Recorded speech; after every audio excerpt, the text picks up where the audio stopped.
Welcome to the Burnside U26 Singles in association with the Living House. Broadcasting live today from the Burnside Bowling Club in Christchurch. I can tell you, we've got a perfect day. There is no wind. Sun is out. My name is Mark Noble.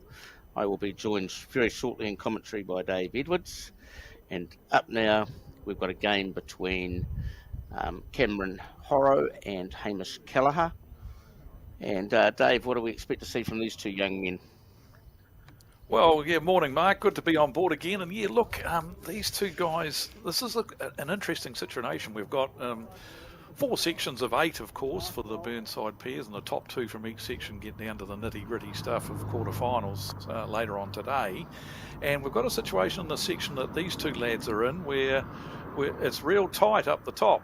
And these two are currently 1st and 3rd on the ladder. I think ladders to be updated after the most recent rounds, but this is a vital game.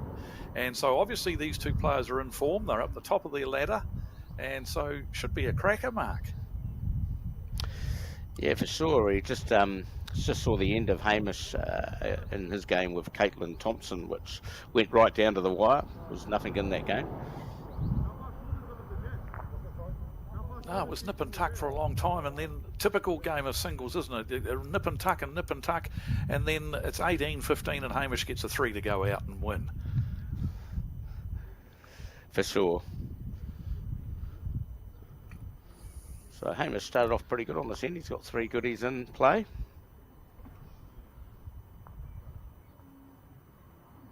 Yeah, and he could be in for a maximum here because that's a pretty loose end from Cameron. And I just wonder, look, you know, here's one of those examples, Mark, the old trial end scenario. Now, Hamish has just finished his last game, as we said. His game took quite a long time, and I believe Cameron has been sitting around for quite a period of time waiting for Hamish to get on the rink for this game. And look what's happened. He's dropped to 4. Hamish would have still been in a little bit of rhythm from his previous game. And I just wonder if Cameron's made a little error there in not playing the trial ends. I'm not sure. Maybe they're not allowed to play trial ends, but it's something that he possibly needs to contemplate. Well, you're right. It's the 1.5 hours he's been sitting around for, always been waiting for Hamish. It's really hard to be warmed up and ready to go. So it is a thing that happens in bowls to all of us.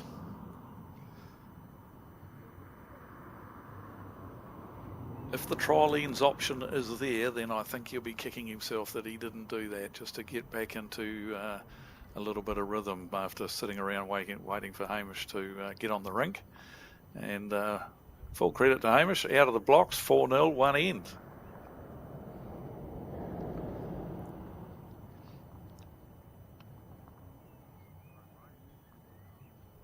So we can tell you that Cameron is from the Rahutu Club in Taranaki.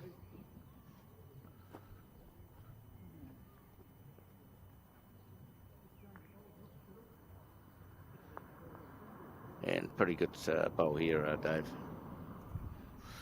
Much better opener there from Cameron. Yes, this tournament at Burnside is crucial. It's a very, very popular event and been going for quite a number of years now. And it actually started by the Elmwood Bowling Club back in 2004. And then it was run by Bowls Canterbury for a few years, but held at Burnside. And from 2013, Burnside have taken over the running of the tournament, so it's their own little baby. But the key thing, it's such a popular event, this, and it really does unearth some fantastic talent over the years. And it's so popular that Burnside, what they do is they call for expressions of interest for players that wish to participate in the event and send your CV in. You sort of got to apply. It's like applying for a job. Send your bowling CV in, and the local committee goes through it with a fine-tooth comb and pick the best 32 players to play in the event. And it's so popular, it's always oversubscribed. There's always far more than 32 players go looking to get an entry in this event, as we see an option here from Hamish that may have paid off for him. It might still be one to Cameron. Yeah, interesting, Dave. We've had a lot of blackjacks come from these games. Like we've got the current world champion Taylor Bruce, who's a former winner, and Sheldon and Seamus Curtin, and a lot of those players, fringe New Zealand players, or have been in the New Zealand team. Great bowl here from Cameron. Just lands what possibly was the shot bowl. The marker wasn't prepared to call it. He thought it was a measure before that bowl came in. So that's definitely going to be one to Cameron, and it might be a measure for the second one. But yes, you're right, Mark. I mean, Shannon McElroy, a two-time winner of this event as well. So some players that have won this event have gone on to bigger and better things and represented New Zealand at higher level, definitely. And we've even had the odd Australian visitor come over here, and we had one of them that took the title in 2013, Sean Ingham.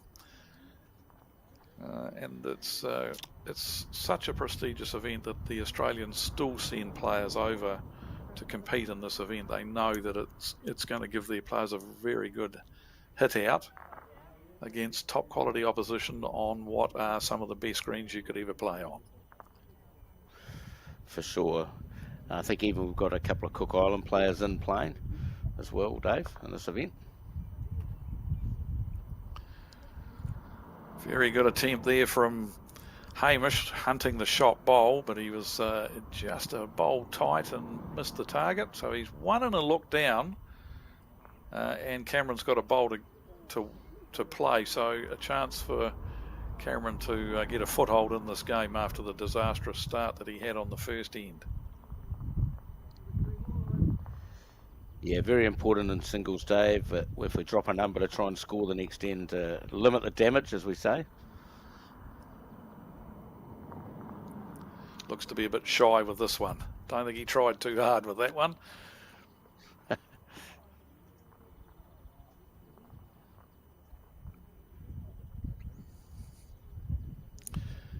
So we'll see whether it's one or two here, but an interesting tactic already from Cameron. He's going down to measure the second shot here, but he's already placed the mat ready for the start of the next end, and he's paced it quite a long way up the rink. So he's obviously going to, this may be a length that he finds comfortable and he loves playing, but you can see the mat behind him there in the shot, ready to go for the start of the next end. It's going to be a very short end, this next end. This is very, very close. Umpire? The second shot looks like they're calling an umpire. Yeah.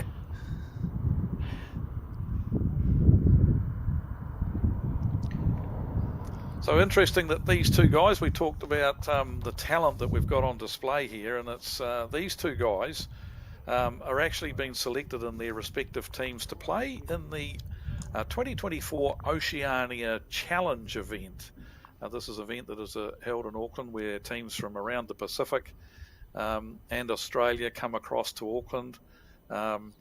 Cameron Horrow, he's been selected in the Aotearoa Maori Bowls Board team to play in that event in November in Auckland, and young Hamish Keller, his opponent today, is in the New Zealand Under-26 team that has been selected for that same event. So obviously we've got two very, very talented up-and-coming youngsters in this game. Yeah, it should be great viewing that event. A lot of talent out there on display when that tournament comes around.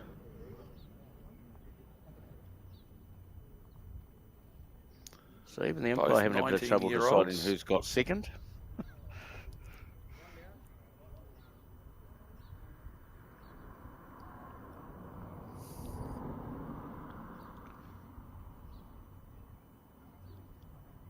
Meticulous work of the umpire. They do a fantastic job, of course.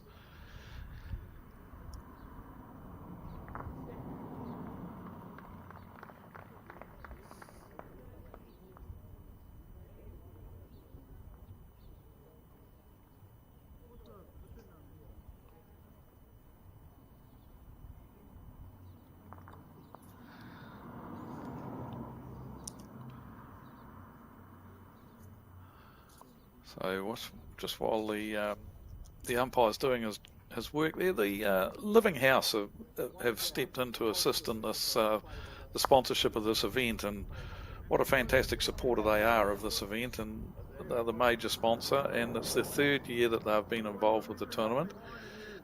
Living House, of course, takes great pride in supplying New Zealanders with an excellent range of earth wool, glass wool insulation, central vacuums, heat pumps, and drive air ventilation systems. So obviously specialists in those areas, and my word, this must be very, very close. The umpire taking a lot of time to decide what's going on here. Maybe one of those ones where he picks up the jack. Oh, no, he's decided that it is 2. It is the second shot goes to Cameron Horo, so he gets a 2 there, gets a foothold back in the game. It's now 4-2. Yes, Living House, they can be contacted for a free quote. Just quite easy just to Google their name, and definitely worth paying a visit. Great supporters of this event.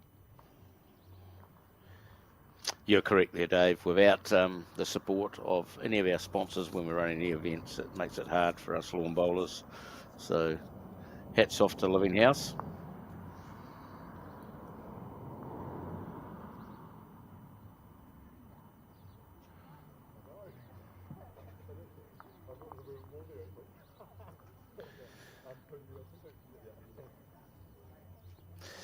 Yep, so a little bit lucky today. We've got us joining in commentary today. We've got our world champion, Taylor Bruce. Just like to welcome you into our commentary. Kia ora. Nice to be here. Yeah, I saw you out on the green having a nosy. Yeah, no, it's all been running quite smoothly. So I'm tournament directing again this year because I'm too old to play. So I'm just going to try and get myself involved in some kind of other way. Yeah, just really enjoying seeing all the players on the green and the amazing bowls that we're seeing. Just shows how well the greens are running and I guess the competitiveness of all the players. Yeah, a lot of quality players, a lot of former. You'd have itchy palms, wouldn't you? You'd be wanting to be out there yourself, Taylor. I do. I get a bit jealous because the greens look so good and yeah, the competitive spirit, I can't help myself but wish I was still out there. But you got to move on and all good things must come to an end.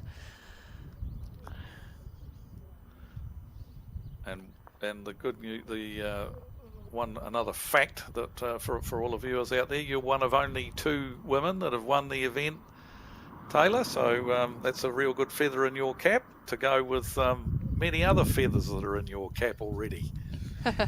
Yeah, thanks. No, the other one was Misty Arnold, so that was quite cool to be the second female to win this event, and hopefully another one at some stage would be nice. Well, it might be one tomorrow, you just never know. Well, exactly. Yeah, I mean, it's a pretty level playing field out there, so I think anything could happen.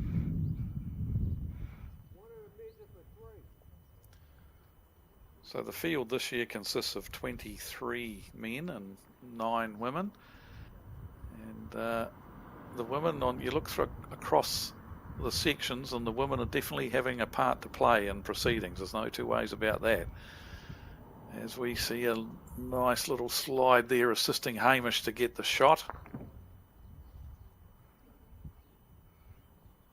Yeah, no, Hamish Kelleher, now living in Christchurch out of the Hallsville Bowling Club, will be nice and used to our greens, so might give him a bit of somewhat of a home advantage out there. Originally from the West Coast.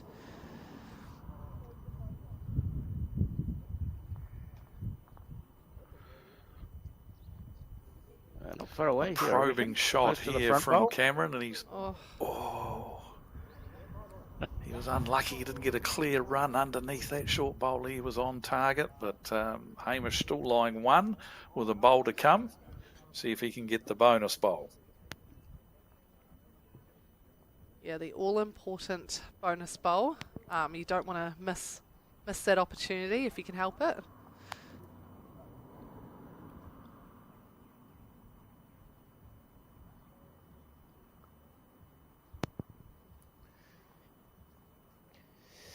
Yeah, Taylor, you might be able to help us out on some of these bonus bowls.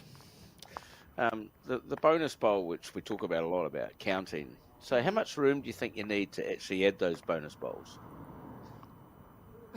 What do you mean by that? As in, Well, like how close do they need to be? Is 1 foot? Yeah. Oh, Like, like does it have to be a foot, or do you think? a bonus bowl's a bonus bowl, isn't it? You just got to try and get it in the head, in that space, whatever that looks like. Because sometimes the hardest ones are actually the ones where you've got meters to draw, and it's you've got to try and control it and make it into that large area. So it's always a bit of a tricky shot, no matter how much room you've got.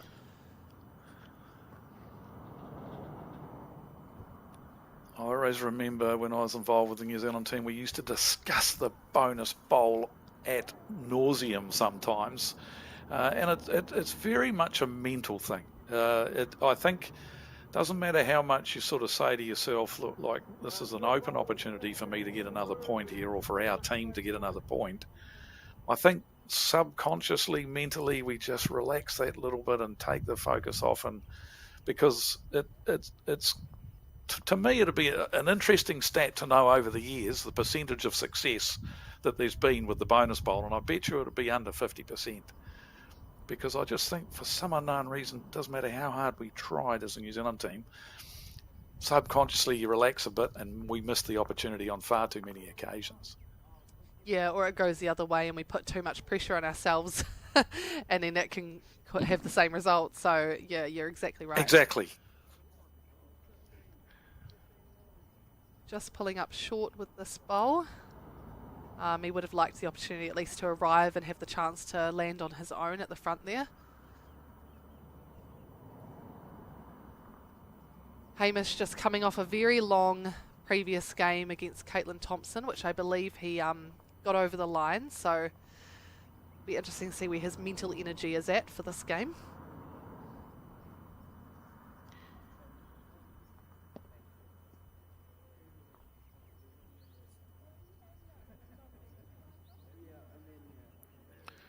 So we've got one more round of section play after this game, and it'll be interesting to see. I know this is a pretty tight section, this one. Hamish definitely did himself a big favour by getting up and winning that last game against Caitlin. But there's going to be some all-important games in that last round of section play, which is the next round that we'll be showing. And but this is a tight section here. Hamish on top in this section, and I believe Cameron has now moved into second by virtue of Caitlin losing to Hamish. But she's still very much a chance to be in the reckoning for being in one of the top two positions in this section as well. So it's all on here. It is, yeah. She had a good day yesterday with winning 3 out of 4, so that always helps going into today. The last round is always very interesting to see who ends up where on each ladder. And the next game that we're live streaming actually is Aidan Takarua, who's a previous last year's champion, and Jack East, so that'll be a great round to tune into, and may come down to deciding a lot of these sections and who ends up on top. Yeah, we've got Aidan there, who's our current New Zealand singles champion. Mm.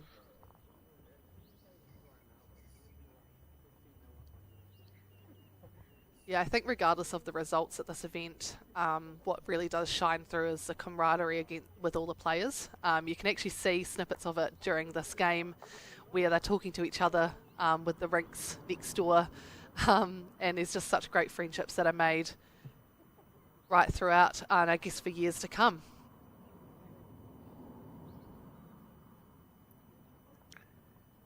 That's one of the awesome things about our sport, is those long-term friendships that are established at underage level, like tournaments like this, and secondary schools tournaments, etc. That you get to meet players, and 20 or 30 years later, you're still bumping into them at national events, etc. As your career progresses. Yeah, no, you're exactly right. I mean, it definitely has helped with the relationships, I think, with some of our current New Zealand team. I mean, a lot of us grew up together through bowls, playing in age group events, and even some of the players, you know, like when we had Joe in the team and Val, who's still around, I mean, they've always been roundabout in clubs and at events. So you just build really good relationships with people right across at all different levels.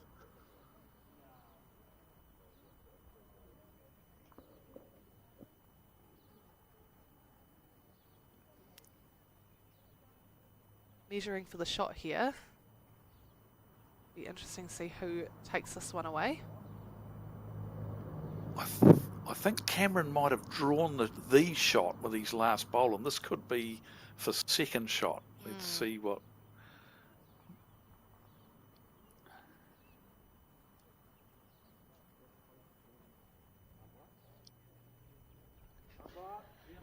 Might have another umpire again. Oh, the umpire again. They have actually taken one bowl out, I believe. So this is for second shot. Yep. Yeah, nice. At least Mike, the umpire, was ready to go. He was hovering. I think he knew that was coming. I see in the background there Briar Atkinson and Liam Hill. They must have finished their game. Yeah, I'm not sure what the result was of that actually. Because the scoreboard's already been cleared away, which is good. Tidy players and markers, but doesn't help us with finding out what happened.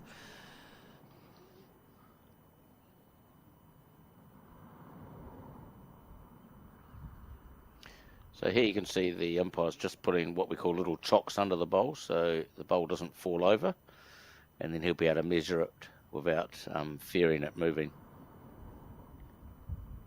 Yeah, I still need to invest in some of that equipment, I think, and test that out, because I'm always too scared I'll knock it too far the other way if I try and place them under a bowl.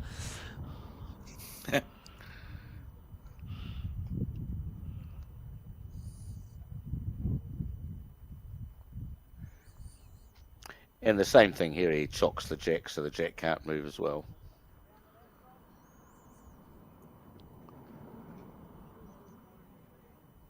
It'd be interesting to see which bowl wins this measure. Typically the bowl lying on its flat with the belly down is quite a good bowl to put your bets on, but it's all down to millimetres, isn't it? Yeah, normally we say the bowl lying flat is the one.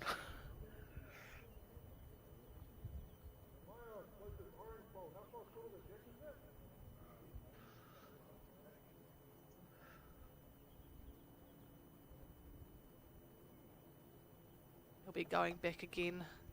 Pretty skilled umpires we have here at this tournament, all volunteering their time to give back to the event and make the experience the best it can for all these players, especially those that have travelled far and wide. We've got a pretty international field and national field from right across, so it's exciting having that diversity around, especially from Cook Islands and Australia and all across New Zealand is good. Yep, the front bowl and it's flat. So I think that's just the one to Cameron. So he narrows the gap again though, 5-3 now. So he's definitely into the groove. After that horror start on the first end. Once again playing a shorter length end, having the mat well up the rink. It's obviously a length that he likes playing and feels comfortable having the rink up there. He's just a question now as to whether he's thrown the jack far enough. I think, yep, they look like they're happy with that.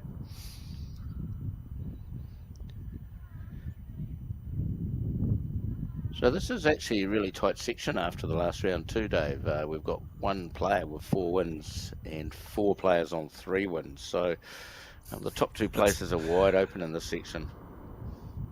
Are they what? It's really tight, isn't it? Hamish is in the box seat at the moment, but even he can't really afford to lose this one. It'll throw him back into the pack a bit.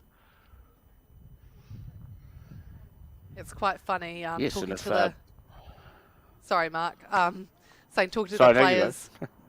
before the event, and they laugh that they've got the horror section, and actually every section you look at is pretty tough and very evenly matched. So I'm not surprised to see that there are quite even results, and it's all up in the air of who's going to qualify. Yeah, I think if Briar Atkinson Such is the quality of the field. Liam. Yes, if Briar's beaten Liam in that last game, Briar will be right up to second, probably. So it'll be interesting to see that result.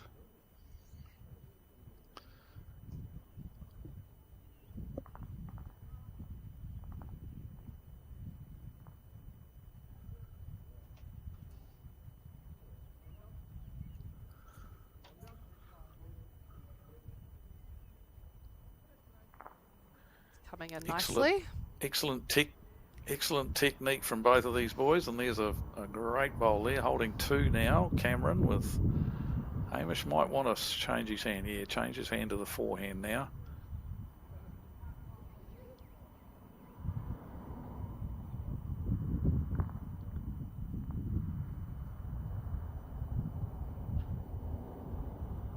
Just a bit quick. He's hit the centre line, so he's got his line right. He's just a bit too quick there, but he 2 down. Going to be a big important bowl from Hamish with his last one, especially if Cameron adds another shot here. Yeah, we'll certainly be putting the pressure on if he draws another one here, which is just whether it's going to keep running, which it has.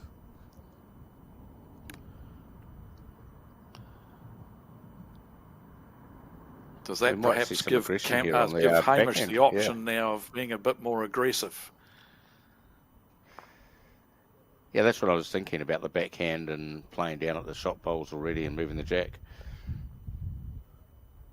He looked like he was going to, and he's changed his mind. He's going to, looks like, just draw on the forehand.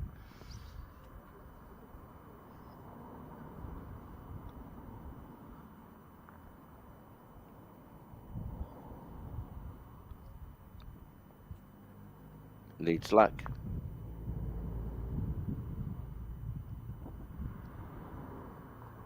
You had a bit of weight on that, possibly in 2 minds, not quite deciding which shot he wants to play, whether it's a draw or something that's going through the head. That's where it's important to make that decision before you get on it and really commit to that shot. It must have looked very nice to try and play an upshot there for him, and it's that risk-reward mindset.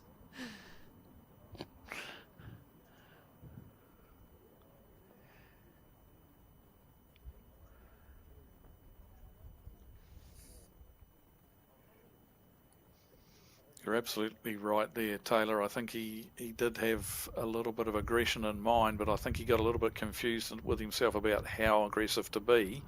And consequently, yeah, he played a bit of a nothing shot. And you're right, you've got to really go through the analysis of what shot I'm going to play and get it firmly set in your mind, and then get on the mat and play it.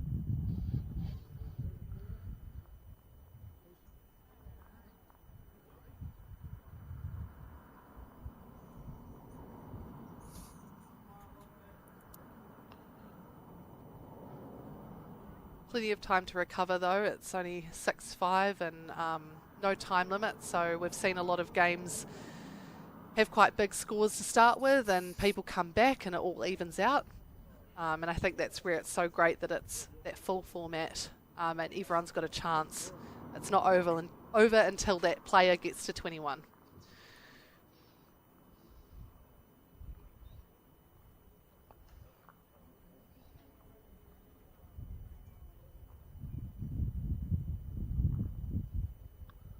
Lovely bowl here from Cameron. I think he's definitely throwing Hamish out just a little bit with this length that he's playing. It seems like it's his pet distance, the mat up a bit and shorter length end, and it definitely has caught Hamish on the hop just a little bit. He's finding his lines okay. Looks like he's played this one a little bit better, definitely, and excellent green taking from the 2 players there, all 4 bowls within the margin of error for line taking. Yeah, it seems that Cameron's drawing close first, and it's just putting Hamish under a bit of pressure. but it's just whether Hamish can manage that and turn the tables if he's not the first one to get nice and close.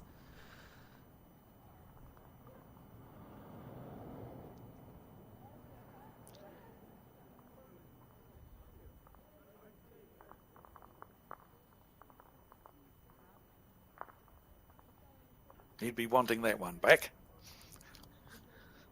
Yeah, short bowls, they're going to happen, aren't they? Yeah,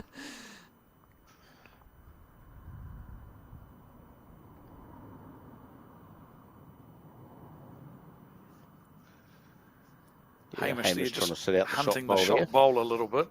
Yeah, they're just trying to, and he's a good speed, just didn't quite get the line right to try and sit the shot bowl and perhaps hang around for a couple of shots, but he's still the one down.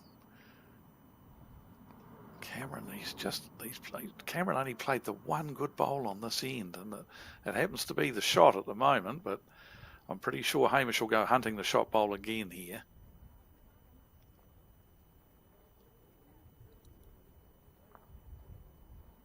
He's watching it with intent.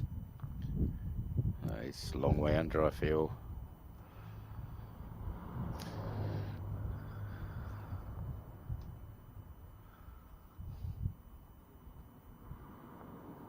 So another shot to Cameron. He's after that horrible start where he dropped a 4 on the first end. He's definitely got control of the mat now and playing his length that he loves, and as a result of that, he's now 2 shots in front.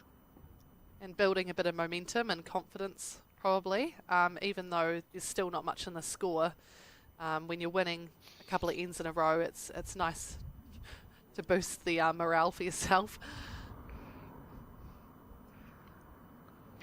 Yeah, certainly he's won 4 of the last 5 ends, and that makes a huge difference.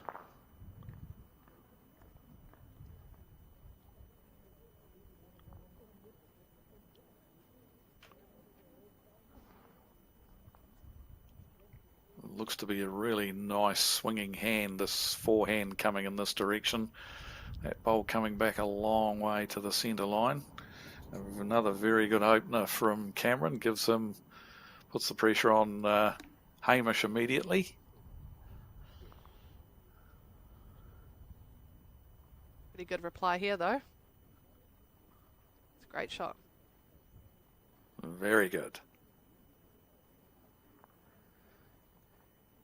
Yes, probably the key to singles, I think you probably both agree, the first bowl effectiveness.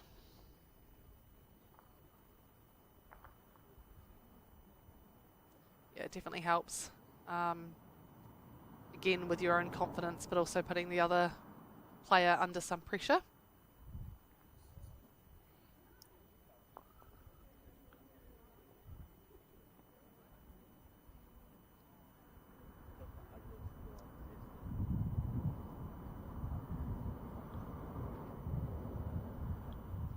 Very smooth delivery. It's quite fluid. I love seeing all the different techniques that are out there. Get a whole different variety, especially when you've got international players as well.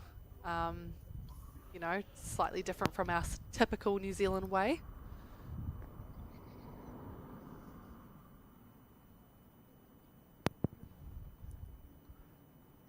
I think from a coaching perspective, I always look at techniques, but the one thing I think there's sort of 3 or 4 aspects of a delivery that you like to see the players getting that part of it right, but you can still have the individual styles, but it's those crucial parts of the delivery. As long as you got those right, you have timing and flow and straight lines.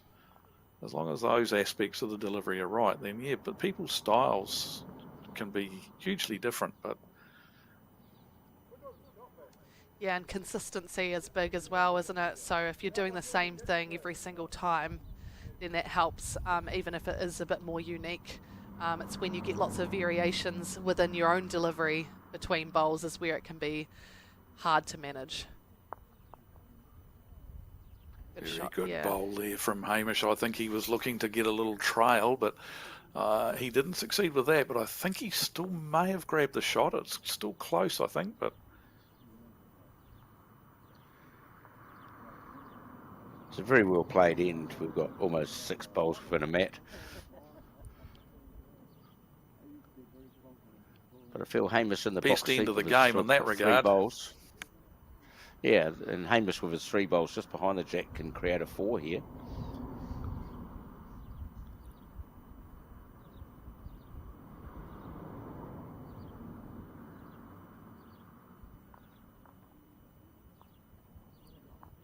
Oh, I just caught a bit again.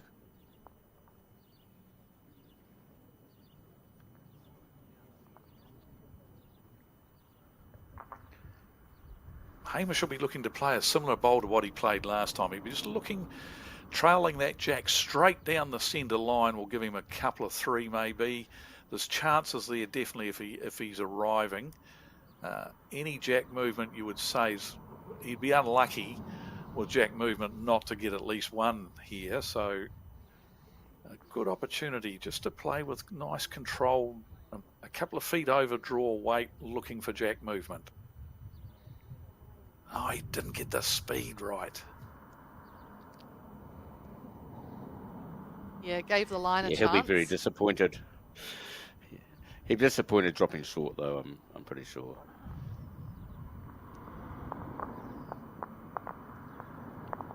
At least he went up to the head and gave himself a really good idea of what he needed to do, and an understanding of how all the bowls are sitting.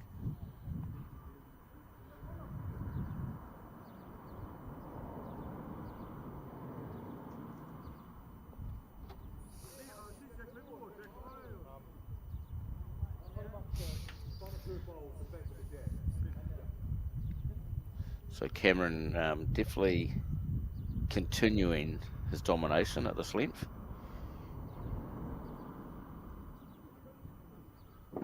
Might have just thrown this one a little bit longer than the previous 2 or 3 ends, but which he might not be too happy with, especially when he drops his first bowl short like that. So here's a chance for Hamish now to exert a bit of pressure with his first bowl.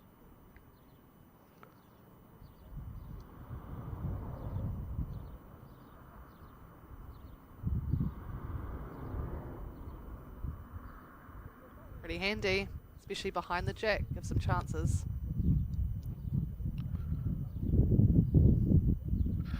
Taylor, we've been enjoying the Bowls 5 on a Tuesday and Wednesday night on Sky Sport, and it looks like you guys have been having a heap of fun playing in that event, and it's getting close to the nitty-gritty stage.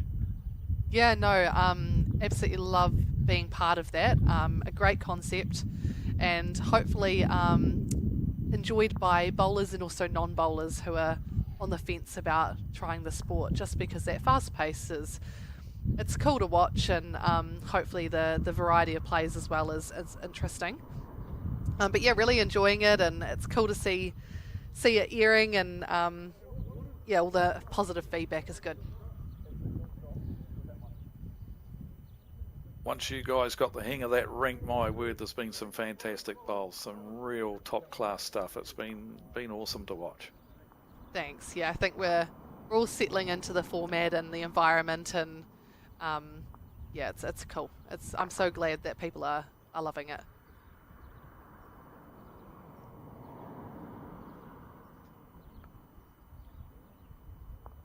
It's definitely the kind of concept you could bring into your club, you know, on a weekday night, just for a bit of fun. Do a few fast 5-end games, and pretty good result there.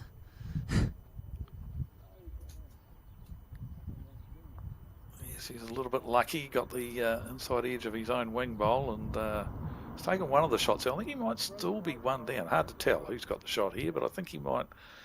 I think Cameron might still hold the shot.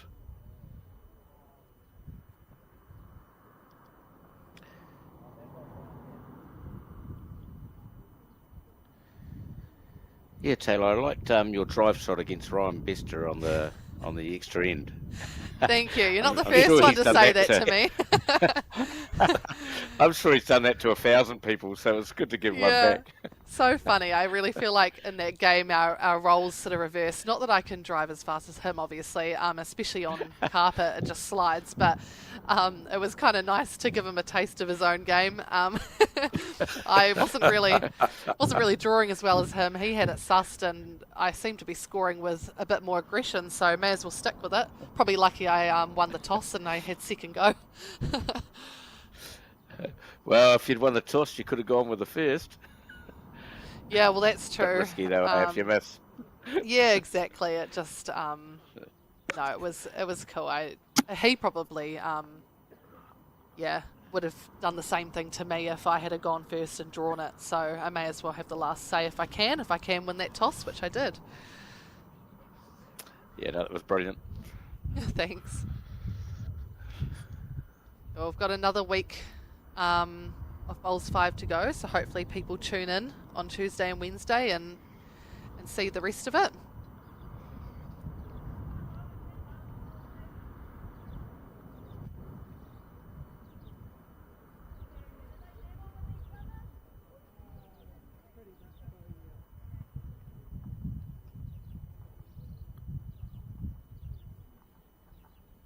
Once again, really good centre line bowls. Took the words right out of my mouth, Taylor. I was just going to say he really has been nailing that big swooping forehand nicely and finding the centre line. And it's great when you've got the confidence, you know your line, and then all you can really just focus on is the feel of the weight.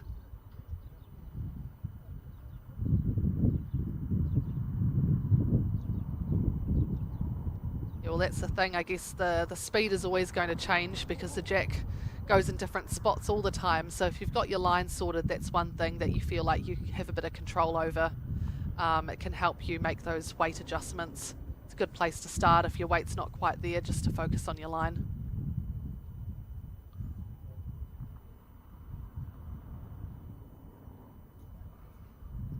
Forced to switch over here though, with Hamish's short bowl on his hand, so it'll be interesting to see how he adapts to that.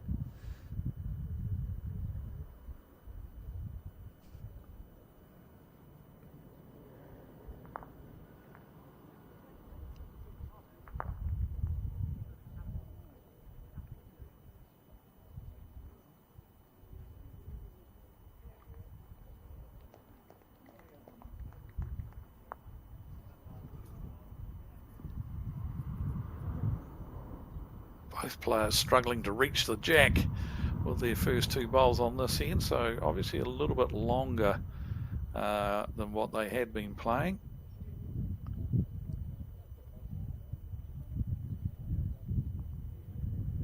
Yeah, here Cameron's gone back to the stitch side. He's just going to back himself to get round the short bowl.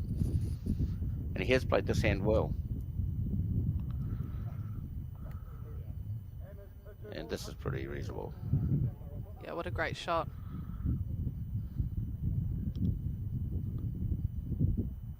Trust in his line, trust the hand he knows. Yeah, I was just about to say the same sort of thing. Is like, if we're going good on a side of the rink, why do we want to have a crack out on a hand we haven't chucked a bowl?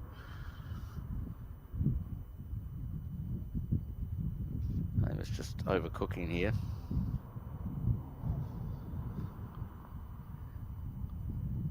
Definitely big momentum swing from end one.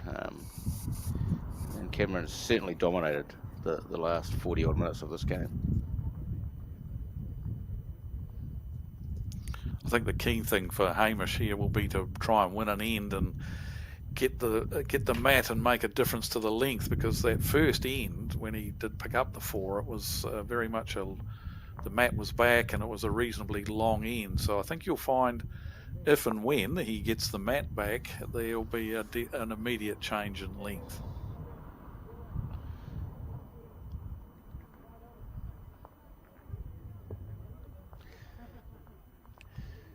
For sure, I'm pretty sure we'll see the mat back on the tee here if Hamish draws shot.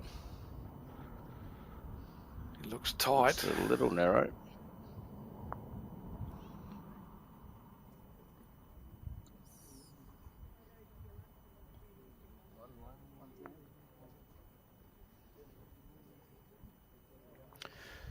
So Dave, 5-2 down to 10-5 up. Certainly big momentum.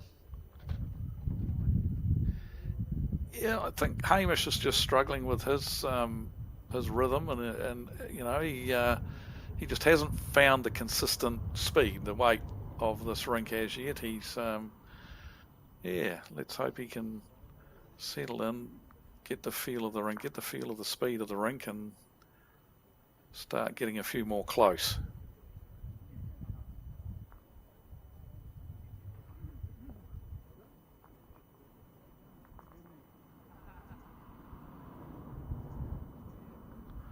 He's got an opportunity here with Cameron missing out with his first bowl.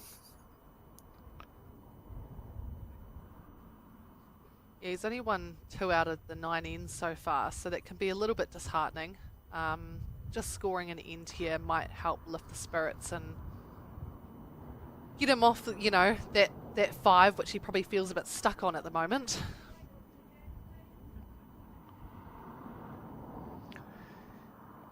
Yeah, singles is about momentum, and definitely Cameron has the momentum at the moment.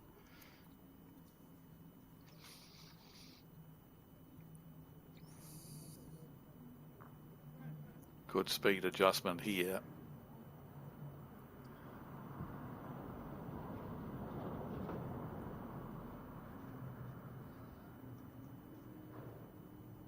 Both players will be likely facing off again in the Oceania Challenge later on in the year, with Cameron being in the Aotearoa Māori Bowls team and Hamish in the New Zealand under-26 team. So I'm sure this game will be a good indicator for them in terms of where they're at for their prep for that, and good bit of rivalry heading into that tournament.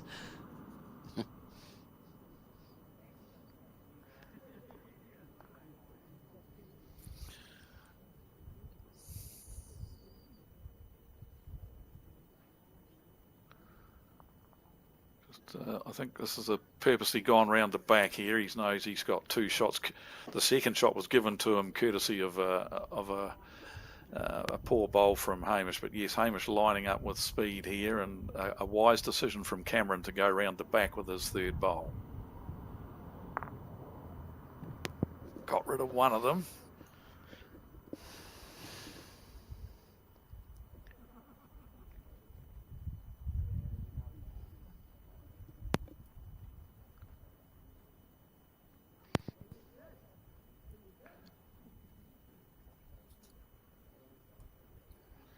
Now he can get switched back to his favoured backhand side and just draw another shot here. He's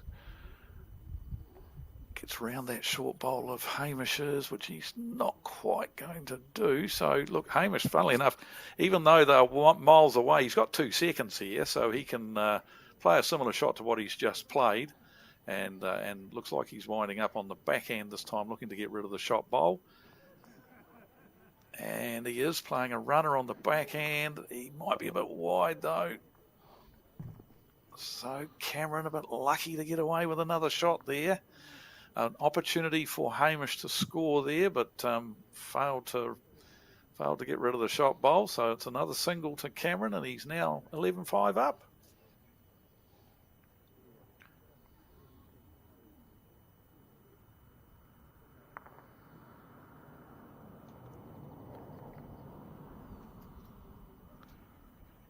It'd be interesting to see how many players are successful in their runs and drive shots, being so early in the season for us.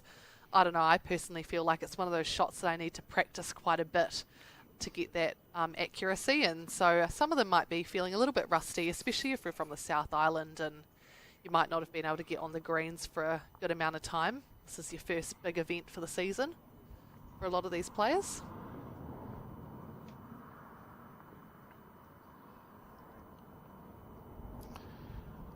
Another beautiful forehand draw. My word, he loves that hand. He's absolutely nailed the line again and got his speed right this time.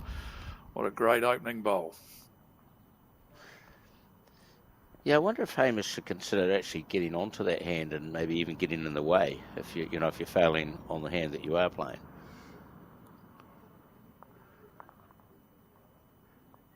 Not that he's far away here. Close here.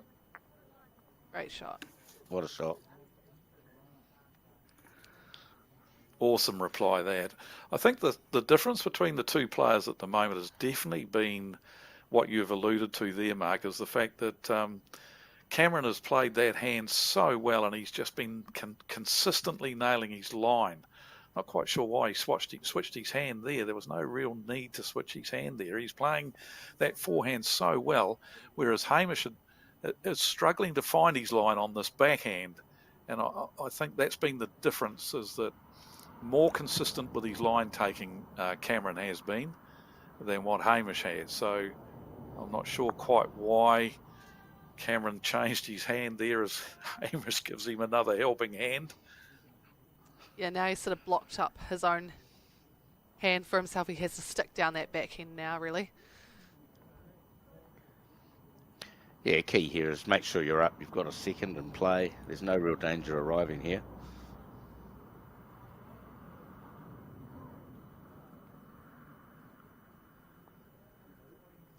Yeah, he'll be a little disappointed not reaching at that shot bowl there. Absolutely.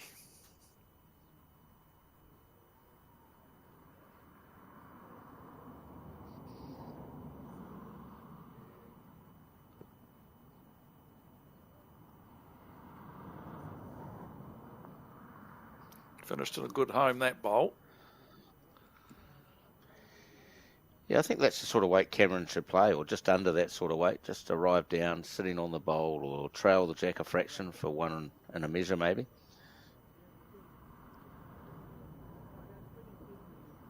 Definitely has to be arriving.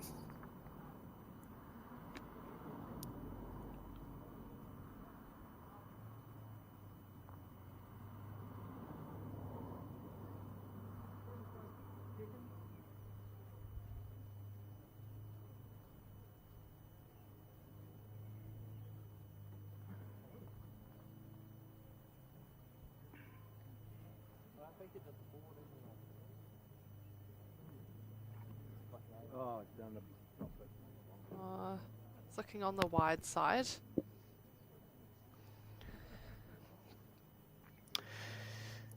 Yep, I like the weight that he's used. Yeah, beautiful speed. He put a lot of thought into it, and I think that just shows how much the players care about every shot they play. I mean, you've got Mike Kernahan here, who's out looking at all the amazing talent here on the green, and there's big opportunities for these players if they can show up and play well, and regardless of the results, just have a good performance.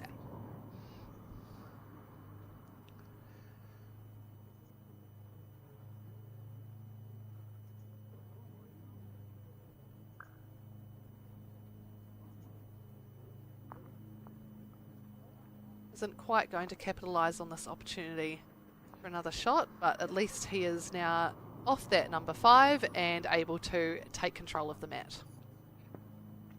Matt right back on the tee. Let's see what he does. There's a surprise. Yes, yeah. Straight away, yes. And I expect to see this up by the tee as well. Absolutely. I'm looking forward to seeing how Cameron responds. You know, after all of his momentum and having this length change, he'll be wanting to not let this run away from him and keep hold of that lead. It's always a big part of the game when something changes to how we react to it. And this is the critical part of the game right now.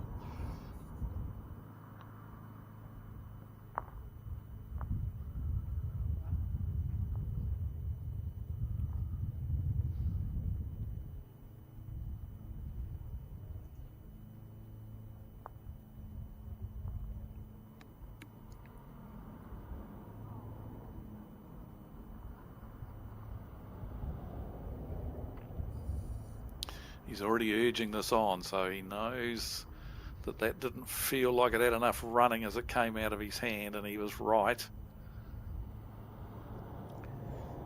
And all of a sudden, the hand he's been playing well is quite blocked up already with just 2 bowls.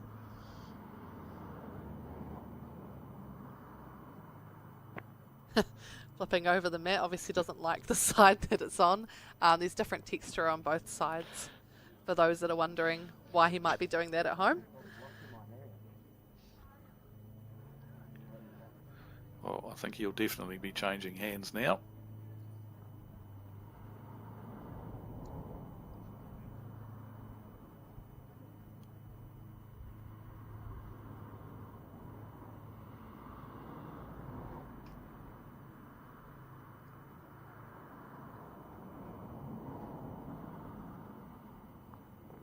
Going to get the shot out of this.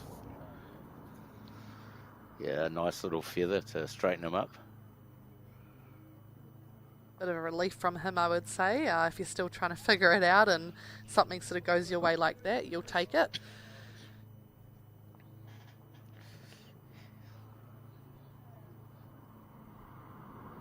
Not far away, might land on the shot if he's lucky.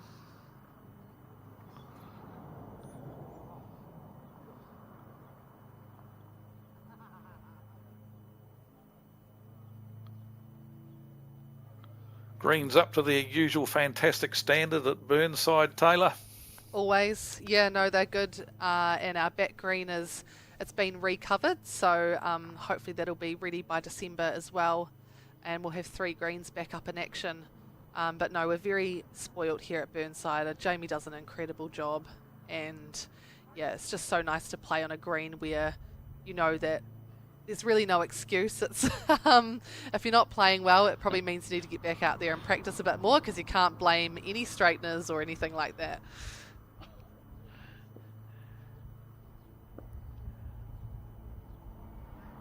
Yes, and we've got almost a perfect Hamish day in Canterbury today with virtually no wind. Hamish just still searching to find the line on that forehand coming in this direction. He's not been able to hit the centre line. He had beautiful weight with his last bowl, as you can see at their nice jack level, but he's probably going to drop a 2 here. Yeah, yep, that'll be 2. So now, Cameron, decision.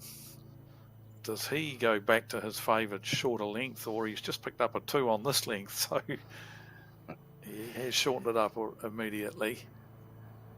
Yeah, even though he's scored 2 here, he might not have played those bowls very confidently. I mean, he sat on both of those shots ended up sitting on other bowls to get there, so I'd say he'd prefer to be on a length where he knows the feel of the pace.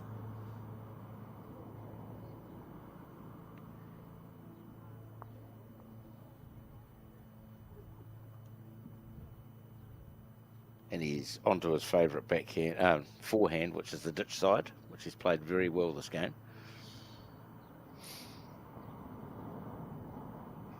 Yeah, this looks like a good track as well. Yeah.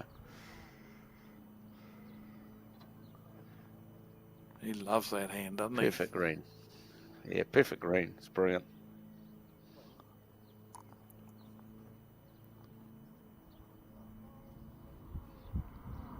Good to see them hydrating behind the rink.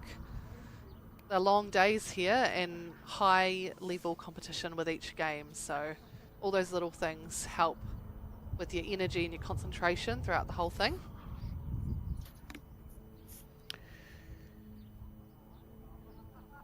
Yeah, with 4 games in a day, you know, we could be out there for 8 hours playing, so it is important.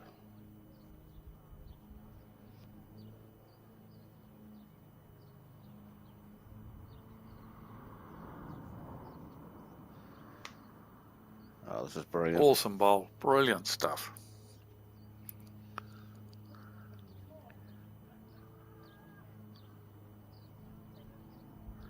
Interestingly, Hamish has switched to the same side of the rink as Cameron, which was good to see. And he got his line right with his first attempt down this hand, and he'll be pleased to see that once again he's nailed the centre line with his second bowl. So he's now picked up the line of that ditch hand side of the rink, and it'll be interesting to see if he sticks with that, because he was definitely struggling on the other side.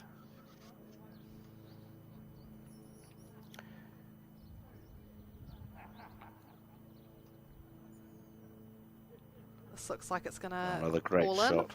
Yeah, another good bowl that will probably count.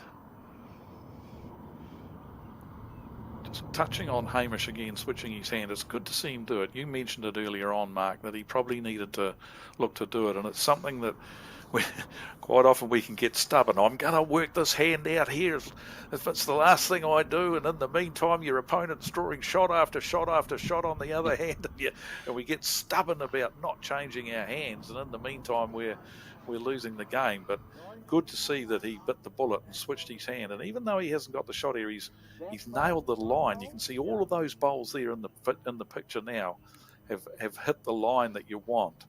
So he knows that he now knows the line. It's just a matter of adjusting his speed. And he'll need to adjust his speed with this last one, because at the moment he's 3 down, and then it's potentially 16-6, and it's a game-changing moment, really. Then Cameron's on the home run, and probably going to make it 4 here unless he moves that jack. So a lot of pressure on Hamish with this last bowl. Let's see if he can change this. 4 very, very good bowls from Cameron on his favourite hand. Loving that ditch side there, drawing shot after shot on it. Big bowl here for Hamish. Not far away, guys. He's in the area. How about this? Great effort. Oh, it's not a bad effort.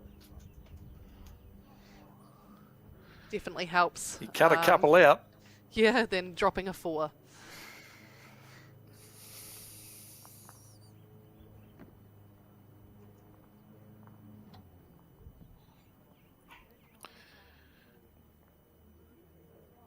He'll be wanting to really scrap his way back into this game, and even if he doesn't eventually get up and win it, if he can close the margin, because the way this section is, it could very well come down to shot differential as to who qualifies in one of those top 2 spots. So Hamish will be wanting to definitely stick around as long as he can in this game.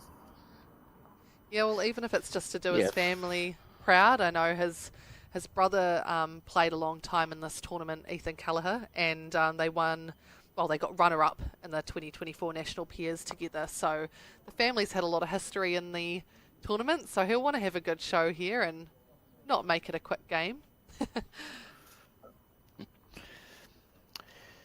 Yeah, if Cameron wins this game, him and Hamish will be tied on 4 wins each, and then the differentials will come into play. So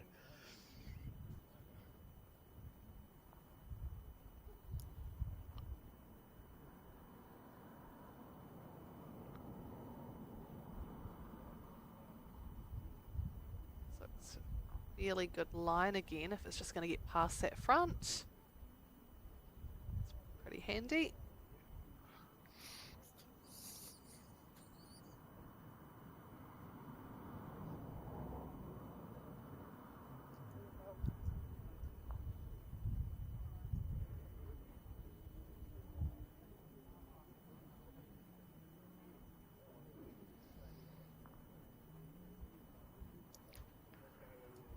Well, the wee feather there helped Hamish crawl his way up there for shot.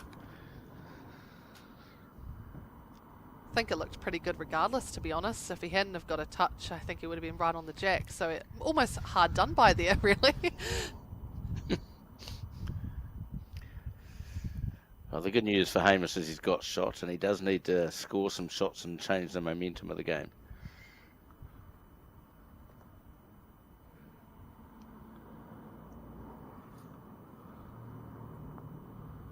We mentioned Living House earlier on, Taylor, but it's good to see also Henselite continuing their support of this event as well. Yeah, no, they have been loyal supporters of the tournament for over a decade now, and they always provide us a bunch of great products for our raffle to help towards the tournament.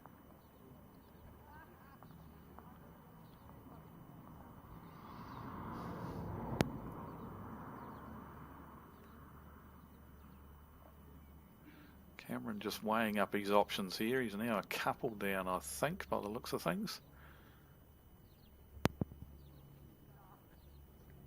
He could play with just a little bit of searching weight, looking down for his own bowl or underneath his own bowl to land the actual shot bowl.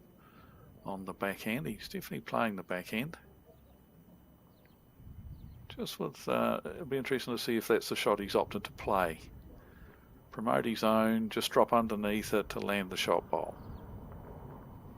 A little bit indecisive here. Either that or someone walked behind the rink. Guess we never know. True. On track. Yeah, he's trying to sit the bowl. Oh, wow. Oh, genuine attempt.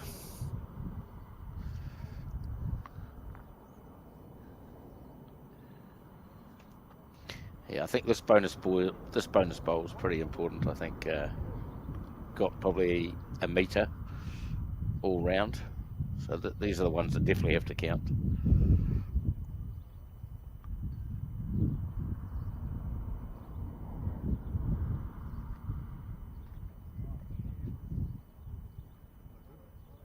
Looks to be on quite a nice line.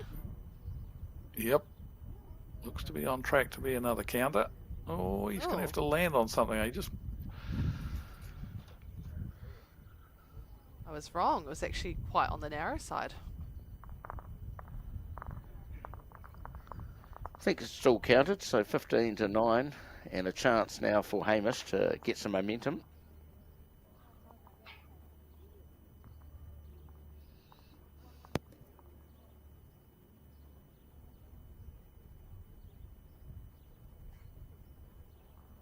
It's another part of the game that can be underestimated, the importance of jack throwing. And I think it's something that, like, not sure whether Hamish has purposely thrown this one as short as what he has, or whether he was looking to go long again to try and combat Cameron's brilliant drawing on this forehand side, and Cameron's been nailing the length as well. But whether he has managed to throw it where he wanted it, or whether he wanted it longer, but it just goes to show the importance of jack throwing. If you're nailing a certain length, then it's vital that you are able to throw the jack to that length. So it's something that's a little bit under practiced, I feel, by singles players and leads, is jack throwing. Yeah, definitely. And at our New Zealand camps, quite often a drill we do is a mat right up, and you have to get four between the 2 metre mark and the ditch, and you can't leave until you get all four in. So sometimes applying a bit of pressure is quite good too, because you never know when you need to do a really important jack throw. Yeah, I'm not sure I liked that drill very much, by the way, Taylor. Oh, yeah. It's quite fun though. I like the challenge. I think it took me 4 days to achieve it. Maybe that's why you don't lead.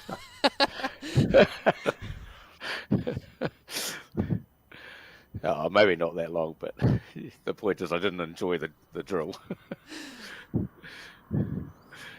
Oh, well, as Quinny would say, you have to get comfortable with being uncomfortable. Correct.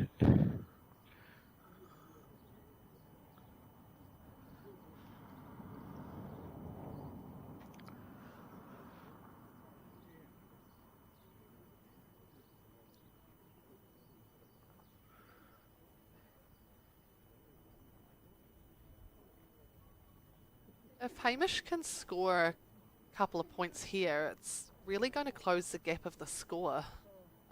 Say he gets to 11, then 11-15, you know, you're right back in it. Yeah, singles all about momentum. If you can string a few ends together, it doesn't take long to catch someone up, does it?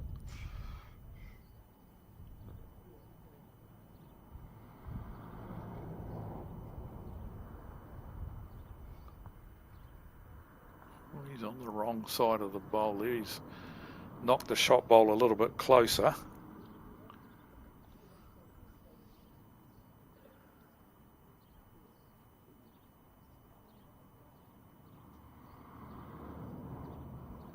And right in the back there, coming down to support the event.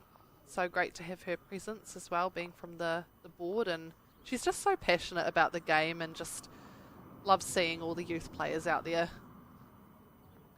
The second day she's come down and checked out the action.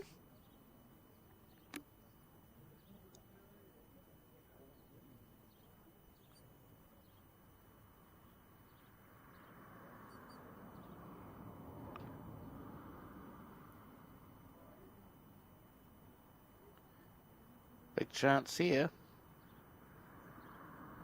Yeah, good shot. They're a great bowl. Finally looks to have found a better line out there on that backhand. It's a little bit tricky for Cameron because he's got to negate all the front ones, so he might actually play with a little bit of weight here and try and sit off one of the short bowls or trail the jack back to his last bowl.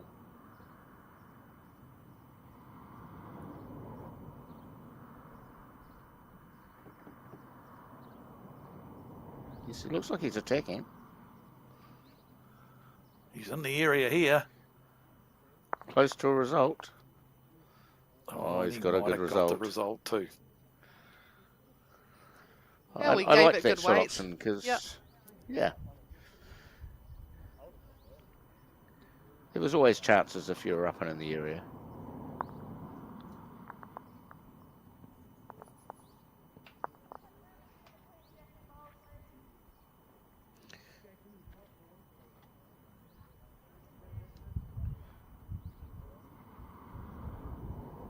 So nice turnover on an end when you're down with the last bowl.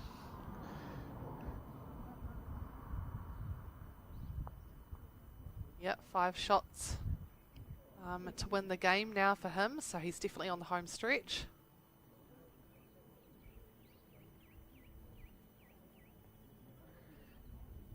Yep. Do you have any goals, Taylor, when you're playing? Like to get to 10 or to get to 13 or 17 or anything like that? Not really. I don't get too caught up in the score early on, I would say, but then I do feel like when you reach that 16 point, you just know that you're getting to that pointy end of the game, and that's quite exciting. But there have been times where I know the first time I won the national singles here, and that meant so much to me, especially playing it at Burnside.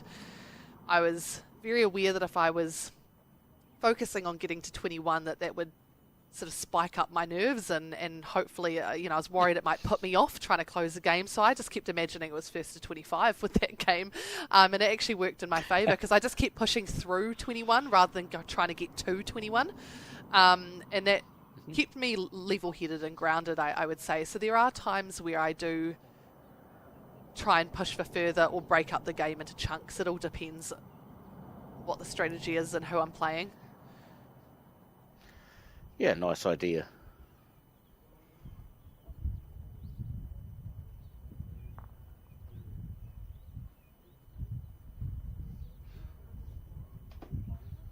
I sort of try and do that myself when we're playing team games to break the game up into quarters or thirds, depending on how many ends we're playing, which I think is quite a good idea. It gives an opportunity for you to just review as well with your team. So if you put it into thirds, then you can have a quick reflection, see how you're scoring on lengths and how you're feeling energy-wise, and if there's anything you need to change or keep going. That's where it can be quite helpful to break it up.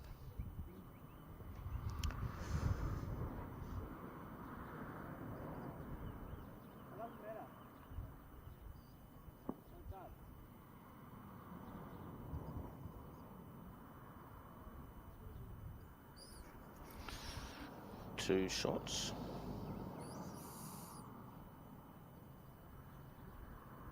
Looks like there might be some aggression coming here from Hamish. Looks that way. Big weight. Close to something.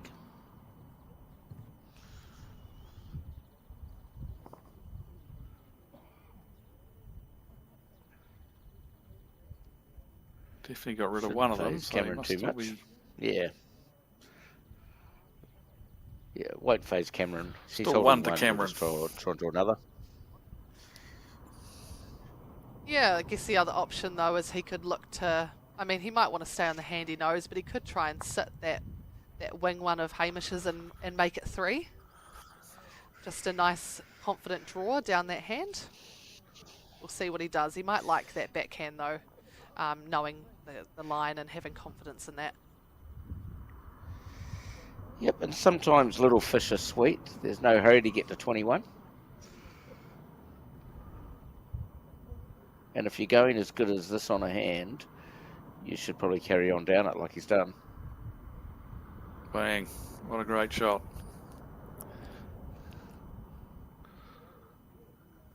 Now Hamish has to be a bit careful here because he's only got one bowl on the head. So that gone is the big blunderbuss. He'll be looking to just arrive to the shot bowl, perhaps trail the jack, try and make two of it if he, or land the shot bowl for shot himself, and he's in the area. Very close. He's got Great this, I bowl. feel. What a great Wow. bowl. What a great bowl. That's what we came to see. That was a great shot. Absolutely. Oh, no, and we're kicking the bowls back. So he's obviously decided to get back to that 2 metre area.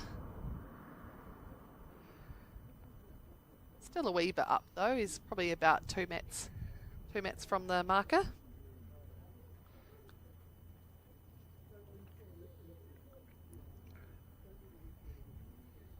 I'm wondering maybe at the end of this end we might be able to get a replay of that absolute bomb from Hamish.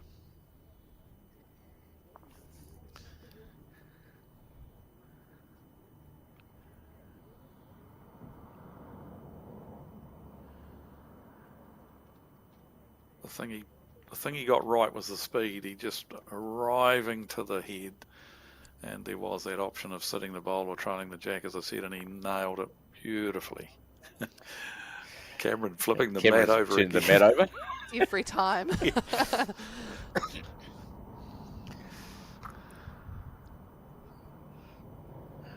Great opening bowl there from Hamish. Pressure on Cameron straight away over this, especially this longer end.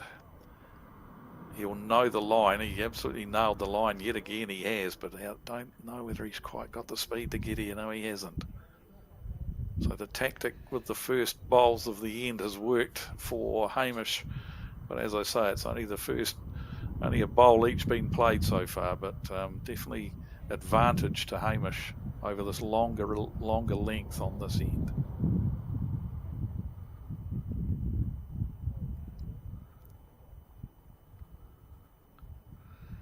Another good shot here. Pretty good again. Great bowl. Sort of switched into gear a bit, hasn't he? It's like something's changed. It's sort of do or die. Well, that's 3 monsters. I think we're getting a drive here. We are. Watching it very closely. Got something. Got rid of one of them. First time we've seen a big drive from Cameron. It's pretty tidy. So absolutely got it away sweetly and got a result straight away.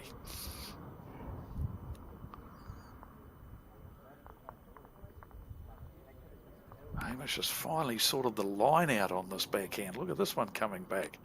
Just a little bit short, but he's finally sorted the line out. He was just playing too tight on that backhand earlier on. Yeah, I don't think he'll be disappointed. He's chucked another counter in, and now Cameron has to go back to the draw.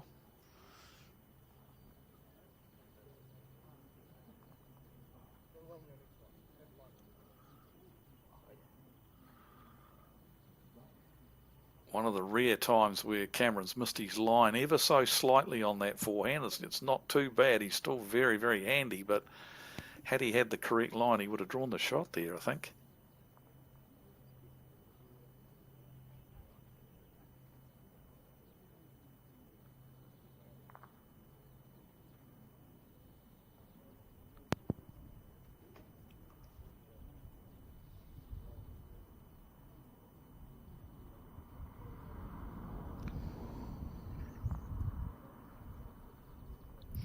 Do you know much about the 2 Australians that you've got on the field, Taylor?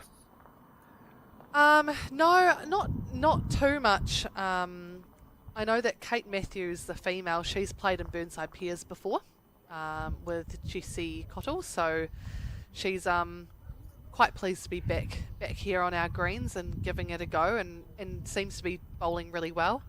And Jack East, it's his first time playing here. He's 22 years old and he's from Osborne Park Bowling Club over in Western Australia, so he's travelled a fair way to get here.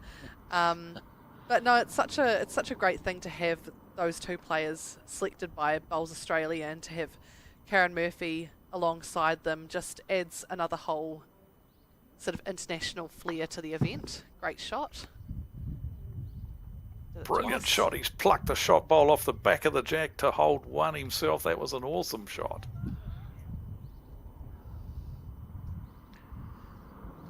Well, he can certainly drive, can't he?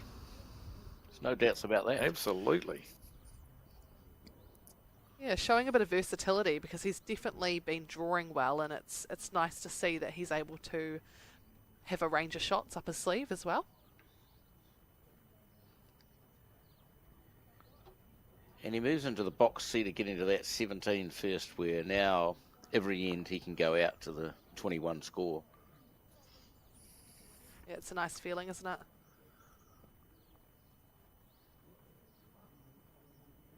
It just builds that extra bit of pressure on Hamish, that he probably can't take too many risks now.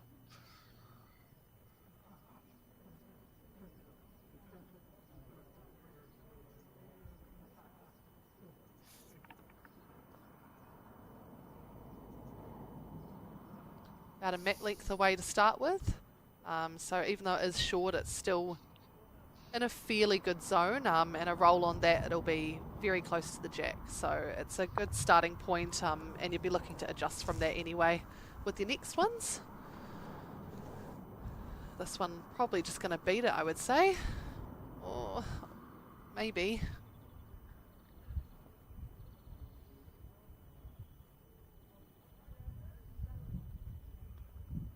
Oh, doesn't like it.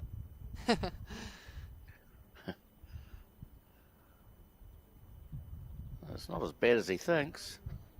It's really good. I'm pretty happy chucking him up that bad. I'd hate to chuck him up like that, not liking him. A few I think expressive he might have players. gone a bit. I think he might have thought he'd gone a bit wide, but it just hooking back so nicely off of that on that hand. It's just really hooping back. Lovely draw hand it is.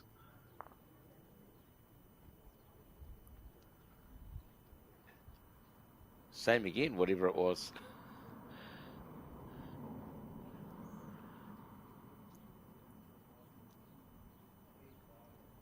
You wonder if it was more of a technical thing that didn't feel good. Yes. That can happen. Something locks or cramps or I don't know. Now you might sound like you're getting a bit older there. Well, I'm 30 in February, so yeah, crazy that. I've been playing bowls for over half my life. Yes, well, we better not comment then about that I've been doing the same. Oh,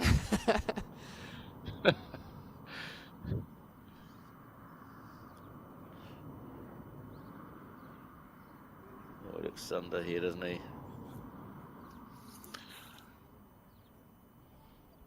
He's played two or three of those. Well, that'll be the third time he's played a shot like that down there on that hand, and every time he's been narrow. Just needs to feed that, believe his eyes, and feed that into the computer up top, and just make sure he gives the next one a little bit more grass.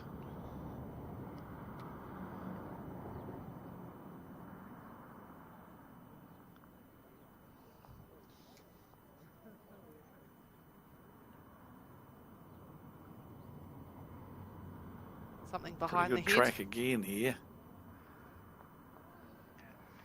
Yeah, it's pretty good stuff. Yep, good home. Nothing wrong with that, yeah.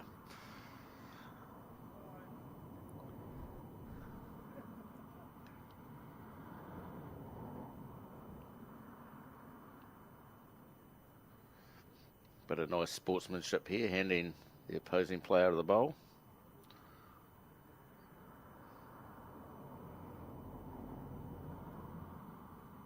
Needs more grass here if he's going to play with that same weight as his last bowl.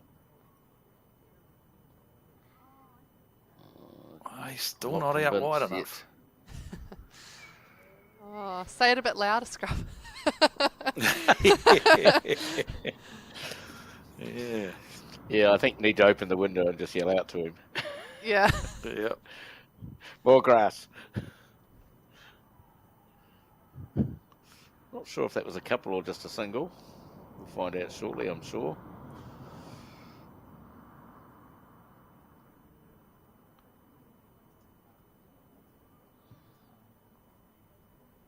It's been an exciting game so far, and more to come with our Game 7, our last game of section play, being live streamed again, and then we've got our quarterfinals for the last round today. So super exciting lineup ahead. Hopefully people keep tuning in and seeing the action. Yep, I think the next game we've got our current national singles champion, Aidan. Yeah, and defending champion of the event as well.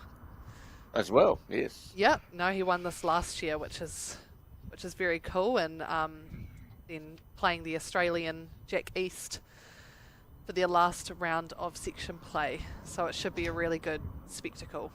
They've both been playing well. Well, another great start again from Cameron with that on that ditch hand. I wonder if he'll persevere with this one. He's gone away from the ditch side. Doesn't want to promote that.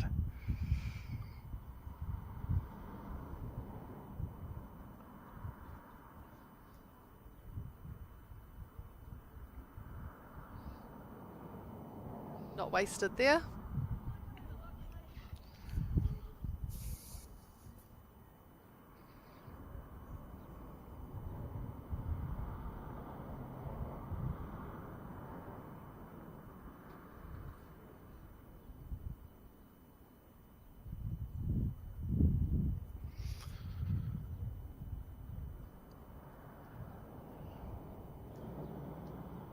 Draws another one here. He'll really have the pressure on Hamish because he'll be holding game. Looks to be a bit tight this time though. He's going to drop underneath the head, but Hamish has got a chance here now. He can arrive to the shot bowl just underneath it, pick the jack up, trail it. So there is some options here for him. He might be thinking about going the bowl as well. Yes, he is. He's opting to drive the shot bowl. Close. Got it. Great shot.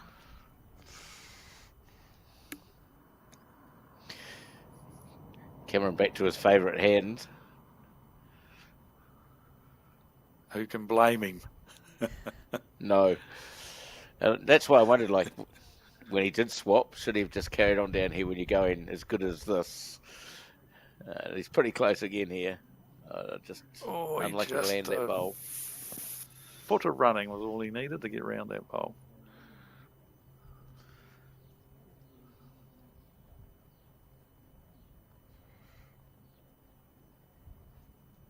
Here's another one of those bonus bowls we were talking about earlier on. He's got a little bit of room here too. You'd like to think that he'd have confidence that he could draw another shot here. He's on a good track. Might be just a bit quick. These are the ones you really can't afford to miss when you've got that metre radius. They do hurt at the end of the game.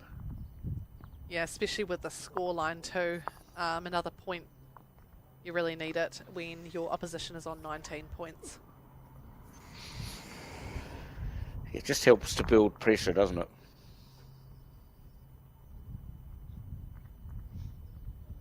It just keeps you within reach. I mean, Cameron only needs 2 points in its game for him. So if Hamish can get as close as he can to that, then it just gives him that hope that he's still got a good chance to also seal the game. For sure.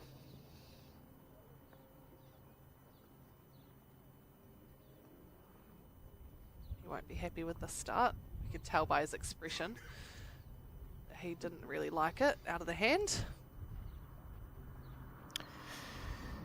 Yeah, it's amazing how we can actually feel the second we let go if it is no good. And you know what? From a coaching perspective, that's a good thing. It's not a good thing that it's a bad bowl, but it's a good thing that you know the minute you've let it go that it's not going to be a good bowl. It shows that you're really feeling the speed, and you know when your delivery's going well, you know the feel of it. So when you know immediately that you've delivered a bad bowl, it's actually a good thing. Yeah, it shows awareness. There's nothing Correct. worse than thinking you're playing or judging it well and it's a bad bowl, and then where do you go from there?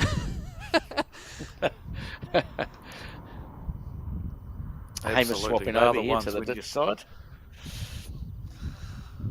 You did right, Taylor. When you think you've played a real cracker and it ends up being 6 feet away, that's when the trouble starts.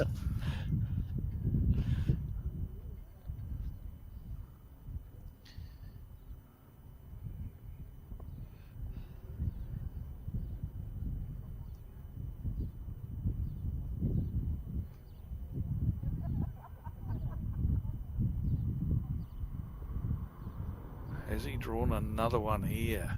I think he has. That's another one. He's holding the game here at the moment, and it's only a 1-bowl target as well. It's set up really well for him here. The only thing he'll be the obvious thing he'll do with his next bowl, depending on what happens with Hamish's shot here, but he'll be going around the back with his next bowl, Cameron, because he'll be expecting Hamish to be playing with, well, he is. He's winding up. He's got a 1-bowl target here. Let's see how accurate he is on the drive. To save the game. Needs luck. Oh, that's not so good for him. Yeah, beautiful bowls by Cameron. So anything over the back here. Nothing short from Cameron. Don't even go near it. Yeah, leave it alone. Nothing worse than making it a target now. Oh, I don't know. I like this. Oh, no. Oh, he's going to get the jack. He's got away with it. What a result. Oh, my word. That could have gone very bad. The front one gets hit. Yeah, the front hit now is a kill. That's the only danger in that last bowl. Are we shaking hands here? We are, I think. Yes, we are. Yep. Well, good game of bowls all round, you guys. Thanks to Taylor and Dave. We'll be probably back in probably half an hour, but thanks to Living House for our game, and look forward to catching you guys in half an hour. Thanks for having me. I enjoyed it.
Someone you care about is going through a tough time, it can be hard to know what to do. Here's 10 ways you can help someone who is struggling. Listen. You might want to give advice, but most people just want to feel heard. Be there. You don't have to fix their problems or find the perfect thing to say. Just let them know you'll be there when they need you. Let them know you get it. Let them know you get why they're struggling. Give them what they're going through. Knowing their feelings are normal and okay can make the world of difference. Offer practical support. Ask them what you can do to take some of the pressure off. Maybe you could make them a meal or do something to help around the house. Give time. Sometimes simply being there is enough. Hug it out. When appropriate, a hug can bring so much comfort. Talk it out. Offer to be their sounding board and kōrero with them about what they're going through. Remind them how much they matter. Let them know how much you and others care and how important they are. Remind them of their strength. They might not feel strong right now, so remind them of the strength you know they have. Help find them support. offer to help them find the right services and support they need. For more information and to try an online therapy course, go to justathought.co.nz.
Kia ora and welcome back to the Burnside Under-26 Singles in association with the Living House. Coming once again from the Burnside Bowling Club on a beautiful day, no wind, perfect conditions. My name is Mark Noble. I'll be joined very shortly by Dave Edwards. Up now we have the New Zealand champion Aidan Takaroa and the current Burnside champion, and he'll be taking on one of Aussie's young guns in Jack East. I'm expecting we'll have a corker game. Dave, Trans-Tasman rivalry at its best right now.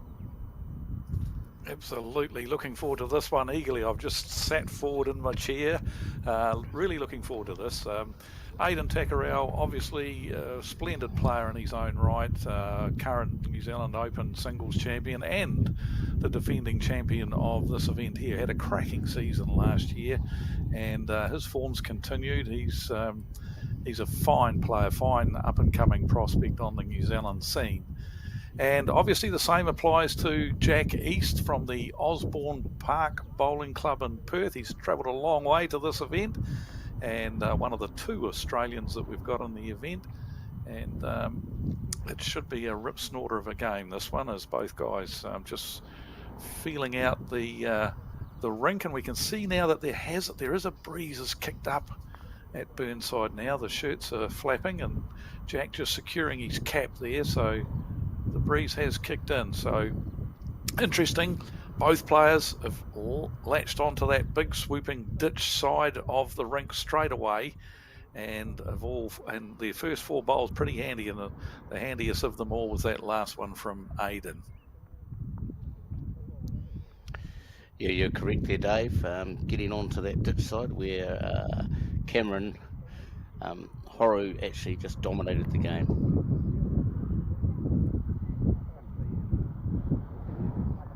Yeah, that was the previous game that we watched between Cameron Horu and Hamish Callagher. It was Cameron that won that game, and you're right, he did it because he stuck to that ditch side of the hand in both directions.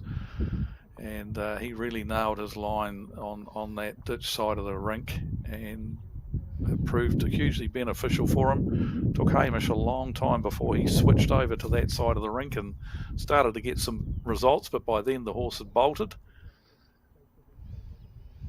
Yeah, correct.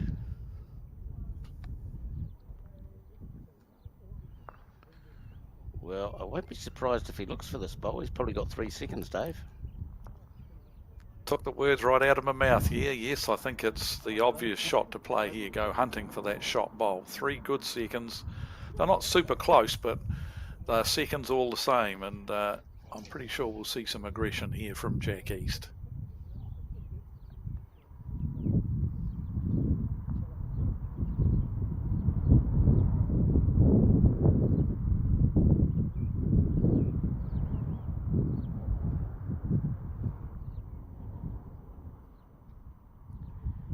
Winding up, definitely.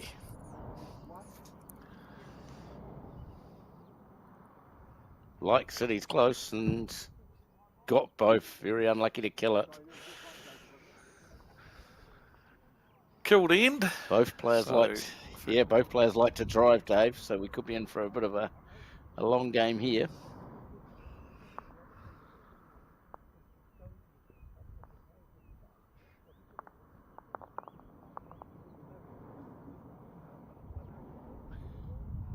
So we'll replay end one all over again, even though they're going to be playing from the other direction. Both players have agreed to play from the opposite end. If it's normal rule states that if it's killed and you can't agree on which end you want to play the replayed end from, then you must play it from the existing direction. But obviously both players are happy to, all the bowls were up that end, so they've opted to play in the other direction.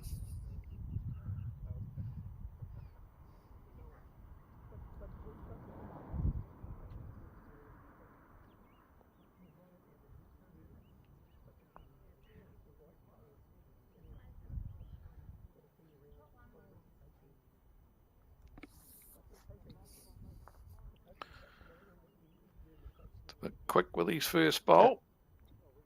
Yeah, Dave, do you know how quick the greens are in Perth? Are they about 12 or 13 or something? Is that correct?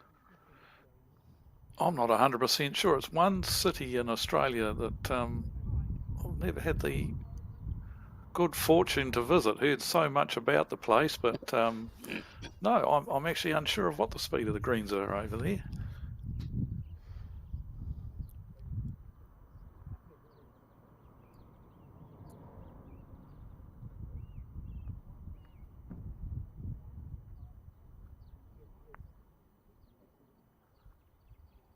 Good adjustment with speed here from Jack East. Nice handy one.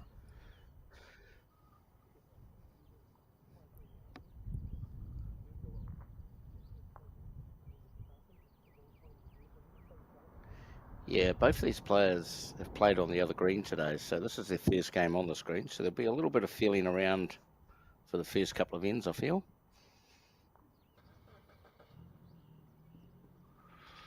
Good reply from Aidan with his second bowl. So good adjustment from both players after their first bowl. Aidan short with his first one, made a good adjustment to draw the shot. And of course, Jack was sailing into the ditch with his first one and made a good adjustment with his speed immediately with his second one. So it's just interesting to see how much the wind does affect things, because we can hear it in our effects mic. It definitely has sprung up out there, unlike the first game we covered where it was dead calm for the duration of the game. So yeah, there's a couple of flags around the green just flattering away, so we'll make it a little trickier for the players. Biggest enemy of us bowlers, of course, is that wind. Yeah, we all love it. I don't think so.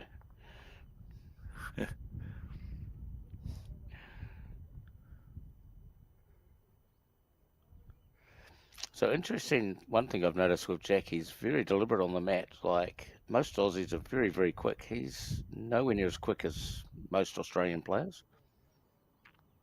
He's very deliberate about his delivery.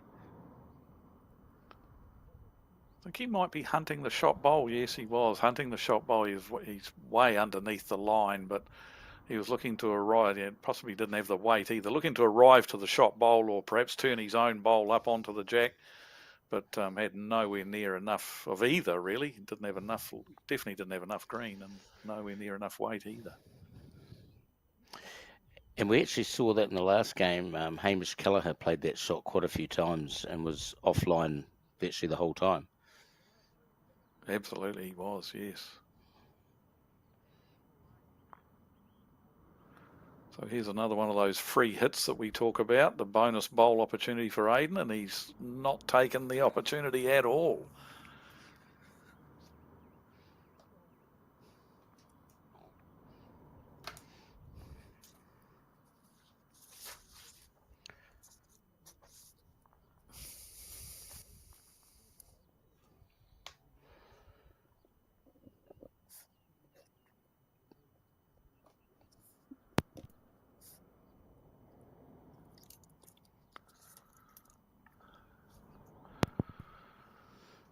Okay, will be interesting. Keep an eye on the lengths that these guys play. It was quite noticeable in the first game that we covered earlier on that Cameron Horrow liked playing the shorter lengths end, and Hamish was, when he got hold of the mat, he was looking to lengthen it out. So 3/4 length end here looks like from Aidan with his first attempt with the mat. Yeah, and it will be tricky to start off with, Dave, with the fact, the swap of the greens, the speed of the green, it could be a lot different to the last one they've just come off.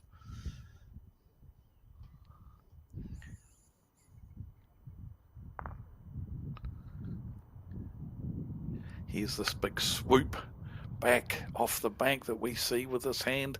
Fabulous drawing hand it is. I'd love to pack that hand up myself and take it with me. I love hands like that where the bowl comes hooping back into the head. Fabulous to watch. Yeah, and all you have to really do there is concentrate on that weight, because you can just chuck it out there and trust what's going to happen. And great, very, very sort good of bowl, just a reply fraction here. through. Will be the shot though.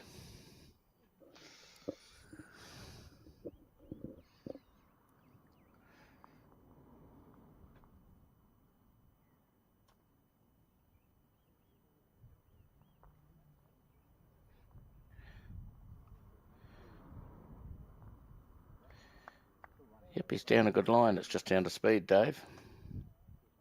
He's nailed it. How about this? Brilliant shot. When I'm about to say to myself in my own mind, he looks too wide here, I know that he's got the right line because it's coming back beautifully. Yeah, it's a great hand, isn't it? Good opportunity for Aiden here as well. Got a nice little rest on the shot bowl or trail the jack here. So he can chuck it out once again. Plenty of confidence. Just looking to have a couple of feet of over the draw weight. Looking to land the shot bowl or trail the jack, and he's very close here. What a great shot. What a shot. Great shot. Yeah, I wouldn't be surprised if Aiden had asked for some advice on what the best hand was on this rink. I'm pretty sure he would have had a chat to Colin. Colin, our producer down there, and jack of all trades when it comes to looking after us guys and us commentator, and the viewers at home does a fantastic job, does Colin. If he didn't ask Colin, he probably would have asked Ethan Kelleher or one of the players that played on the rink before him, I would imagine. Correct. And I think Aiden will be down that ditch hand again. There's no reason to swap. No, he's got a free open hand draw there. Tuck the jack round the corner a little bit. It'd be a lovely result for him, but just drawing another handy bowl is what he needs here. You can see Aiden does a lot of his pre-shot routine off the mat. I got no problem with that. It's great. It's a good thing to do. Can't fault it at all. Yeah, and he's got a really nice smooth delivery, but I guess when we're as young as these young fellas are, we should have a nice smooth delivery. Yeah, there's no clunks and crunks and groans going on in the body, is there, when you're still this age?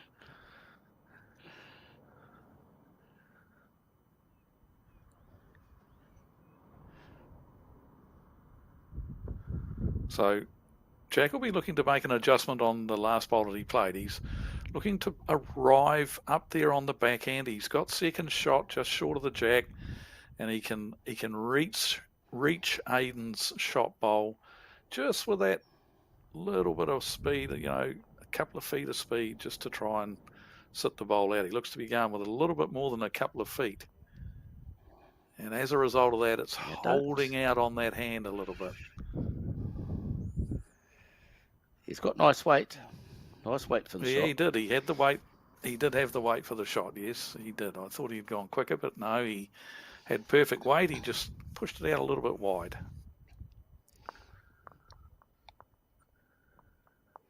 So back-to-back singles for Aiden. And I suspect we'll see around about the similar length.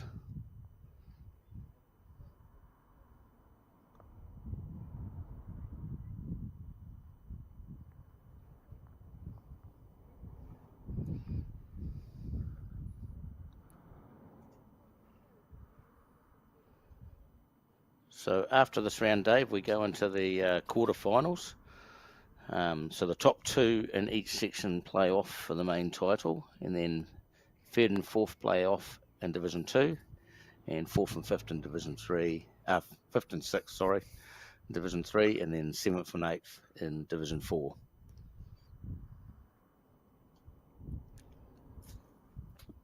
Great to see that all players are involved way through. They all get to play in the final round this afternoon. Yeah, that's a good thing, like if you've not done so good in the event, you've got a chance in the division you get drawn in, and you can go through and win that division. So I think it's really clever, whoever came up with this idea.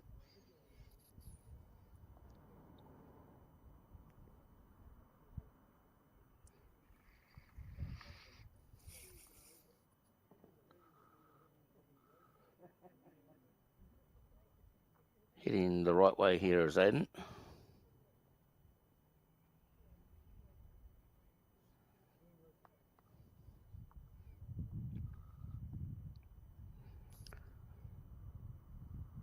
So it looks a little similar to the last game with Jack choosing the outside of the rink coming back and Aiden out on the ditch hand, which is the same thing that happened in the last game with the two players.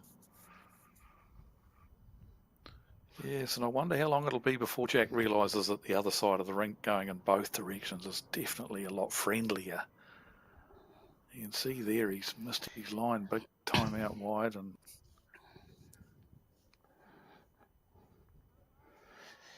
yeah, I'm pretty sure Karen Murphy's here as their coach. I'm pretty sure if she's rink side, she might be having a word to say.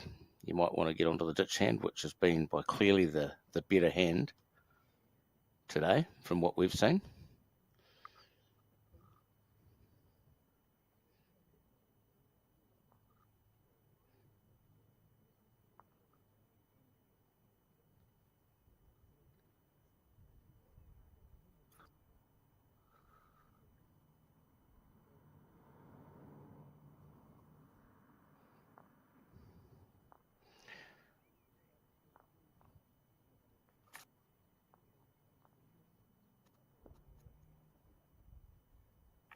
It's a nice effort.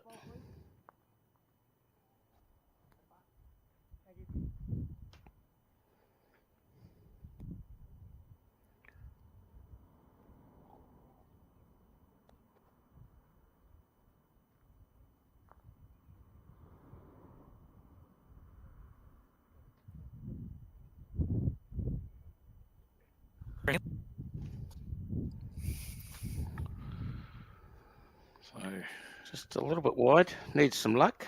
He's going to get some, I think. and he might just promote his own in there. Yes, I think that's made it 2.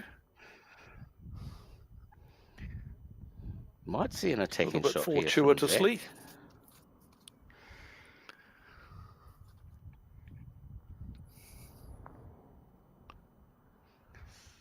So just for your information, Dave, in this section there is 2 players on 5 wins That looks and like 1 Mark, player on the 4 current wins. Bowls New Zealand coach.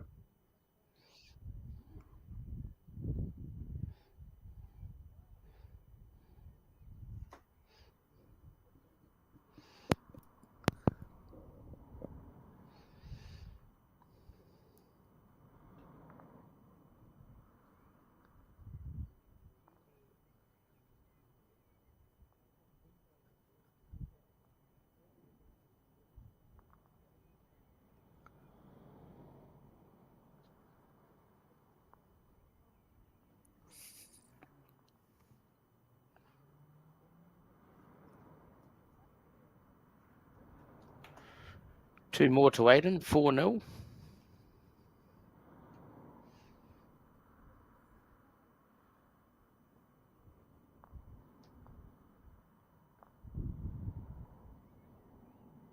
Had the right idea there, Jack, with that shot. Just a little bit unlucky. Found the hole.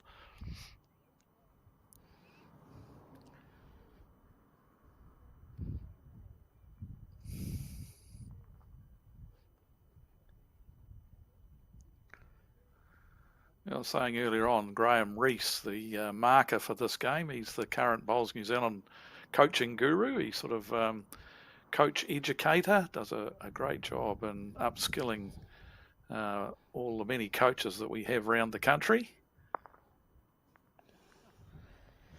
Yep, and just like any sport, we need to have coaches.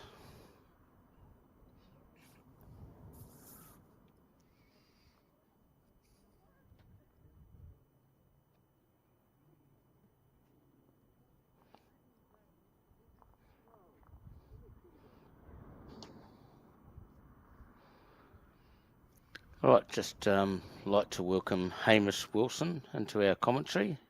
He's one of the organisers for this event. So, hi, Hamish. Yeah, good afternoon. It's a very nice day here for some bowls. And you've come in at a good time. Jack's just put a monster down. Hamish, he's not welcome along. Hamish, not only one of the organisers of the event, he's the president of the mighty Burnside Bowling Club at the moment. How's that going, Hamish? Oh yes, I do have that luxury. It's a very busy role, one would say. I've actually been out umpiring this morning. I might have briefly appeared on your camera earlier in the day. Well, I hope we were kind to you then. I wasn't listening, so I wouldn't know.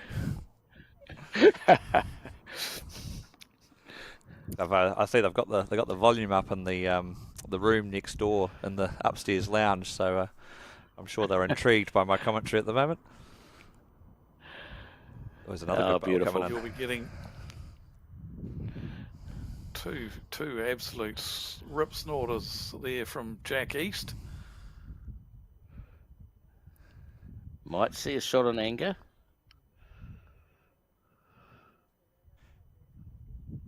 He's not going to be short. Yep, Aiden.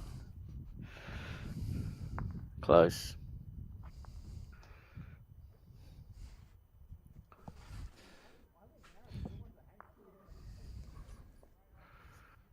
Yes, no, Scruff, I wear many hats in this tournament, so not just president, but I'm also controlling all those markers out there that are doing a fine job of looking after the players today.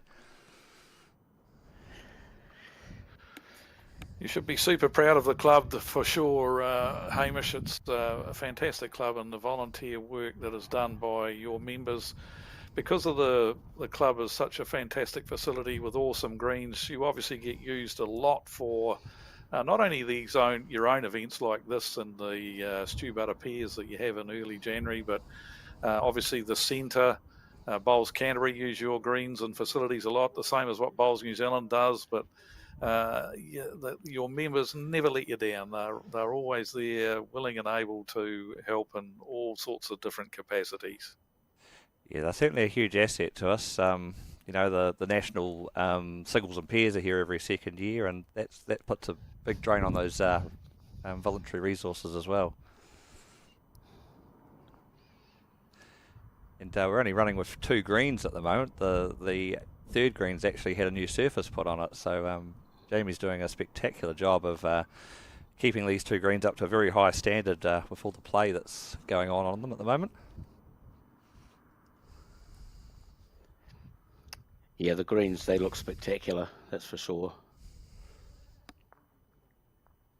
You'd hardly know they were submerged in a whole heap of water only 2 days ago.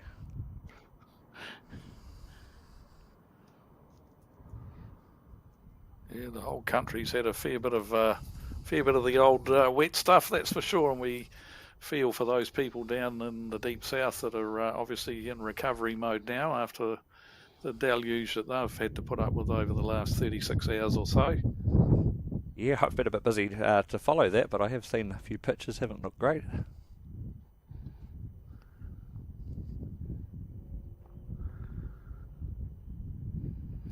So already change of tactics here from Jack. He's got the mat and he's brought it right up.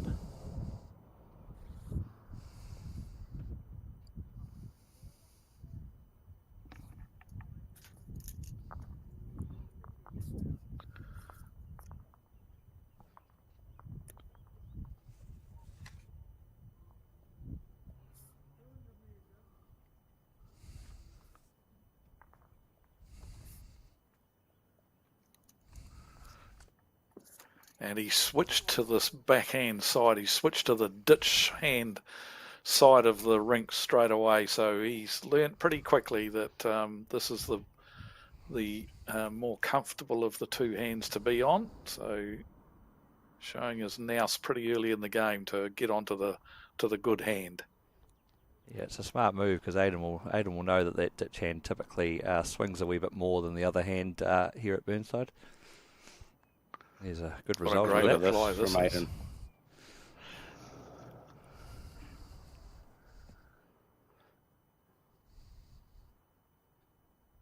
You've watched the several Yeah, players. the thing I like about it. Sorry. The thing I liked about this hand is the ditch hand is just marvellous. You just chuck it anywhere out there and you draw a shot. Sorry about that, Hamish. Oh, no, you're right. I marked a game yesterday on Rink 9 playing the other way with Tom Tyra, but it was the same concept. The player that got on the ditch hand was the player that won the game. It just gets a bit more turn out there at that early season for the players.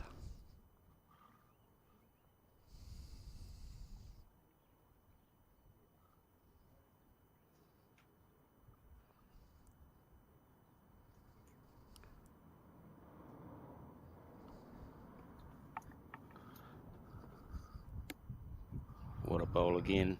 Another Not gonna be cracking bad where it bowl here. lands. 2 great bowls there. I guess that's showing why he's the current New Zealand singles champion, isn't it? Yeah, this club's been kind to Aidan. He's had a good season here last year with both the national singles and also the defending under-26 champion. So it's, the services here are kind to Aidan for his bowls so far. Big weight. Big weight here from Jack East. He's only got a 1-bowl target, really, so see how accurate he is with these drives. He's close. What a shot. Great shot.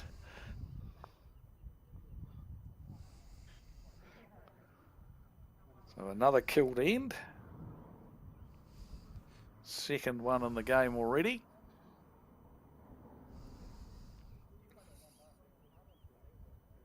Got a wee bit of luxury earlier on of sitting down with Karen Murphy for a wee yarn while Jack was playing. And she had a wee few insights from all of her years playing here. Yeah, one of Australians' greats for sure. And Dave, you'll know this, that Karen and Joe would have had a lot of tussles over the times. They sure did. Yeah, great mates off the green. They still keep in touch too. It's amazing that they've some huge battles on the green for sure over the years, at all sorts of levels, internationally and then nationally, and playing in some of the major invitation events in Australia and here. Yes, they've had many a battle over the years. 2 great players, butting heads.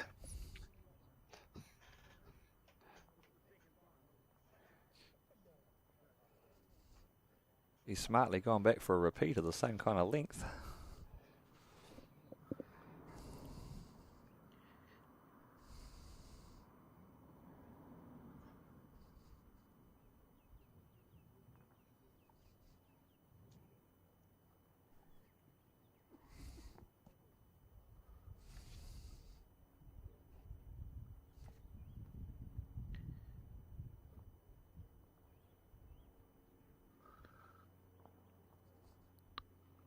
Yeah, so as you mentioned earlier on, Mark, just looking at the section that these guys are in, and Aidan currently sits on top. He had his first loss in the last round that was just played.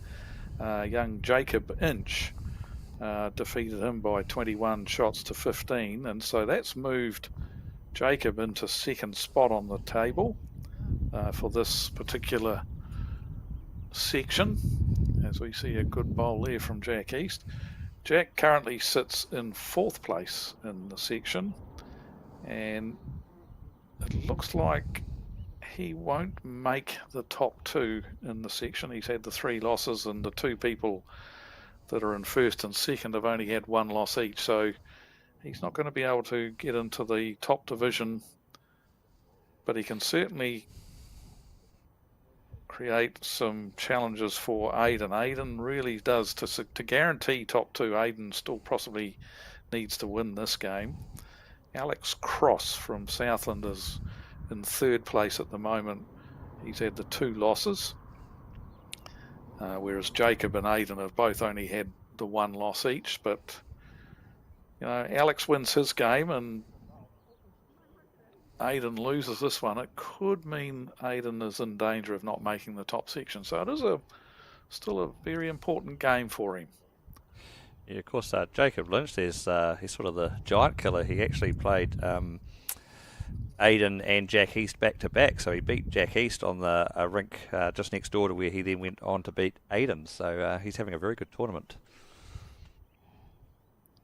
Famous surname, and obviously a brother of the great Caitlin, their New Zealand representative, who's now domiciled, or has been domiciled in Australia for a while, of course, but a younger brother of Caitlin, so obviously it's in the blood.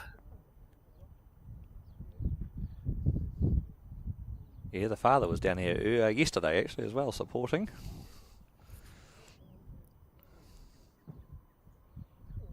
Aidan might be in a spot above the Happens a lot.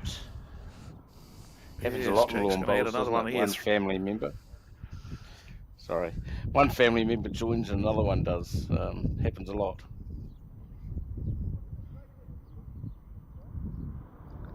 So Aiden's 3 down here and in a little bit of trouble. He's in a bit of trouble and he's got nothing really behind either.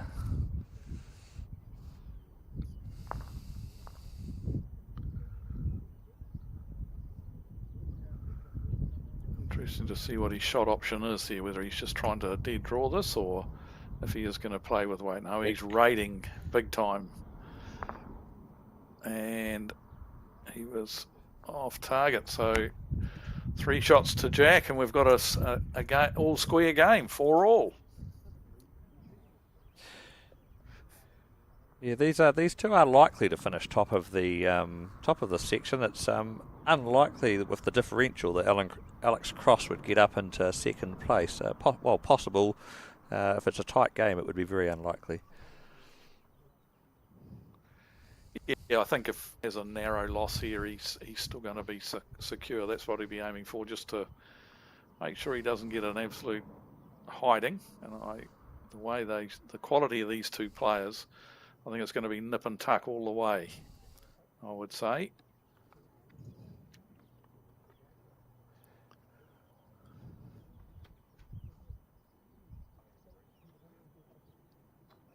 Yeah, the real tricky section is that section B, where we've got 4 players on 4 wins and 2 players on 3 wins.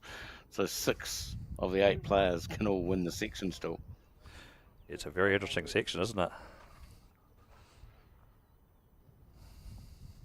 Of course, for those people out there, and if you wish to have a look at the results yourself, just go to the Burnside Bowling Club, and it's very much a user-friendly website that they've got, and the results are all there for you to see. Current tables are all up to date.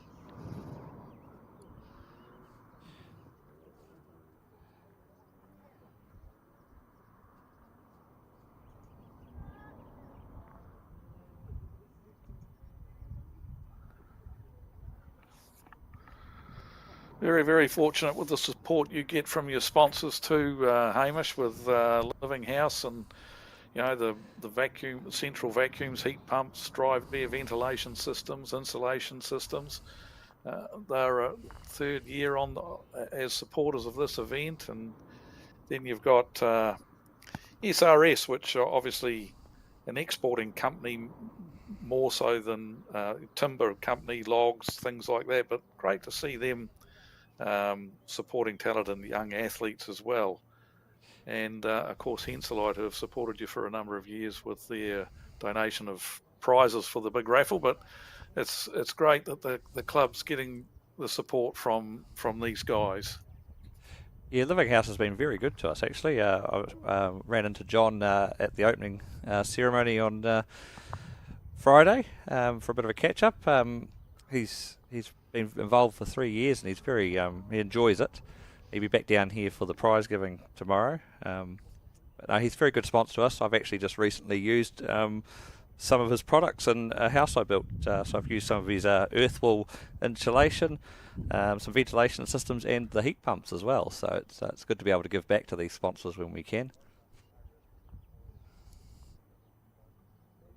Great bowl here. What a ripper this is. Great bowl.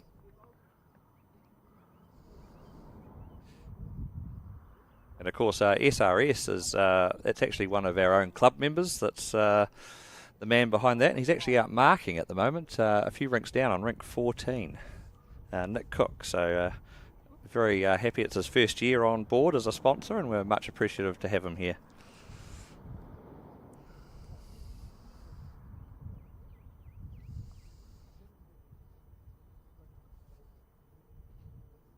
Beautiful delivery of Aiden. Aiden's got really, really flows, rhythmical. He keeps the head very, very still through delivery. Everything just flows nicely. He's always had an immaculate delivery.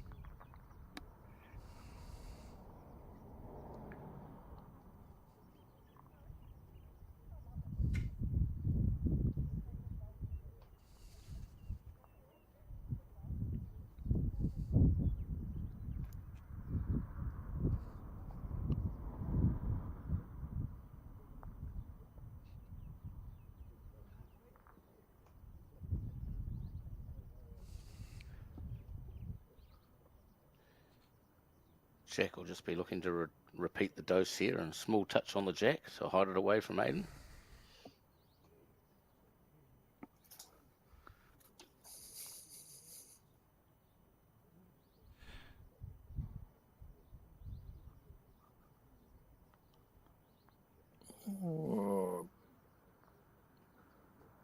Another handy bowl.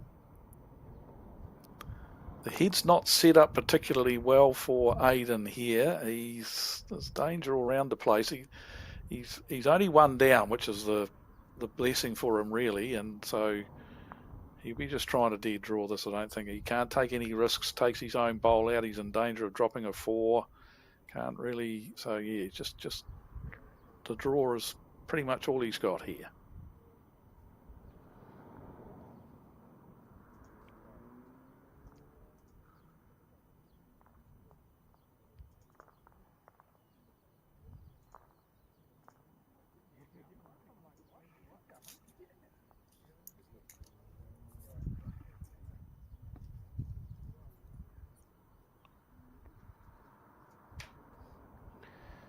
So for the first time in the game, Jack East hits the front.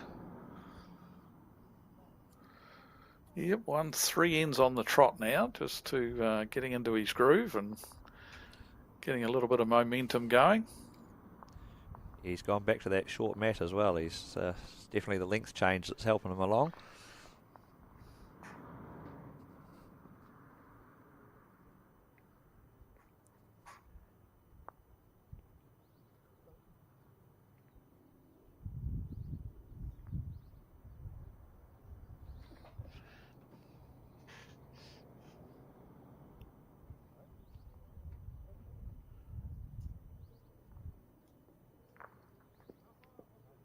Pretty good.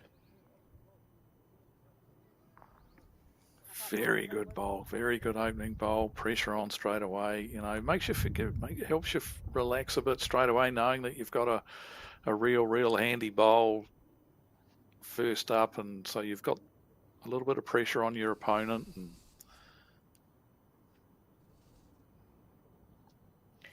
yeah, certainly easier with the second bowl. If the first bowl's in the area, you're not under that extra pressure of trying to get another close one and dropping numbers. So even if Aiden plays a brilliant end, he shouldn't, drop too many shots.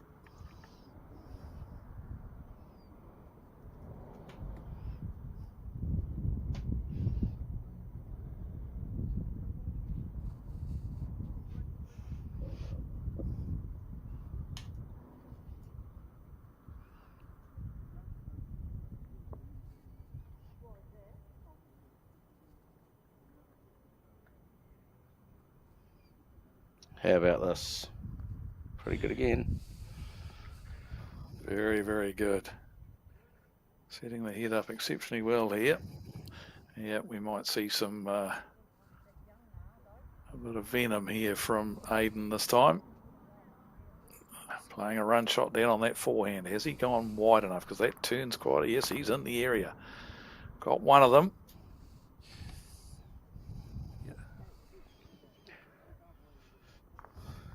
So, Hamish, is Burnside the headquarters for the national fours and mixed pairs this year?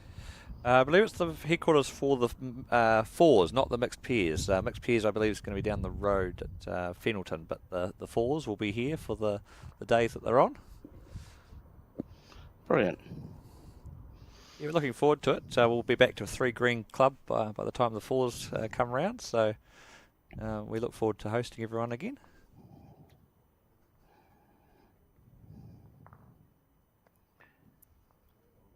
Really got his mojo on there now on the draw, has Jack East. 3 very, very good draw shots. One of them, of course, has been removed by Aiden, but he straight away plonked another one in there, and Aiden going back to the draw on the backhand now. Yeah, very precise shot to get in there, though, isn't it? There's only about a bowl width room in behind that jack to the bowl. Just going to skirt past. He might have got second out of that. It's a good bowl. Yeah, it's a fair effort. Yep, according to Graham, it's just a single.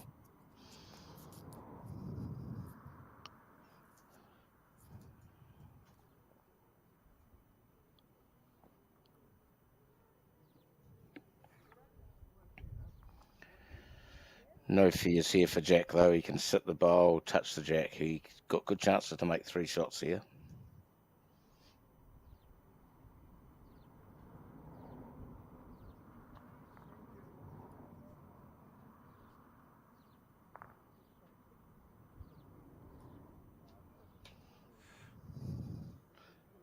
He's close. He's not too Close. far away if he's got the weight. Yeah. How about this? Touch for Great 3. shot. What a What bowl. a shot.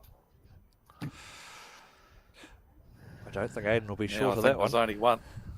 No, there's only, you're dead right there. There's only one option for Aiden now, and that's to attack this. And he does have quite a reliable attacking shot too, does Aiden?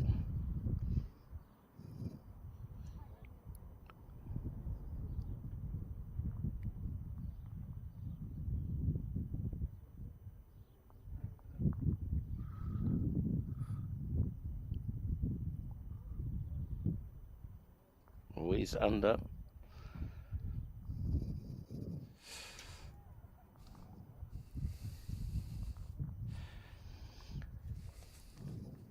Real momentum push from Jack now. 3 shots on that end. Pushes him out to 8-4. 4 ends in a row he's won now. Yeah, and again, look at that match, Yeah, just 8. straight back to the length he's been playing. Yeah, and it's 8 unanswered shots as well, and he's got onto that ditch hand and he's loving it. Just having a wee look at that section B, that really tight section that we've got going there. They're actually on the other green from my commentary position here at the club, but I see the top 2 in that section play each other, Hamish Kelleher versus Anthony Orlett, and a very real possibility that the loser of that game won't qualify in the top division. There's only around about 12 shots that separate the top 4 differential-wise in that section.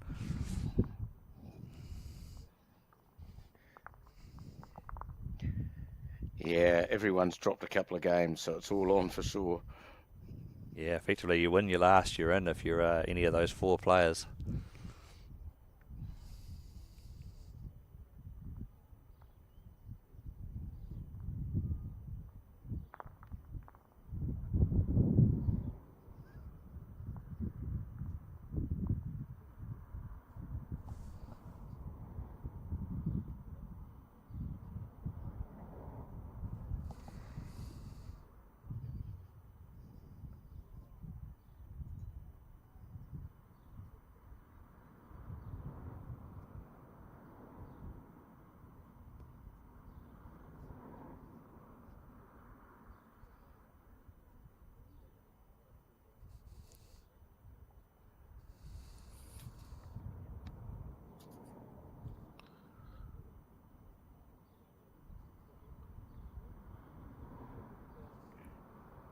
Very good recovery here. Yeah, both lads know the line down here on the forehand now. They can really trust that line, and all they have to focus on is how fast to deliver it. They know the line. They're hitting the line perfectly. It's just how fast do I bowl this?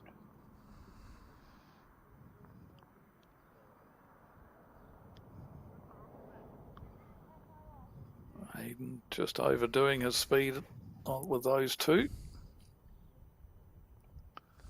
They're still in play though. Any bowl behind the jack, of course, is still a chance to be involved in the end at some stage.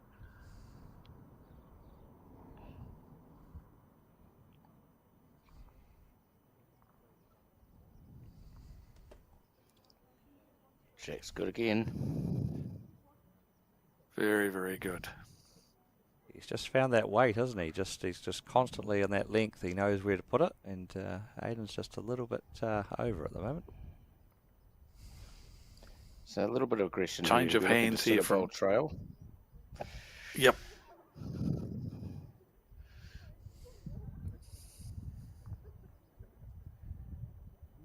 He'd be disappointed there, Dave. Yep. Really, really good. You know, look, it's not an easy shot, definitely, but it's not hugely difficult. But you just got to trust the key thing with those weighted shots like that, you got to still trust to throw the bowl out down to the correct line. Most of the time we see players play those shots narrow. They just don't trust that. They think that I'm putting some weight on here, so I can pretty much not have to worry too much about taking the green. But you do. You've still got to trust to send the bowl out. You're seeing it a bit more as well. When the players first started, these greens were quite wet, and they were getting away with those tight lines. And as their greens have dried out and the turn started to come back, a lot of players have been guilty of just not taking enough green. Let the bowl work.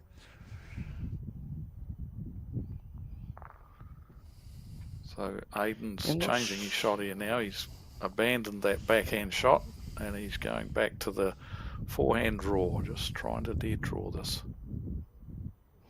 He might well be 3 down. That might be why he's drawing, Dave. Why we're trying to just reduce the damage. So, yeah. See whether that is 2 or 3.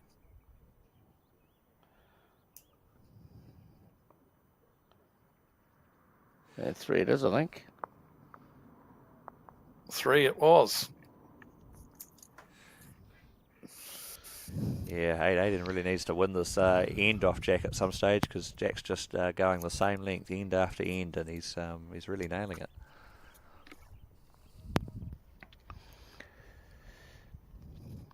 Yeah, I think ever since he changed hands early on, that's made a big difference.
Notice that Jack leaves the mat following his delivery versus Aiden, who tends to stay on the mat. And that's very much, not saying all Australians do, but a lot of Australians leave the mat. Slightly slower greens. You'll also Northern Hemisphere players tend to leave the mat as well. And what they're doing, that is achieving, is getting body weight behind the bowl. They're not just relying on their arm to get the bowl up to the other end. They're getting body weight behind it, which makes the getting the bowl up the other end a lot easier. And when you get the Northern Hemisphere greens where they are super slow, 12, 11 seconds, you do need body weight behind the bowl. You'll notice Jack here, so obviously slightly slower greens in Australia in some areas. You see how he leaves the mat and gets body weight behind the bowl.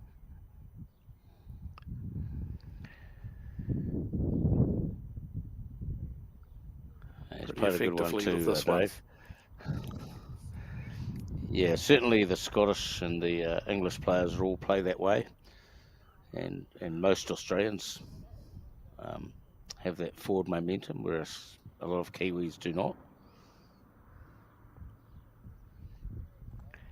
Like Dave, I know for myself. Yeah. So, like, I know myself, I have to do the same when I play overseas. Got to have that forward momentum. Played a good one here. Very good bowl here. Excellent bowl. Yep, it's we're in the situation here in New Zealand where we've got we're renowned for having the quickest greens in the world, and we've had, as a result of that, a lot of players in New Zealand become arm bowlers. They rely on getting the bowl up the other end just using their arm, because that's all they need, because our greens are so quick. You can just and the minute they strike a slow green, they're in trouble. They might get them up there for a while, but eventually the old arm gets a bit sore having to really give them a bit more of a heave to get them up the other end. And that's where the New Zealand way delivery and you see, as you say, a lot of the Australians, Northern Hemisphere players, they get their body weight behind the bowl, and that's where a lot of players in New Zealand fall down, because we have become very much a country of arm bowlers.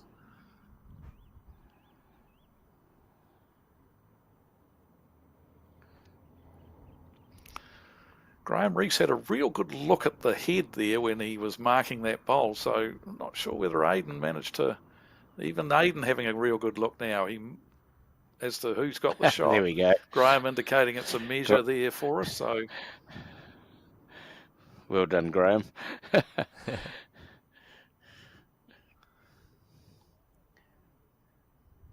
Oh, I think he can full draw this all too, three Dave, people involved in the match have had a good look at it.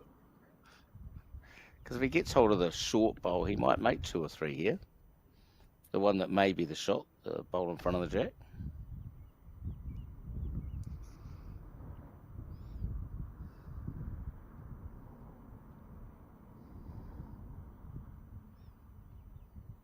Yeah, if he gets hold of the shot bowl, but duck underneath. Everybody's done that on this rink, haven't they?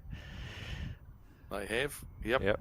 Here comes the umpire, which is Mr. Mike Small, a long-standing member of the club. Very good player too, in his own right. Yes, he's busy at the moment organising the Burnside Pairs, which is the tournament we host just after the National Fours in January. So I believe he's probably confirmed nearly about 40 of the 48 spots in that field, so he's doing a fabulous job.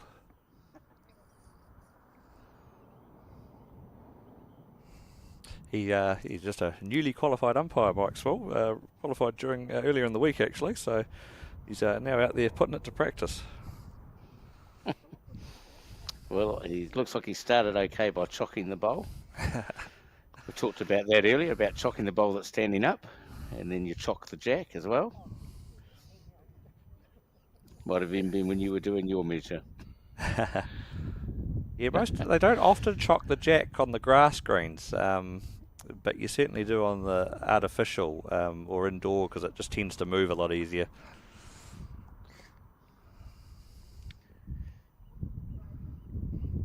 It's amazing the umpiring. It's you've got to do your qualifying, and there are different levels of umpire as well. There are some people who just called measurers. They pass the test to just do measuring, but then there's a lot more to umpiring than just measuring things like this. It's so much to it, knowing all the rules of the game. The measurements of the rinks, all of those sorts of things come into it. And so it's great to see that you can aspire to become an international ITO, as they call them, an international technical official. And we've got a number of those in New Zealand who have, get to attend Commonwealth Games, World Bowls Championships. And so it's a career in its own right, being an umpire in the bowls fraternity, and some great opportunities for to be involved in events around the world when you get to the very, very top level.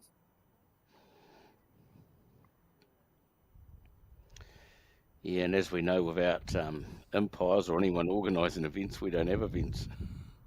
So we do need them. I'm sure all the players appreciate the work that they put in.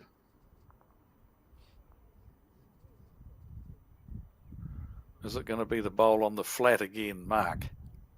Yes, it is. There we go.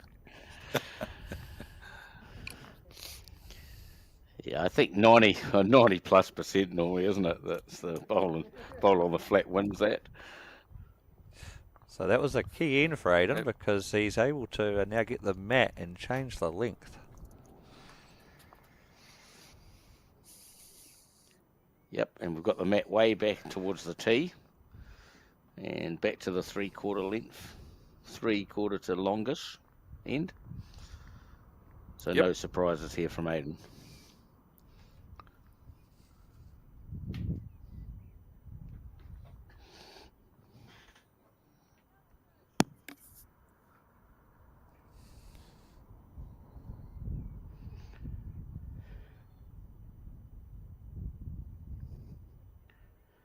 And nice weight with the first one.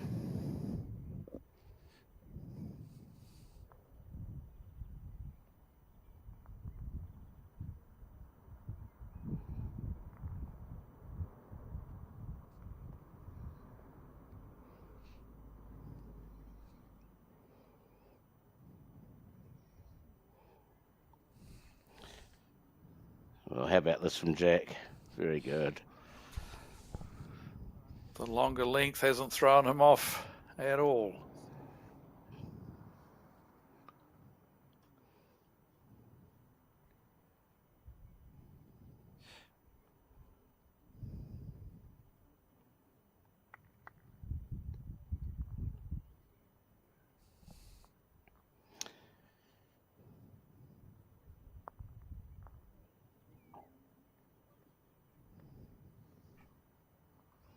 Of course, these players have just had a change of green as well. They've just come off the other green here at the club, so it's my understanding from talking to the players is that this green that they're on now is running just slightly quicker than the other one, so just having to adjust a little bit with the green and weight.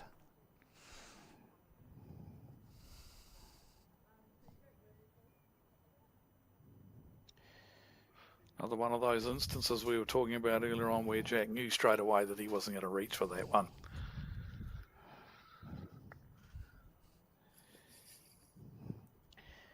Yeah, it just means we're feeling the bowl, isn't it, Dave? The player himself knows the second he lets go.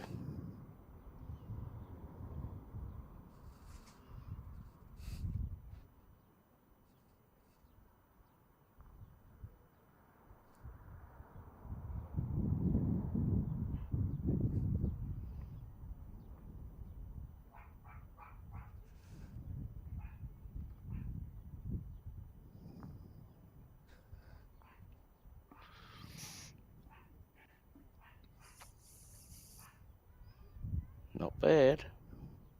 Just needs to run. Very good bowl here. Yeah, that pressure just never lets up. I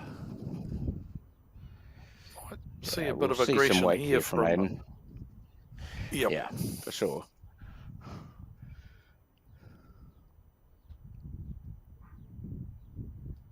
And I don't think he can afford to start missing. He's got to start getting some of these too, Dave. He's missed a few in the game. So he needs to connect with one. This will be a good time to connect. I don't think he's got the weight. He hasn't. We misread that a little bit. He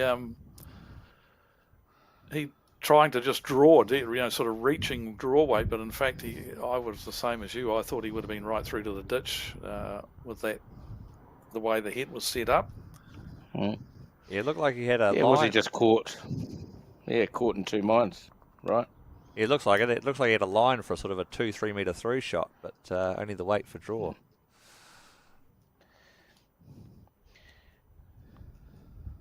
Another one of those bonus bowls coming up for Jack. Yep. Big chance here, Dave, to get a nice three. No danger drawing on the hand he's drawing. Should actually do this pretty easily. And he has. And he has. Brilliant stuff.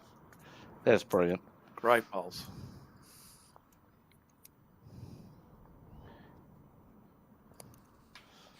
Yeah, so the change of gone length from 4-0 affect them. Yeah.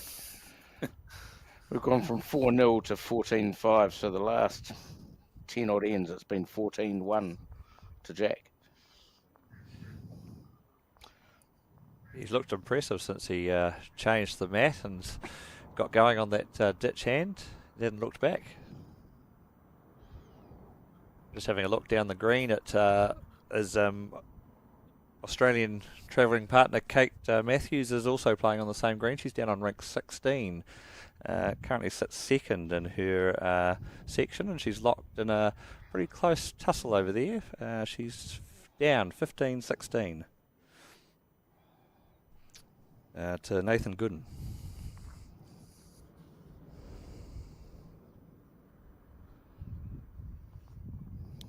Another very good opening bowl.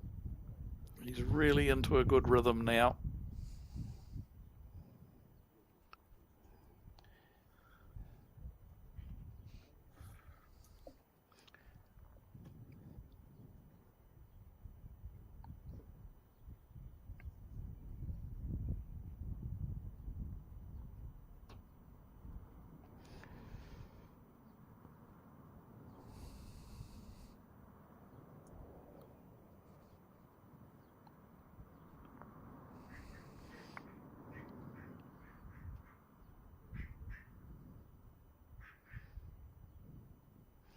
Pretty handy. He's on fire here, Dave. He sure is. He's just honed in on that side of the rink and just absolutely nailing it. Big weight. Close, is he? The gap. Reduce the count.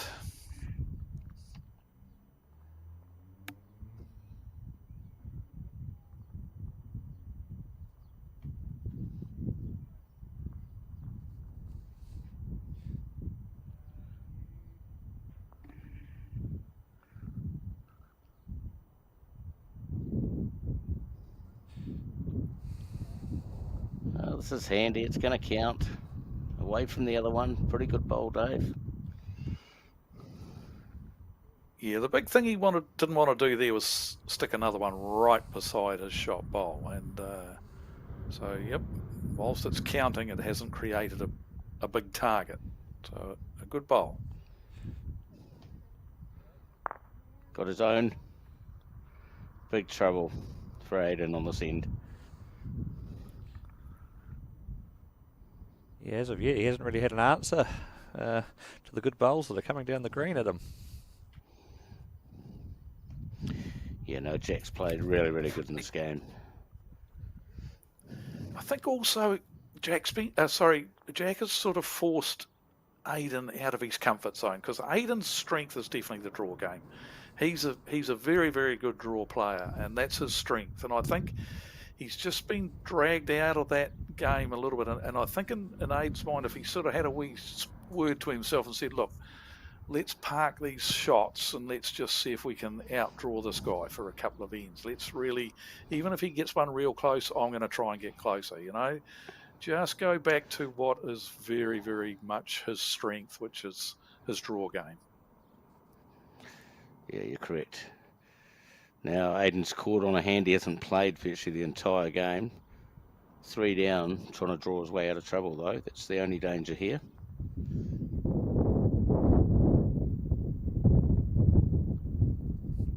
Oh, he looks under, doesn't he? Oh, he's got a lot of weight, though. He's certainly not drawing. No.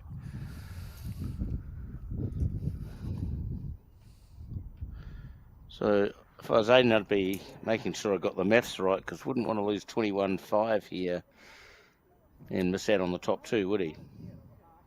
That's right. I think that's one of the things we talked about earlier on. He needs to ensure that he's still going to qualify even if he loses this game. If he loses by a big margin, he could be in trouble. Yeah, I'm just having a look. Yeah, I just hope he's done the maths. Yeah, it's, the next person that would overtake him in it is Alex Cross he's got to watch out for, who's actually playing the Burnside, the only Burnside player in the field, Olivia Matza. They're on rink 11 at the moment, and the score's quite close over there, 11-16 to Alex. Yeah, so that probably helps Aiden a little bit too with the differentials.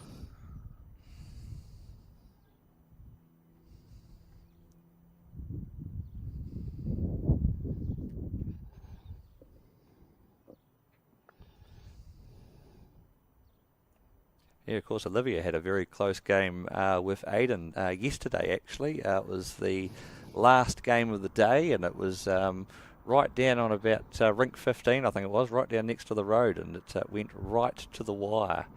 I think it was finished about 21-20 to Aiden.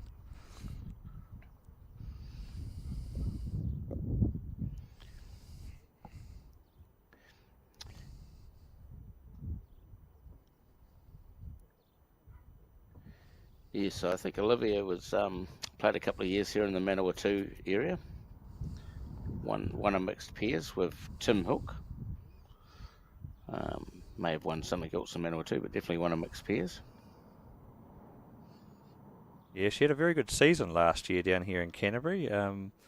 She featured very heavily in the Canterbury Awards. She got the consistent female player of the year in Canterbury, so very talented young athlete on the rise.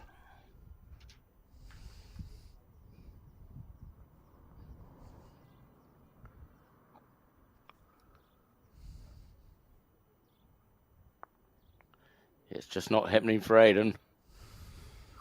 He's unlucky there. He was very close to just getting underneath that bowl and being in the area, but yeah, might have to see some more aggression from him with his next bowl. Well, Davey's got to be careful here because this could be game over if he drops a 4. Absolutely, and I tell you what, he is in danger. I just want to try and have a quick look at the tables, and he's got a 21 shot advantage over Alex Cross at the moment. However, if he loses by 16 here and Alex gets up and wins by 8 or 9, then Aiden's in danger of not making the top section. So it's all on here. Big weight.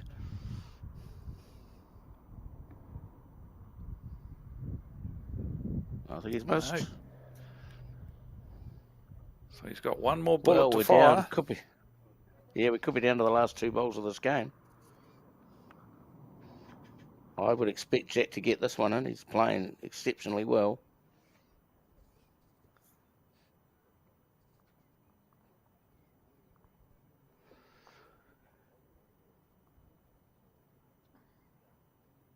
Yeah, Jack's probably a little disappointed of how he has performed across the couple of days so far, but he's coming into form now and should set him up well for the post-section draw, which will be on the same green for Jack, so he'll be looking forward to that. I think we're all in here, Dave. Yep, in or out. He's got something. Oh, how about that? Big shot. Big shot.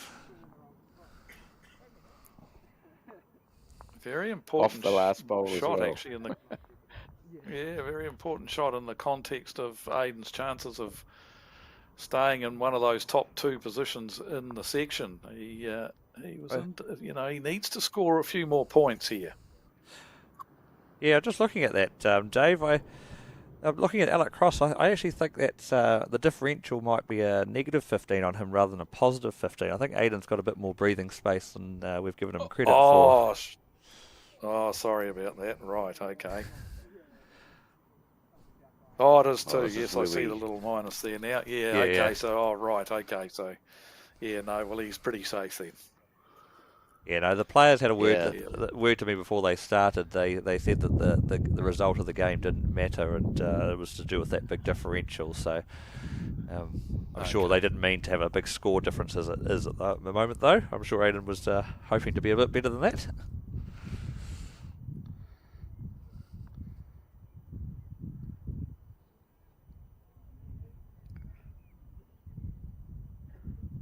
Of course, you want to go well in this game because you want to carry that form through into the next round, don't you? You don't want to start the next round with a loss from this one. Hamish and with Aiden losing the game before, it would be back-to-back losses. Yeah. Aiden actually told me he enjoys it here when it rains. He enjoys the slowness of the green, so the fact that the sun's out and things are speeding up is possibly a sign of those last 2 rounds.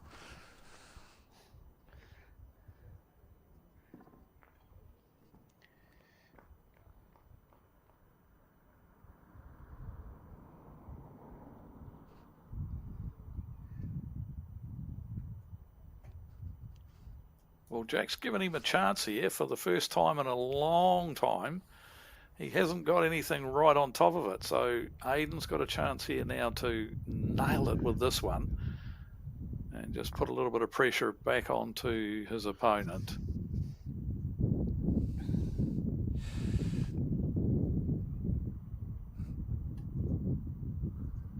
He'd be disappointed with that. Even though it's counting, it's still left a heap of room for Jack with the form he's in at the moment.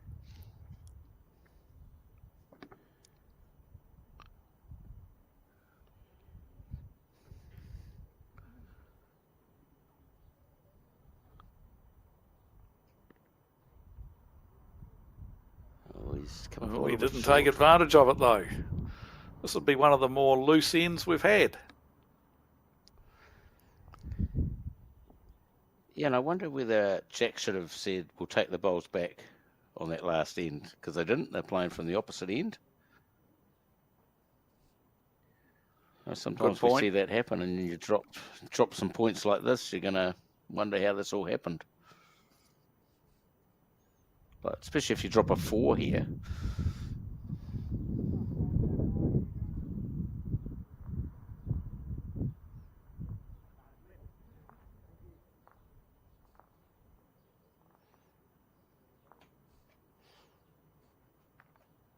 Yeah, it's the first time he's been under some pressure for a little while.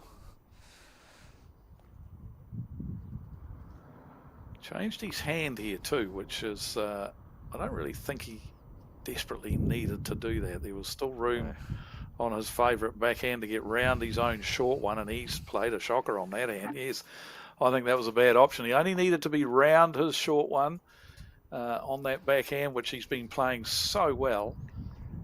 He opted to change and made a bit of a hash of it.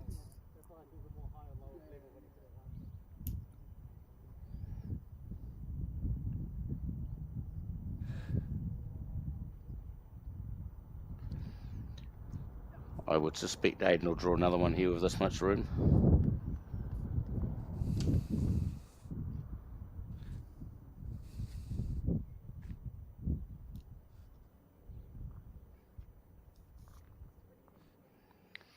No trouble at all. Draws the absoluter. Yeah. That'll help the differential a little bit for him.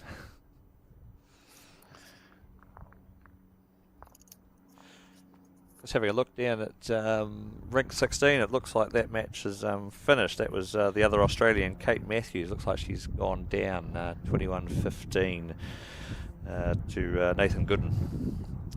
I'm not sure what that's going to do to that section. No, Kate was looking pretty good. Big differential she had going into that round. So I think it'll be Kate and Tom Tairoa. Oh yeah, huge differential, isn't it? So yeah, again, yes. another result that's not going to matter.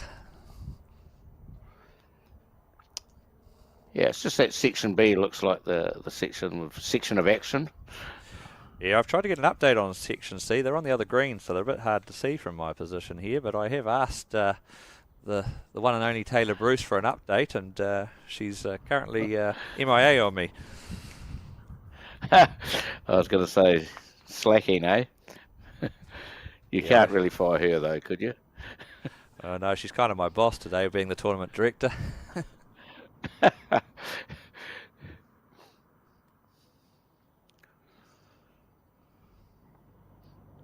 Nice start here from Jack, playing this direction pretty good.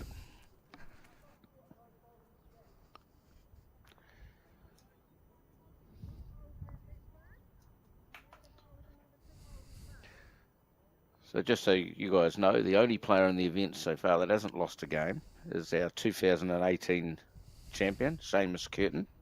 He's on 6 out of 6 in Section A, coasting along quite nicely.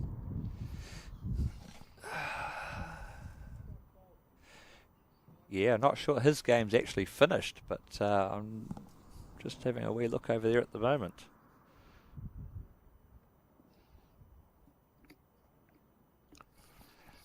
And yeah, looks like he had another win to finish unbeaten in section play.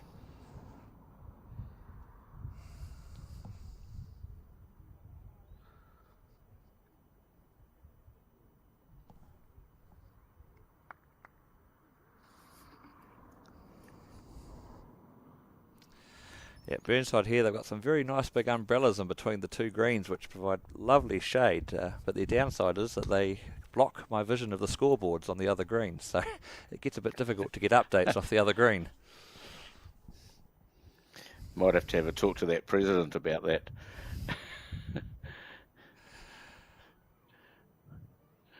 Guess you can't tell yourself off, can you? No, it might be a bit difficult.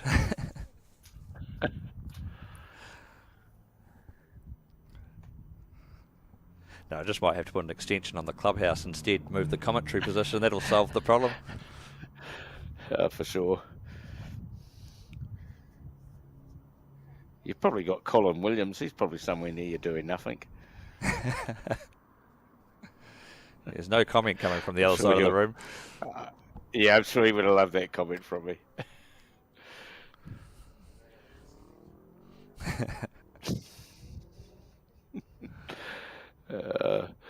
I'm loving Colin's work. He's looking very relaxed across there, so I'm guessing that everything's going to plan today.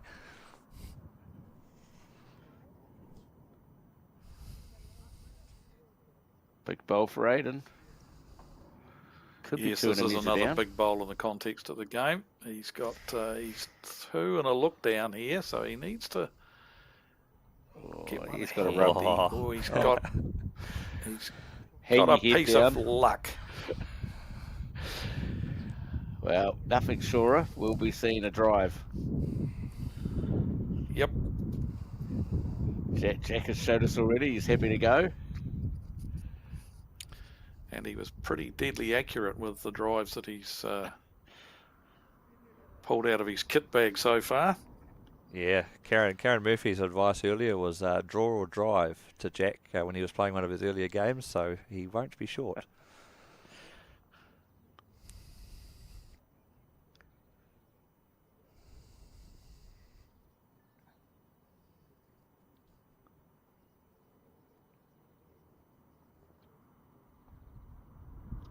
He's watching it. No, he's missed.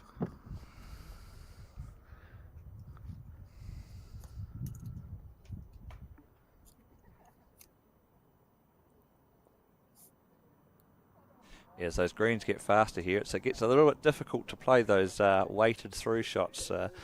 So yeah, Karen, rightly so, with all her visits here, had suggested that actually as they speed up, you give away those weighted shots and stick more to your draw or drive. A lot more accurate on these greens.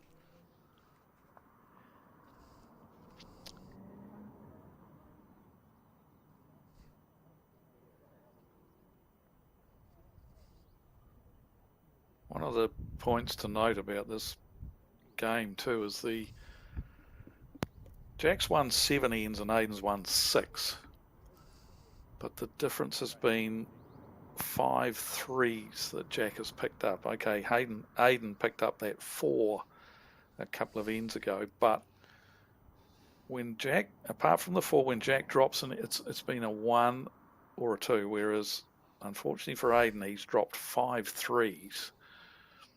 And that's another thing that we talk a lot about in the coaching ranks is that, you know, if you can't score, then try and only drop a 1 or maybe a 2 at the most. But 5 threes, that really hurts you. Correct, Dave.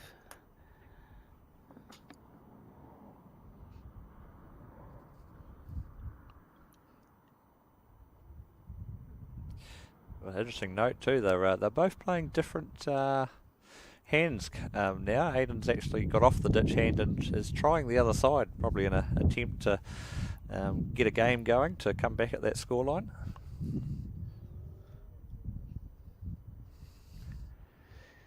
Yeah, Hamish, I don't think that's a bad idea. Like, he has been struggling on the ditch hand, so I don't mind his change. And his first bowl's actually a little annoying. It's narrow.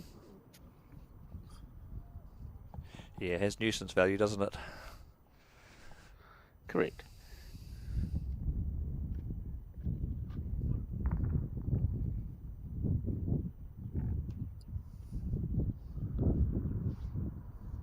Fortunately, it doesn't stop luck. A little bit lucky. He's got a little bit lucky, but... Very, very lucky result.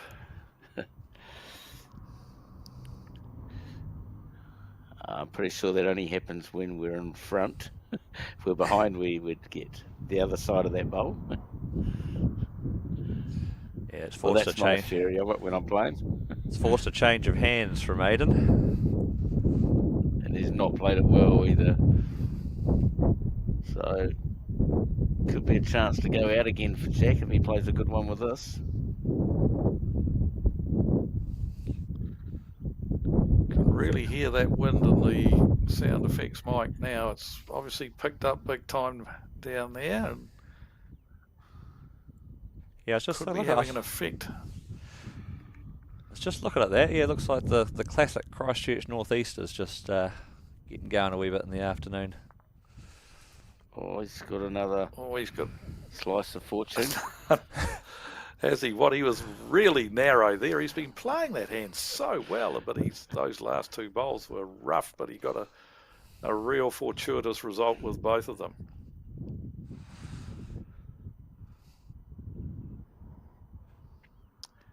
Yep, looking out the window, the flags are fluttering away in the background, so certainly the wind's picked up a bit.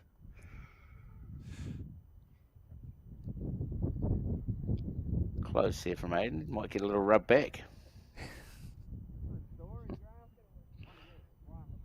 Got second shot out of it. That was vital for him.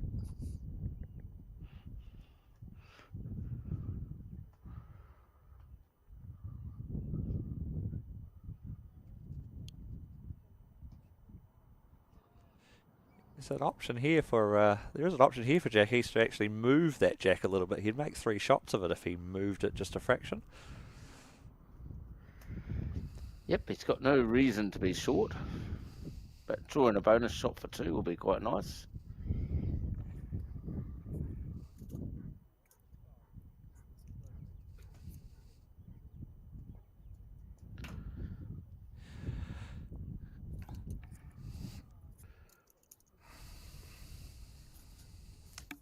Yeah, of course, Aidan has that luxury of knowing that regardless of the result, he will get through to the main event in the next round and play for the Scenic Hotel Cup, which is the trophy up for grabs, and originally sponsored by the Scenic Hotel Group, and they're still actually involved with this tournament, still sponsoring a couple of vouchers, accommodation vouchers for the event actually, which we raffle off through our systems here, and helps contribute to the cost of running the event. So it's great to have them on board since the cup's named after them.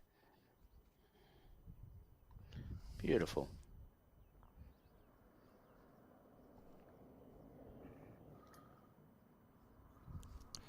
Of course, sitting on the counter. Got an awesome history, this tournament. Most definitely been going since 2004. When it was originally started by the Elmwood Bowling Club, who ran it for the first 5 or 6 years, and then Bowls Canterbury ran it at the Burnside Club for a few years before Burnside stepped in and took over the running of the event from sort of 2013 onwards, and it's become Burnside's event since then, and it's the 21st year that it's been played, so it's a real... It sticks out on the calendar. It's as popular with the under 26s. I know that the club calls for nominations from players. They put their CVs in, and then the club sifts through them and decides on who's going to make the field. But it's always well oversubscribed, Hamish, isn't it? Yeah. This year we you could argue we almost had enough to run a third green for the event, but. Obviously, we don't have a third green this year, and also to maintain the quality of the field, it's been capped to 32 players, but 32 of the best young players across the country are here. Yeah, as you say, 21 years it's been running. I've actually been involved with this tournament for 20 of those years. I was actually started as a player back in 2005 when Doug Wilson won it, so my association with this is very long. And you were a beaten finalist, weren't you? Yeah, 2014 against Greg Ruaporo. That's right, yep. Yeah, he's we've played him 3 times, and it's 2-1.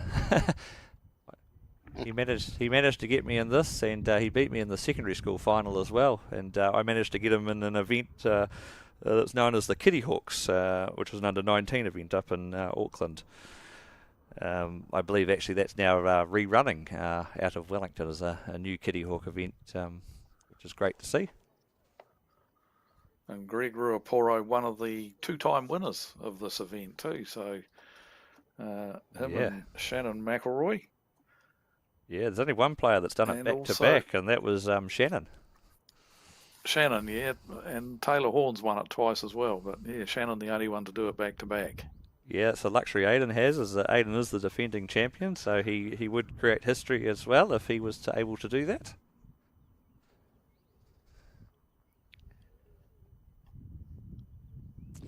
But there's a lot of good players awaiting for him in the post-section draw.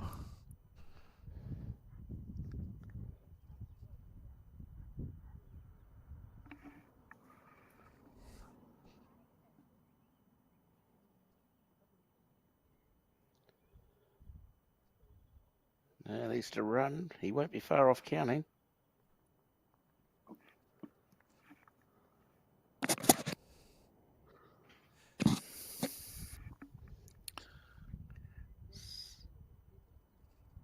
Two down, probably. Yeah, Graham indicated two. Looking at the angles, I'm not quite sure what shot he's looking at playing. It looks like a backhand run at the split of the two front bowls, and he might get all those bowls out.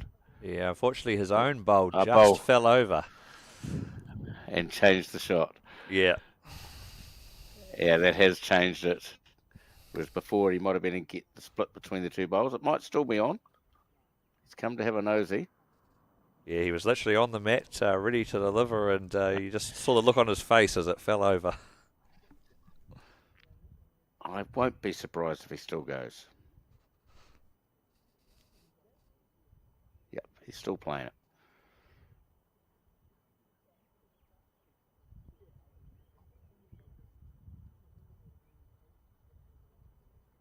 He's close to the shot. No. Oh, now he's game down, is he? Oh, it's turned sour on him, and I think it's cost him the game.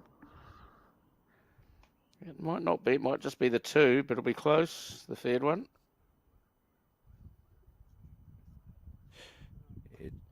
Just the two, it looks of it. Yep, just the two.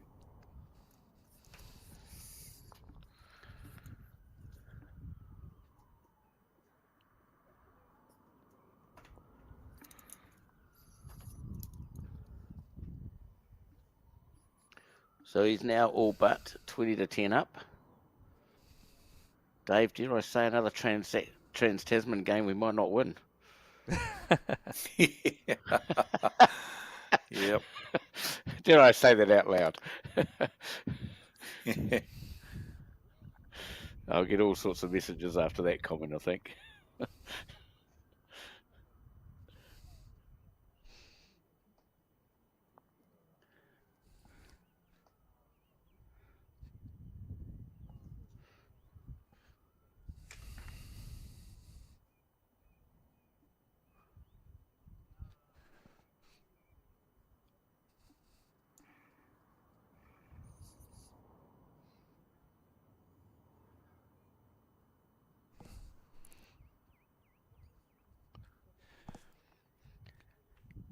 Jack's delivery certainly looks a bit like Aaron Wilson, where he's almost off the mat before he delivers, doesn't it?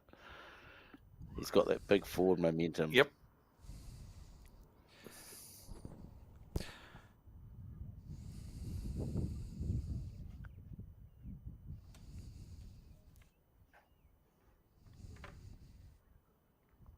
Just been having a wee look across that other green as best I can on that tight section B, and just looking at that Anthony Orlett Hamish Kelleher match, and from what I can see across there, it looks like it's locked. It's 15-13 to Anthony Orlett at the stage, so it's a very tight tussle for that one of those two spots in that section.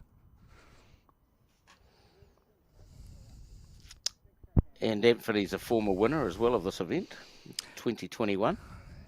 Yes, he is, and of course, Hamish Kelleher was the runner-up in the national pairs at Burnside last year. So with his brother Ethan, so both very talented players.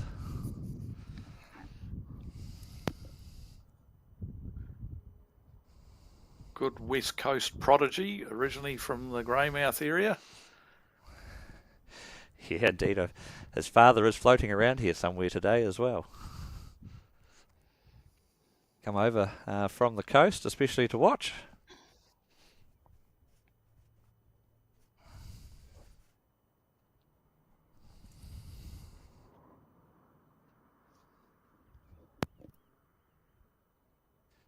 It's funny, we talked about that wind before, but almost as quickly as it came up, it's dropped back away a little bit.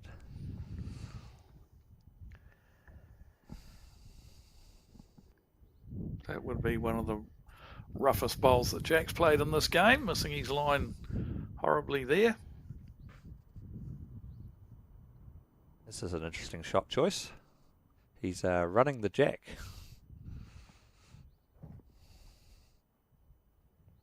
And he's game down. He's got a yardstick. So yeah, he just tried to put the jack in the ditch. Didn't miss by much. About a bowl width he missed by, but it's a very open head. A lot of holes to go through. I'd say he's all in with the next bowl, Hamish. That's what I'm predicting. Yeah, one does wonder whether he's actually preparing for his next match, and he's just decided it's time. He got off the green and got some substance before he plays his next round in post section.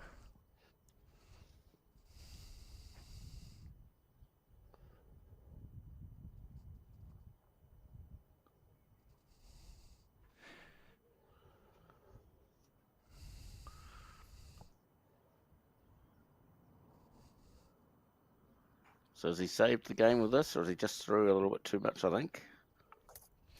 Yeah, he's gone through, yep. Yeah, they've just shaken hands. Well, I'd just like to thank all our viewers for watching. Thank you, Hamish and Dave, with the commentary on this game, and we'll probably be back. Not sure exactly what time, but we'll try and get something up on display. It'll probably be 40 minutes while they do the draw and all that sort of stuff at least. And good luck to catching up with everyone on the next game.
Someone you care about is going through a tough time, it can be hard to know what to do.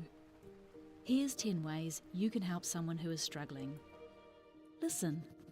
You might want to give advice, but most people just want to feel heard. Be there. You don't have to fix their problems or find the perfect thing to say. Just let them know you'll be there when they need you. Let them know you get it. Let them know you get why they're struggling. Give them what they're going through. Knowing their feelings are normal and okay can make the world of difference. Offer practical support. Ask them what you can do to take some of the pressure off. Maybe you could make them a meal or do something to help around the house. Give time. Sometimes simply being there is enough. Hug it out. When appropriate, a hug can bring so much comfort. Talk it out. Offer to be their sounding board and kōrero with them about what they're going through. Remind them how much they matter. Let them know how much you and others care and how important they are. Remind them of their strength. They might not feel strong right now, so remind them of the strength you know they have. Help find them support. Offer to help them find the right services and support they need. For more information and to try an online therapy course, go to justathought.co.nz.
welcome to the Burnside Quarterfinals of the Under-26 Singles in association with the Living House.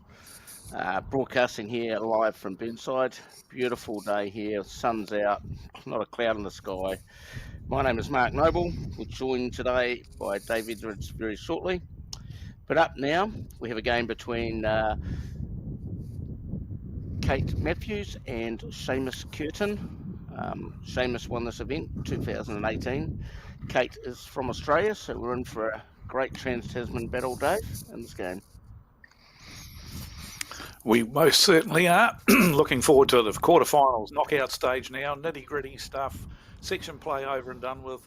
Seamus Curtin unbeaten so far in the tournament, 7 from 7 in section play, and a very, very tough opponent. Australians, of course, another Trans-Tasman battle, always very, very tight.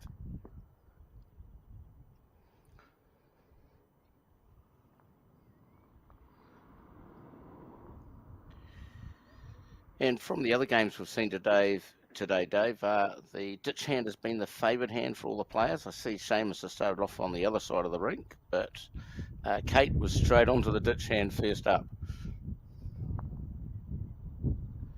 Yes, and I just wonder, whether there was a little bit of chat amongst the players. I would have thought that maybe, the players that had come off of this rink, Kiwis, might have had a word to Seamus and just quietly said to him, mate, the ditch hand's beautiful. But he's starting on that other side, and we'll see how long he stays there before he does switch to the forehand, because there's no two ways about it. Mark, you and I, we've fallen in love with this ditch side of the rink, haven't we? Oh, look, for sure. The hand is nice and kind. Just chuck it out. It comes back to the centre line. The hand that Seamus is playing at the moment is just a little bit tricky. It ducks away or it holds out. He's played a good one here, though. You never know. He might latch onto it. He very much could. He's a good enough player, obviously, real quality player to latch onto it himself. So let's see how he goes, how the first few ends play out. Yeah, by all means. We're not saying the hand that Seamus is playing is unplayable by any stretch of the imagination. It's just that no one's found it today, Dave. Yep, and the other hand is just so kind.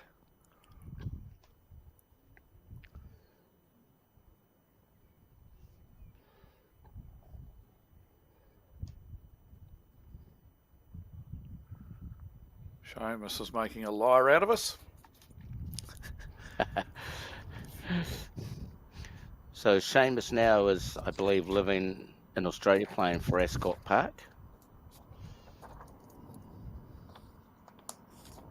Yes, over in Adelaide. Joe and I were fortunate enough to spend some time at the over there and catch up with Seamus. He's doing some great work over there with he's into his coaching a little bit, as we see a very, very good conversion shot here from Kate Matthews, poking the jack through the gap and making 3 shots of it. She's left a bit of room for Seamus to counter, but still, it's got to be done. And at the moment, she's holding 3. Very good conversion shot. And as you said, like on this hand that Seamus is playing, if you've got a little bit wide, most of them haven't come back, so it'll be a big test to a spilled jack early on in the game.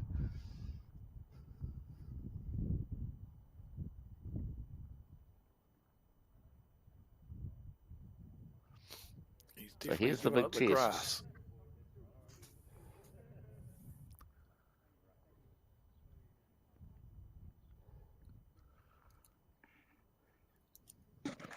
And I think he'll be 3 down here. Gave it the grass, but yes, he gave it the grass, but didn't have the weight. So dropping a 3 on the first end.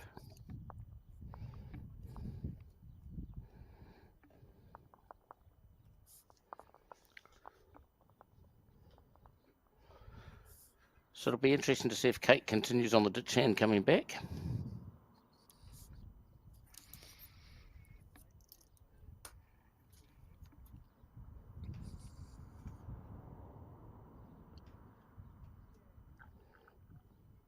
I think that conversion shot would have given her a lot of confidence.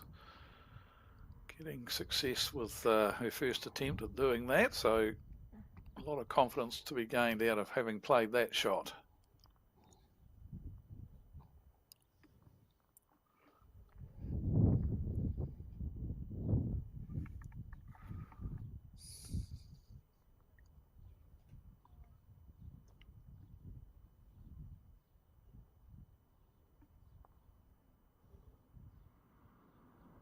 So Seamus sort of forced onto the ditch hand with this first bowl.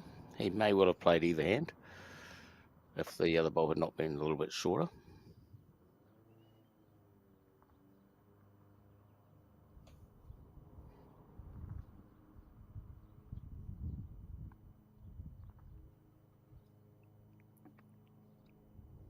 So Kate from the Raymond Terrace Club, which is in the Newcastle area of New South Wales over in Australia, and it's a pretty strong club. Some very, very good players have come out of that club for Australia over the years.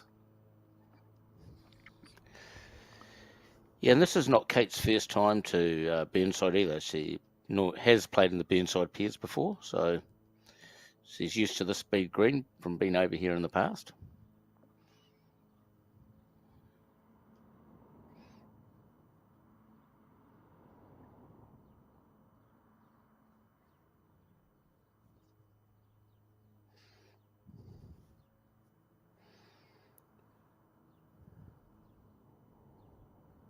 So another reasonable effort. We've got the president of the Burnside Club going to join us, Hamish Wilson. I'd like to welcome you on board. Yeah, good afternoon again. We're back for the sharp end of the competition.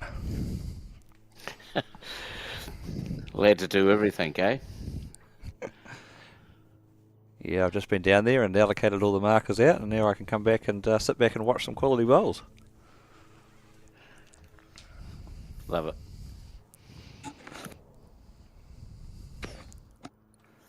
And the quality bowls on the first couple of ends have come from Kate. She was one down and played a real screamer on the first end to convert the head into 3 shots for herself, and now she's found that ditch hand very, very quickly here and holding another 3 shots. Do you reckon she was talking to Jack from the last game on this rink? I think she might very well have been, yes. I think that's a guarantee, isn't it? Yeah, I think so. Under the Australian format and feedback, I think that would have been passed on quite well. And Seamus finding the other side of the rink a little tricky. Sorry, Dave. I just wonder if that side of the rink is just a tad slower too, Mark, because every game we've covered, whenever a player has switched from the backhand to the forehand for the first time, they've dropped it quite a long way short. So I wonder if there's just a second difference in speed between the two sides of the rink as well. You could be correct. Could even be 4 here. 3. What a start. Yes, one of the players said to me earlier that the ditch hand, all lines lead to the jack. It's a lot more forgiving on the ditch side generally on these rinks. And we've commentated on that, virtually saying the same thing, that it doesn't matter where you chuck it out there, it seems to come back to the centre line.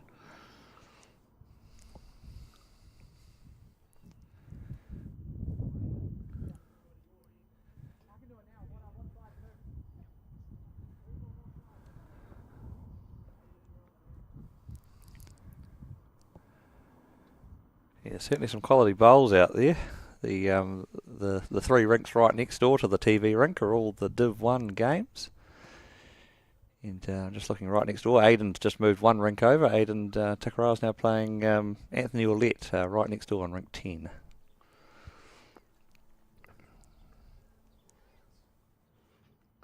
This might be quite good for Seamus. Kate's dropped 1 in the way on the hand that he started off, so might get him out onto the right hand.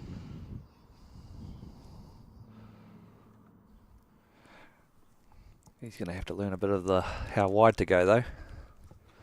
Yep, he's got the weights perfect, but yeah, he would have learned a lot from that bowl. Hopefully, for his sake, he can make the adjustment with his second one and go seeking a bit more grass.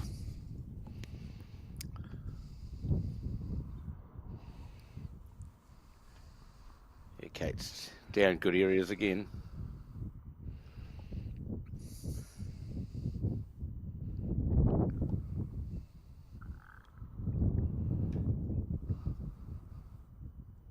You'll be able to keep us fully up to date with the scores of all of those other games. Yeah, absolutely, Hamish? absolutely. I've put all my best markers out on those other games, so I've even got Taylor Bruce out there, the tournament director, marking on rink 11, and Jamie Ferris is doing the game on rink 10.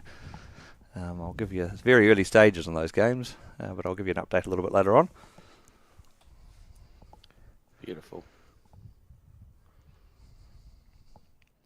Heading the right way. Not sure about the weight, but will count. Yeah, it's pretty good weight.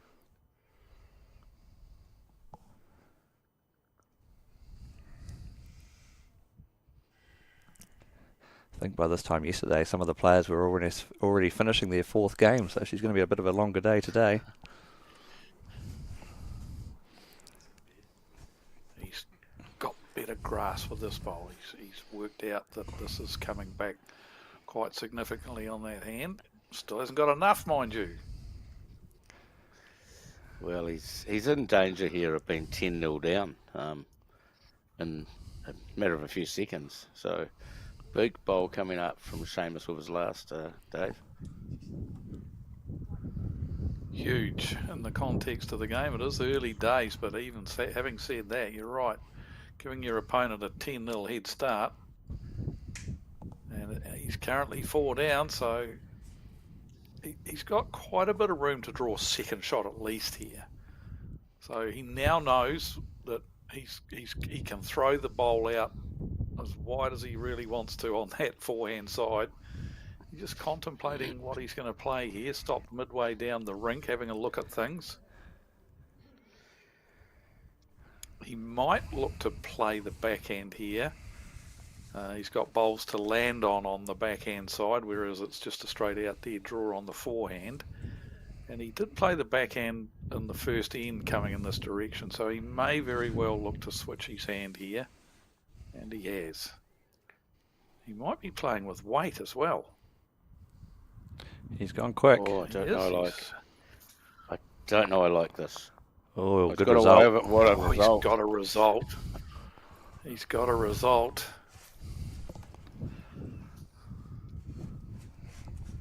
And I think he's got just a single out of that.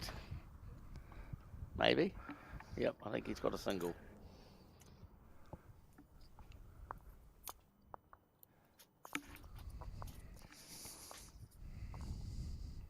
Wow, what a shot, guys.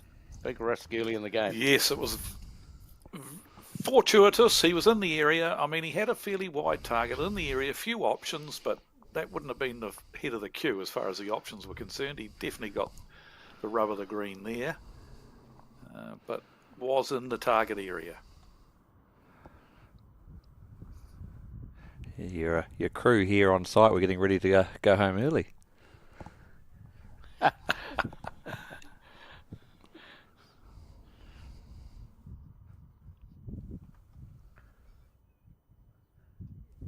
Now, one thing about Seamus is he won't give in. He'll, no matter what the score is, he'll keep digging in. And he's back on that ditch hand, so he's obviously worked out that that's where he needs to be.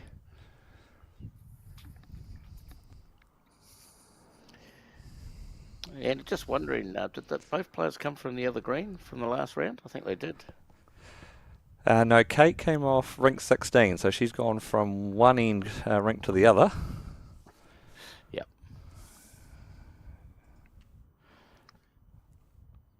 And Seamus was on the other green, I think, from memory.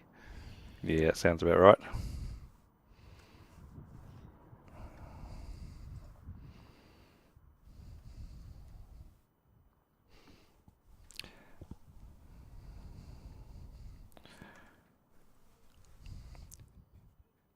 Still hasn't quite learnt to throw it out there yet. He hasn't got the line sorted there. He finished across the head when he was going in the opposite direction on the forehand, and now he's finished narrow with both of his bowls here too. So he's hasn't quite sorted it out that it is a big, huge, wide turn out there. One thing that's neither is important there, Kate Dave, with this is one. one thing that Seamus shouldn't do here is try and change the weight. I think his weight's good if he chucks it out wider. Yep. Doesn't want to fall into the trap of dropping our weight to chuck it out there.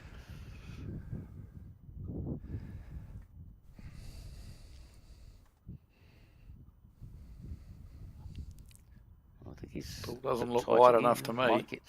Might get a sit. Yeah, he's got a little He's lucky still and one unlucky, down. to be fair.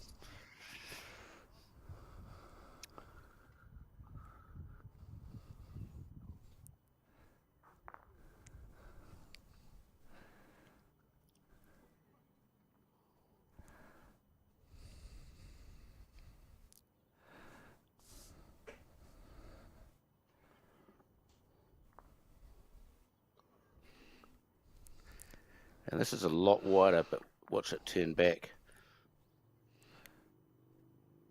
Yeah, still no bowls on the ditch side of the centre line, is there? No. I think Richard Hockey, our marker for this game. Yeah, also a former player in the event.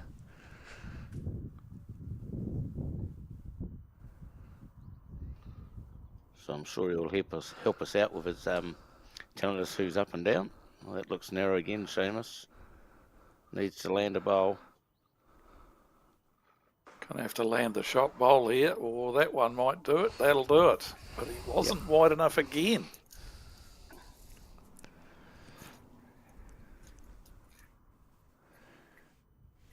He real good weight control there, didn't he? There's all those 4 bowls are, within a foot of weight.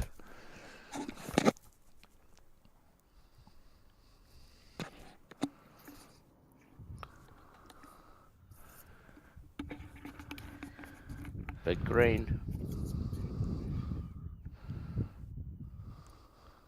Big green, and it's going to pay off.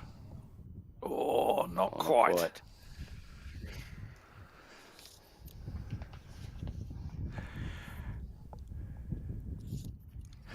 Rightio, so I'm looking out on these other rinks that we've got here, these Div 1 games. Looking across to Rink 12, which is Tom Tyra versus Adoni. They're locked at a 2-all battle. Rink 11, which is Briar Atkinson versus Jacob Lynch, and Briar's up in that game 5-3. And we have got on Rink 10, Aidan Takarawa versus Anthony Orlett, and Anthony's 2-0 up in that game. Thanks for that, Hamish. Yeah, for those, there is actually, I believe there's some live scoring available for those that are trying to keep an eye on those other significant games. There is some live scoring on the Burnside website that not updated every end, but periodically the scores are added to that for those that are trying to follow those games.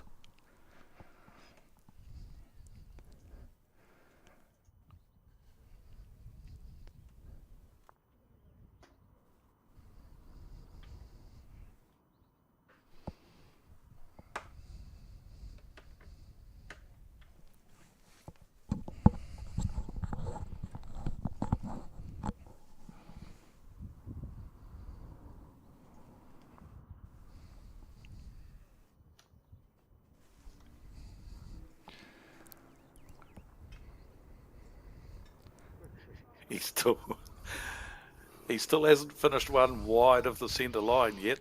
He's not missing it by much now. He's getting closer and closer, but still just finishing that bowl or two narrow.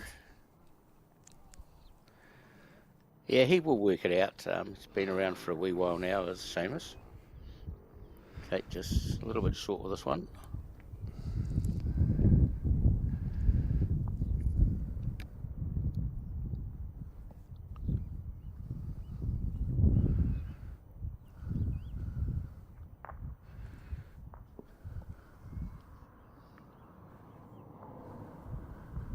quick again, I think.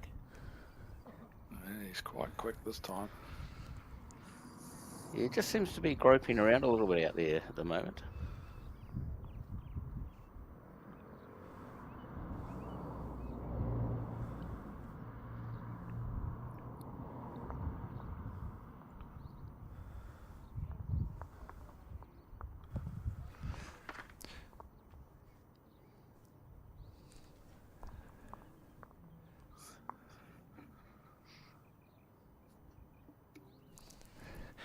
Yeah, certainly not seeing a lot of bowls finish wide of that centre line, are we? But the players are working on it, I think.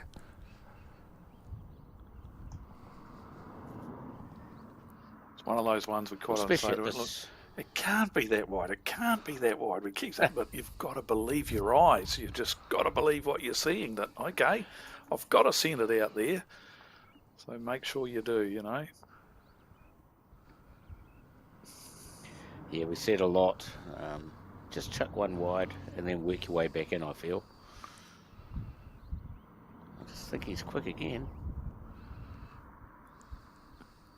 Might pull up in time. I'm suspecting it's one to Kate. Yep. Richard helping us out with that.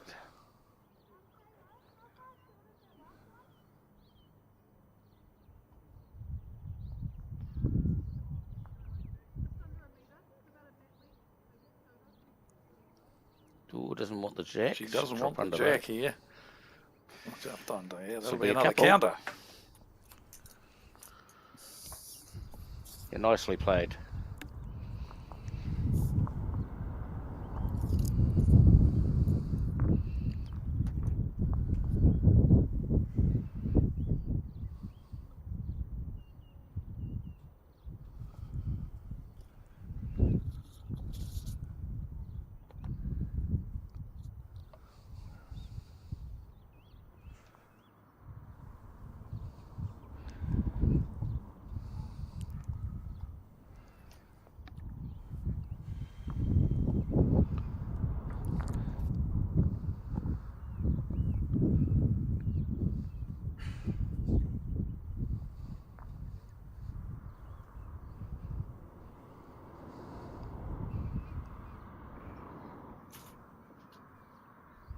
Once again, we have to thank the people who have supported your club, Hamish, with this event. Living House, you know, major sponsor for the tournament, third year that they've been involved.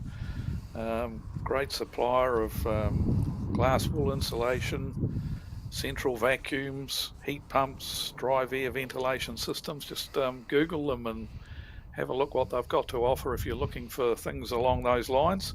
I believe you have taken advantage of their business, Hamish? Yeah, I have. I've recently installed some of their earth wall insulation ventilation system and 3 of their heat pumps. So I'm giving them some good business. And John's great to deal with. So he was down here yesterday morning, and he's coming back actually to do some commentary tomorrow. I think around 11 o'clock. He's going to jump on the commentary and say a few words. So. He's a pretty quiet guy, or shy guy, so look forward to seeing him back down here, and he will be giving out the prizes to the lucky few at the end of the tournament. Beautiful. Kate's got a good one here, be probably second shot. Why don't it be a single now? Slightly shorter end here, so both players have been able to get their line finally sorted out over the shorter end. They've hit the centre line really good on this end. Seamus again looks to be well down here. Very good bowl here. Touches that. He might even have made... Oh, it did it fall. Oh, it fell in though. He might still only have the one. Yeah, hopefully Richard will tell still us the very story. Good bowl.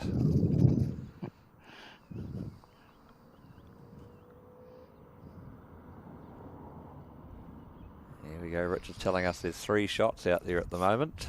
3. Okay.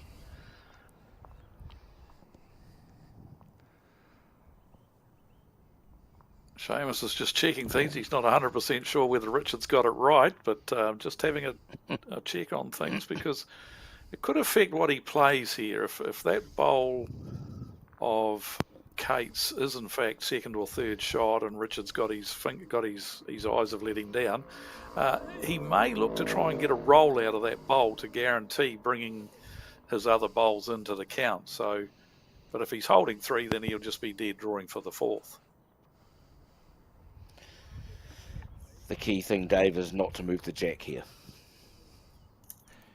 Absolutely.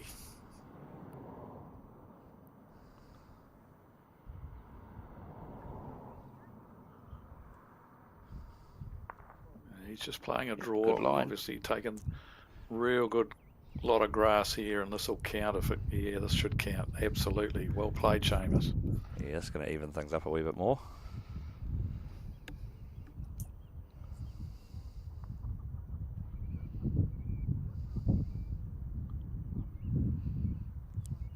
No one believes Richard out there that front one counts, so we'll find out.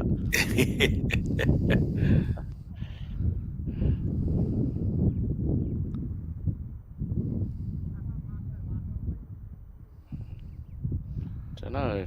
It's not convincing. Yeah, there's not a lot in it. Might have another umpire call here. I think Seamus is liking his. All right. Yep. Good eyes from Richard. 4, he picked it right. Oh, he survives the commentators then. So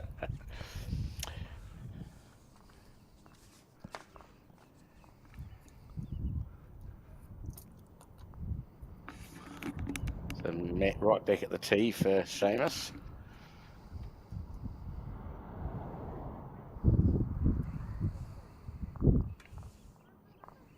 But thrown a short end.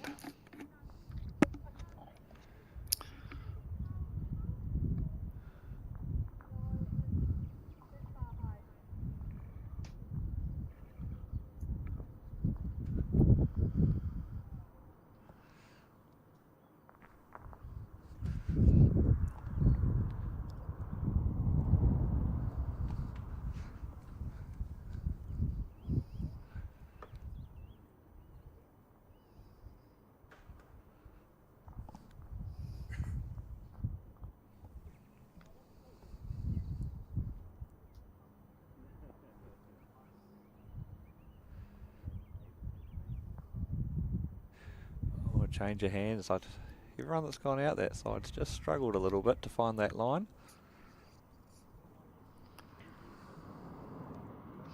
Yes, Seamus's first bowl actually isn't blocking the ditch hand.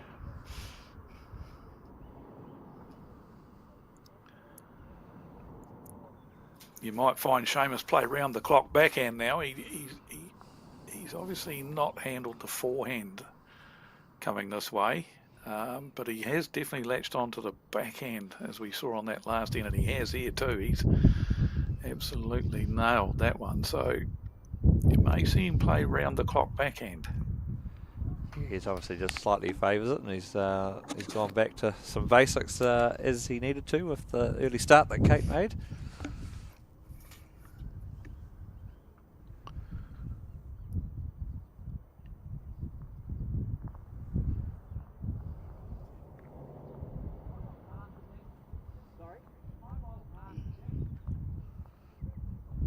He might swap hands here.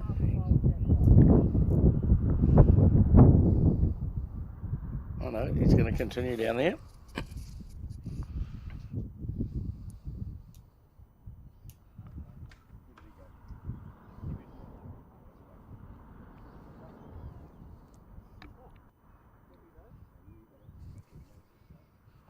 How far is he running?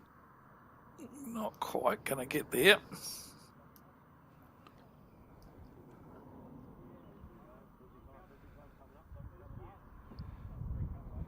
Big weight. Oh, a bit of aggression Looking here for the from bowl. Kate. She's got it too. Close. Got it. What a shot. Killed it, I think. That was a great shot. Probably killed it. Yeah. Kate, I'm surprised she's not suggesting we go back here. Drop to 4 in the direction they're about to play the last end. Yeah, it's another interesting aspect of the game of singles about this killed end. I mean, the rule states that if you can't agree on which end you're going to play from, then you must play from the end that you've just, the direction that you've just played. But yeah, they've decided, and it is surprising, and quite often it's just, oh, well, most of the bowls are up the other end, let's just go up the other end. But you need to really think about that and just, who was dominating that end that was just killed? How, what happened, as you said, Mark, what happened coming this way the last time? Well, I dropped a 4. I don't really want to be doing that again. Maybe we take the bowls back and play them again from the direction you were playing from. Well, in this direction, Seamus is leading 5-3. So if you go in the other direction, it's 5-1 to Kate. So you've got to wonder about how that works. If we're keeping a score, that's one thing I'd be thinking about. Yeah, I guess in the heat of battle, that information slips the player's mind from time to time. By the time she probably thinks about that, she's already down the other end with the mat, and we'll just carry on.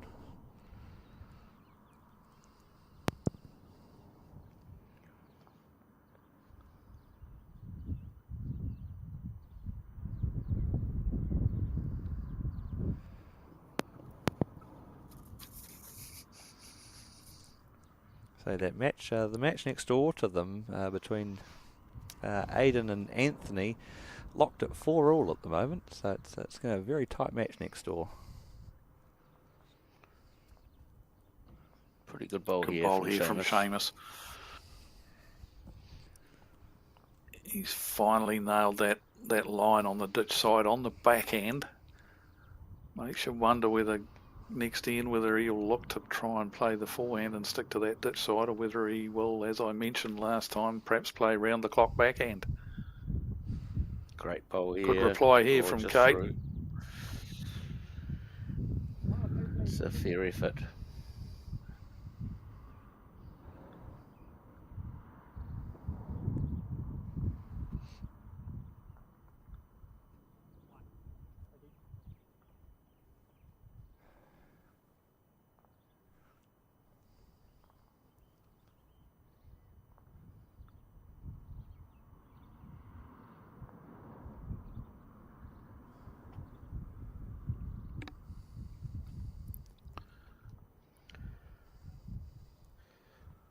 And like you said, Dave, everyone that's swapped over to the sand has dropped short.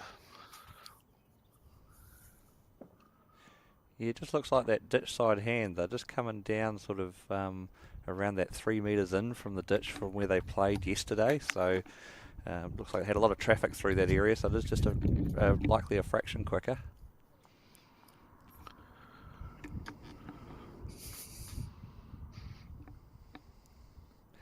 I think it was the right option for Seamus to change hands, definitely. But yeah, he just once again just caught out. Another player caught out by perhaps a subtle difference in speed between one side of the rink and the other. But it is the right option because he doesn't want to play the backhand and trail the jack towards Kate's second shot and give the shot away. So he's playing the right shot. He just needs another couple of feet of weight on his last bowl and he'll be in the area. Close. And he's played it. He's played it. Would have been nice to fall on the back of the jack and push it up to his other 2 for 4. Don't be greedy, Mark. Can happen in lawn bowls. Absolutely. Yeah, as you said, before they started this end, it was surprising that Kate didn't ask for the end to be replayed the other direction because, as you say, she's staring down another couple of shots down.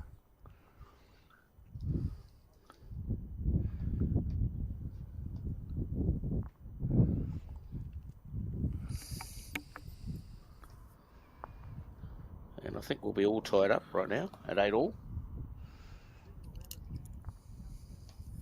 Yeah, game on. Restart the match. Nice comeback from Seamus after a very shaky start. Yeah, at one stage it looked like he was going to be 10-0 down until he killed that end. where he was 6-0 down and 4 down on the head, but killed it with the last bowl. So since then, his fortunes have turned around. Yeah, and you were talking about the speed of the green there earlier. I had a chat with Jamie, the greenkeeper, yesterday, and he said he could practically see the grass growing yesterday. He said we'd had that rain on Thursday, and he said he could see it growing. He went out last night and cut one of the greens last night and one this morning, and got a full catcher of grass off them, so they're fair motoring at the moment with the warm sun out there that's on them. And I'd say the players have noticed some change throughout the day, I would suggest as well, just given how much warmth is out there. Yep, another beautiful day in Canterbury. It's always a beautiful day here, mate. Hamish, you were just talking about rain 30 seconds ago. Yeah, we've got to go make the grass grow somehow.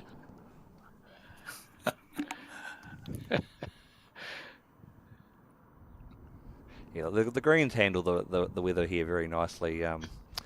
So say that on that Thursday and the practice day for this tournament, the greens were flooded, and by about 1:30 they were all open, and the players were having their practices prior to the tournament. So they deal with the water quite well here, and they've got a good cover on them, and once the water's off, they actually play quite nicely.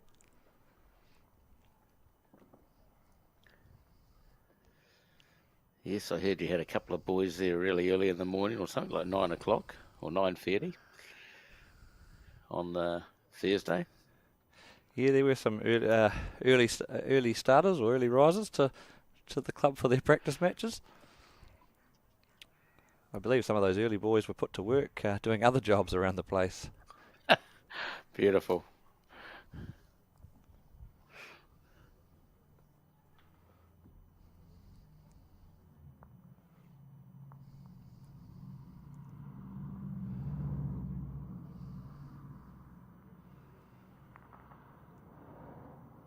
Needs a little bit of a rub.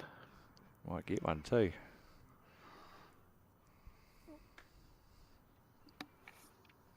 Oh, another second. Might force Seamus to change hands here. Yep, he has, onto the forehand.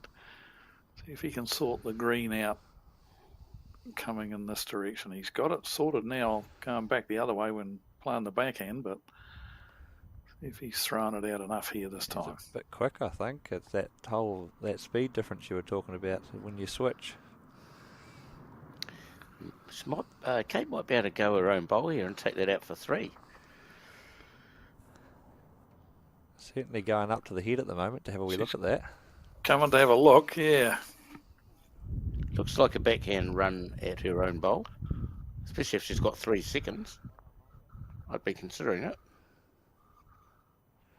Absolutely, it's a golden opportunity. Pop the Seamus Curtin bowl off the head, and if you played with right and got your own bowl right in the tummy, then you could stick around for 4. Correct. There's nothing sure if we've got 3 seconds, we're playing that all day. And I'd be surprised if Kate didn't have a crack at that.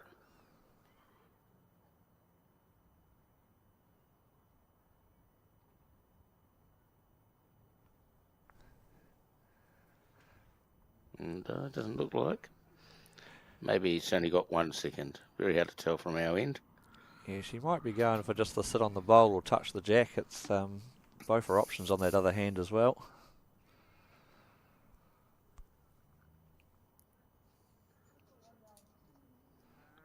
Unfortunately not executed, a short bowl.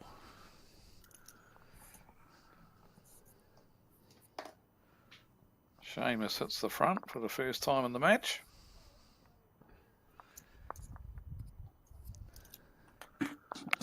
It's telling, isn't it, when you get one of the advantages of the game of singles is getting hold of that mat and setting the length in the position that you want, and it can be quite hard once someone does that to get it off them and score again.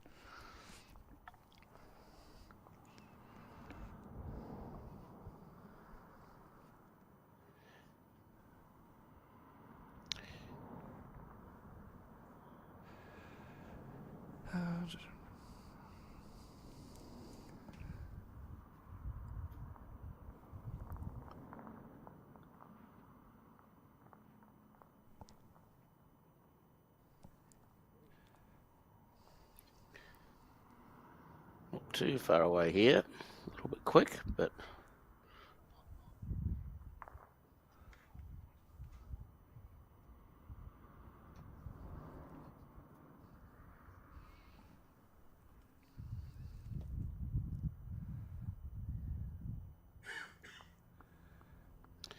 nice.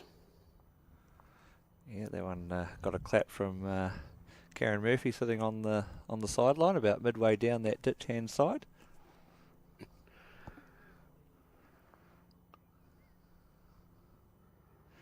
Actually, just looking at some of those people that are sitting down there, I can see the organiser of the tournament, Kerry Bruce, also sitting down on the ditch side of Rink 9 there, watching on.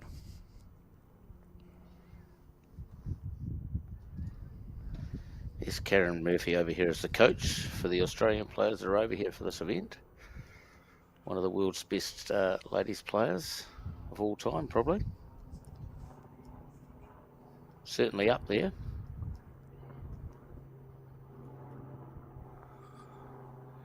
Yeah, very nice person to talk to as well. So I noticed a lot of people, members, engaging with her around the greens. Of course, she's no stranger to Burnside, having played here numerous times as a competitor.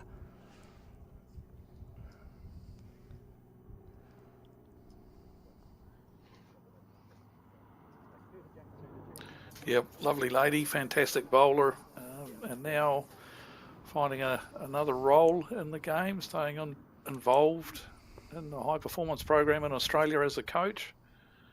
And why wouldn't Bowls Australia take advantage of that? Just that unbelievable amount of knowledge that she would have after the stellar career that she had. Yeah, you're correct there, Dave.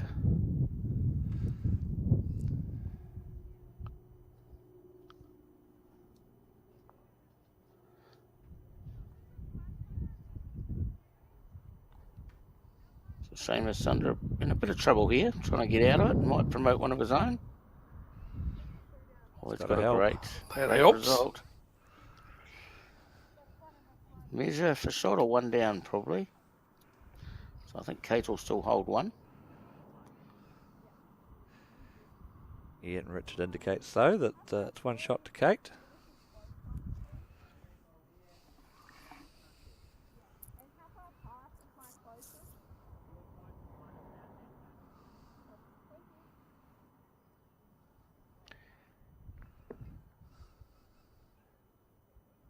Be nice if she could get down to the jack and just move it a little bit. But I think that looks a bit tough with that last bowl of Seamus's. Yes, it'd be a very fine line round there to do that, but she's not. Well, weight might let her down. It's not bad. Not a bad effort.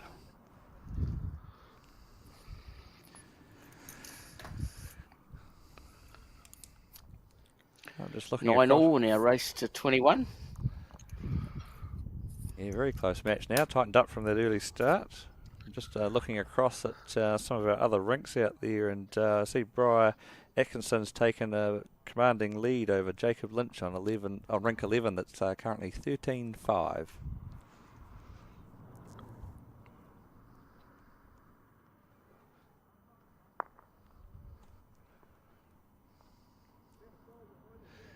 The other games out there are very tight, actually. On rink 10, which is Aidan Chikaroa versus Anthony Ouellette, currently 6-5 to Aidan. And over on 12, Tom versus Adoni, currently 6-7 to Adoni.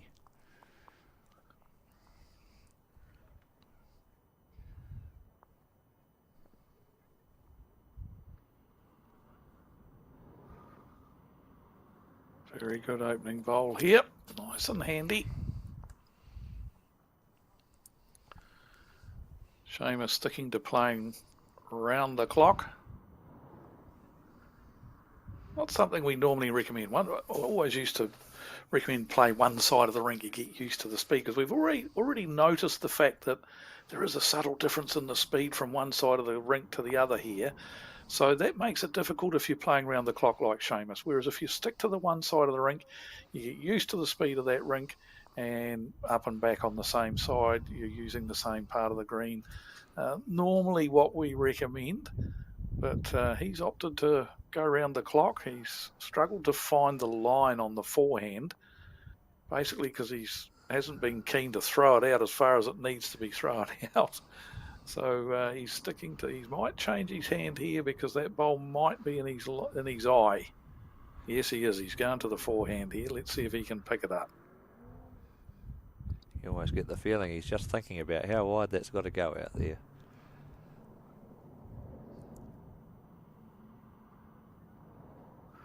It's almost like he needs to say to himself, I'm going to finish a bowl on the wide side of the centre line on this hand. And he still hasn't done it, but that's almost the mentality that he needs to have. I am going to finish a bowl wide.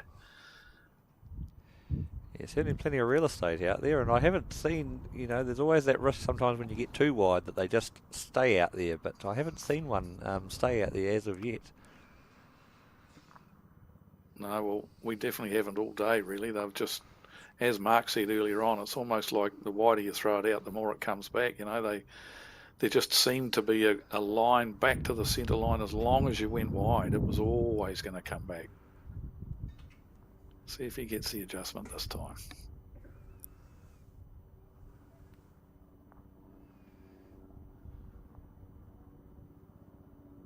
The danger, this is where Seamus, with that particular bowl, the danger is when you try to push the bowl out wider, you automatically, for some unknown reason, put a little bit of pace on it.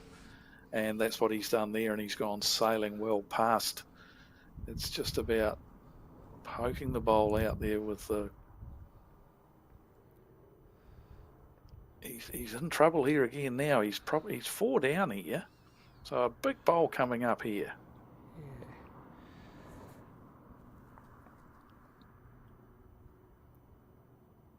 And as you say, it's a story again of one way favouring one player versus the opposite, and this is the direction that favours Kate.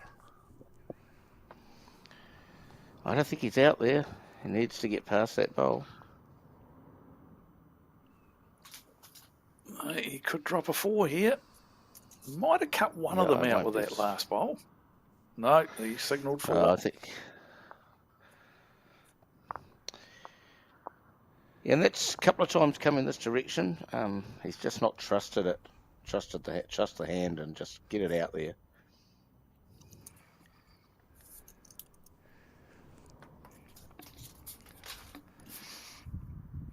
I saw one of the New Zealand selectors was sitting. Mike Kernahan is floating around at the moment out here. He was just sitting there watching Rink 9, but he's moved off now into another direction. So I'm sure he's doing well to cover all these top players across the, especially the 4 rinks for the main division.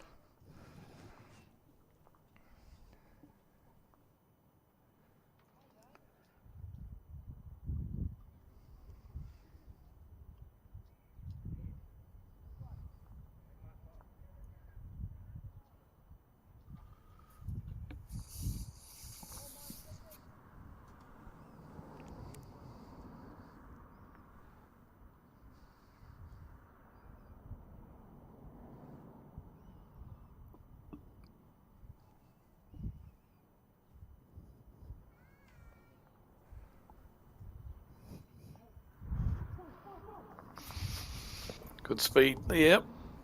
And he was lucky. He got a turtle, fell backwards, fell against the bias. Yeah, certainly coming this direction, Seamus has played reasonably well.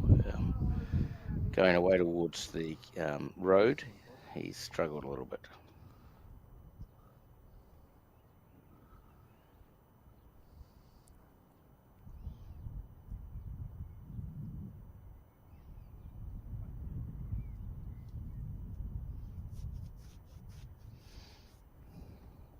He's gone wider this time. See what it does to come back. Oh, this will come right back. If he's got any sort of weight, they just turn. Oh, this is pretty good. Just wait. Good. That's good. And even though it's a foot short, it's right in Kate's line now, so it's a good bowl. He just puts doubt in the opposition's eye. Not too far away, close to the jack. She's going to get the jack here. Got it. Oh, she's got the jack. That's going to hurt a little.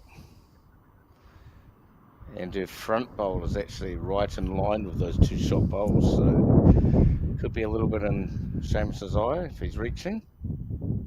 He's got to play a swinger onto it now. He's not overly far away. To play this shot. Oh, it's ducking.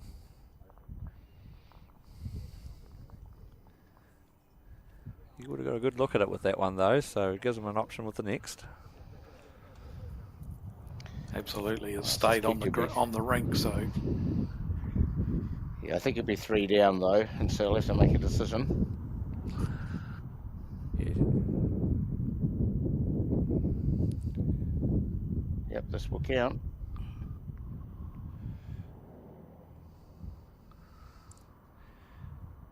Yeah, he's in danger again, isn't he? Time. He is in danger again.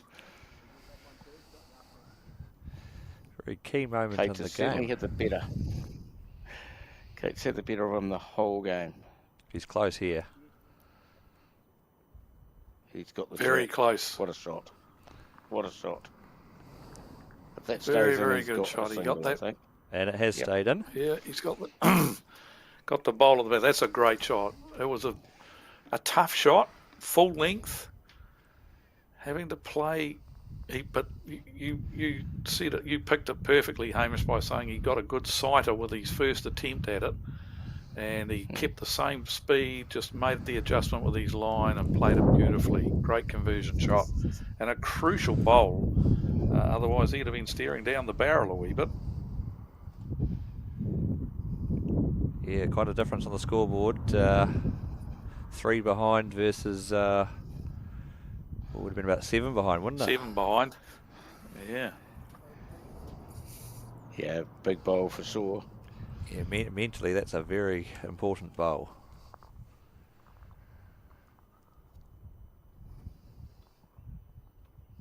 He's back to around the clock. I'm not sure that switching hands each time is doing him many favours, as you see that one pull up short again. Because of that difference in speed that I was talking about earlier on, that's catching him out all the time. If he would only take some green on the forehand coming this way, he'd be all right. But he just can't seem to trust throwing the bowl out on the forehand, so he's having to play round the clock. But then he's running into the issue of the 2 different speeds.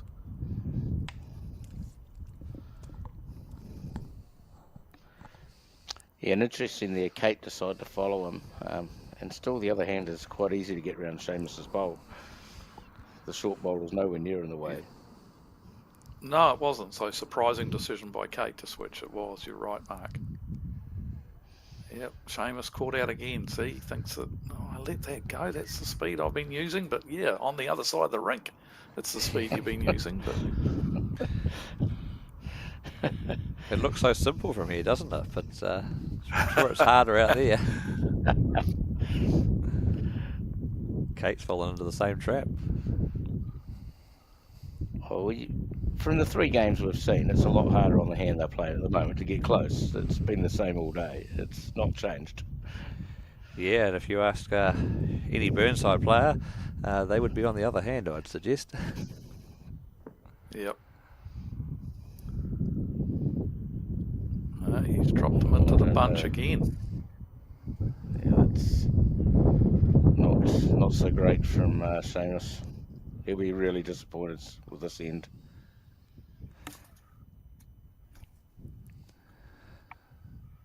His only saving grace is he's forced Kate onto that hand, and she's having some problems with it as well.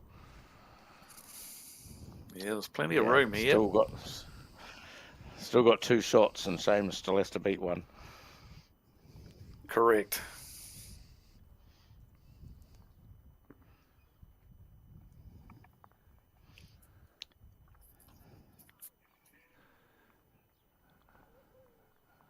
Well, he's out a bit wider. Yeah. He's in the bit where they pushed might it not out come back way enough. wide. It might be enough all the same. Oh, it's trying hard to. Oh, If it fell in, I it would be know. close.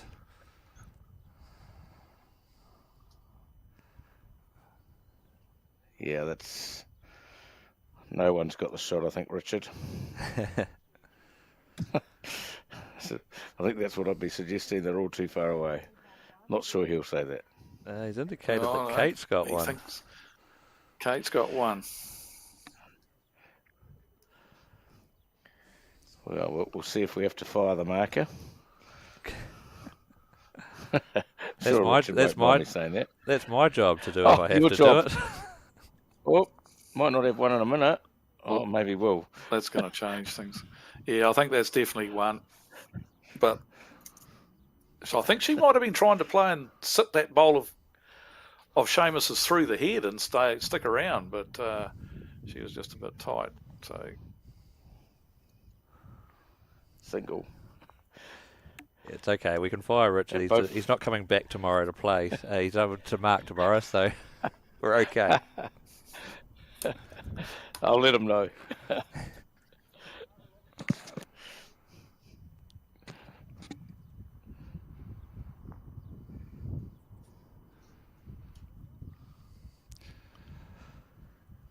Well, the games on the other rinks have all opened up a little bit out here. That game that was, what do we got here? Rink 10. Aidan versus Anthony. 10-5 now to Aidan. Tom versus Adoni down the other end. Looking at about 6-13 to Adoni. And the game that was quite far apart's tightened up. Briar Atkinson versus Jacob Lintz is now 14-10 to Briar.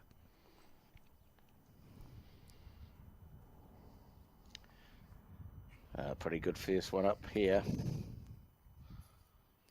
lovely opening bowl. Yeah, when she's on that ditch hand, she's very consistent on the weight.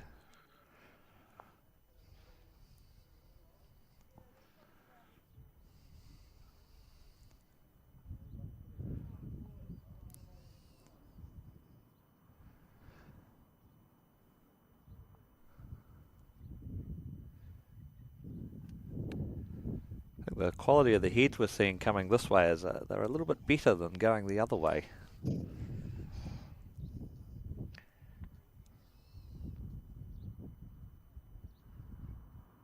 Another pretty handy bowl coming in. Just through, but a great home.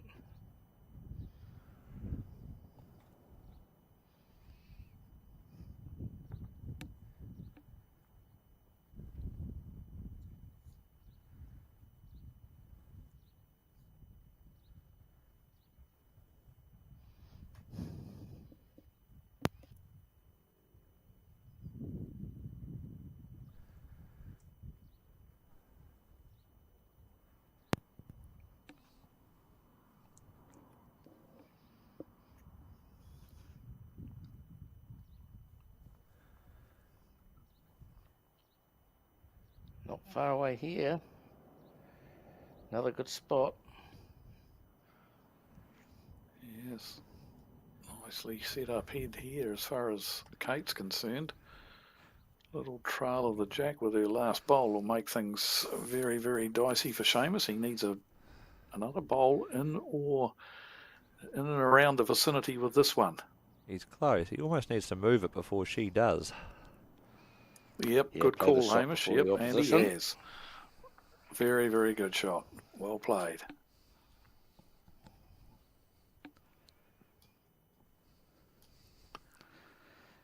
Now Kate needs to look to sit that bowl of Seamus's through the head and stay there, or if she's a little bit tight, she's onto her own bowl, punching that up towards the jack. So she's got a couple of options there on that backhand too now. She's coming down to have a look, but I think it looks just a nice arriving shot on that backhand side.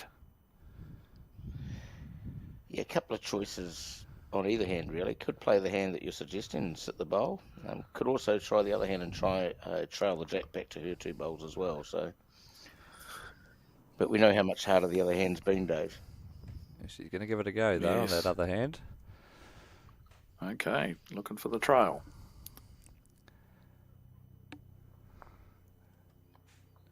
Looks a bit tight, I think. Yep. Might get her own. Oh, will she get it? Oh, I thought she was going to get the back edge of her own bowl there and play the shot I was talking about, but on the other hand. Yeah.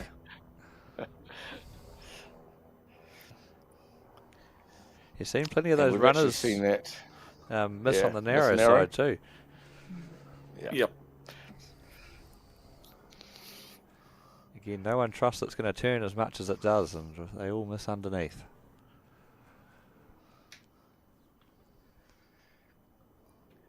Yes, no one's floated high on that hand yet at all. Seamus given this plenty out there so he doesn't sell out.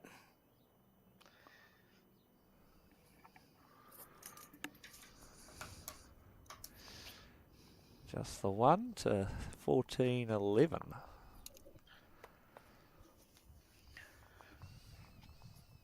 So Seamus has got to change something going this way because he's really struggling.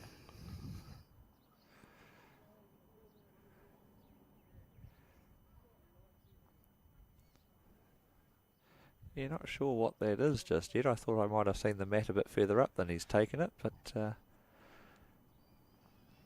he's back down that slower hand.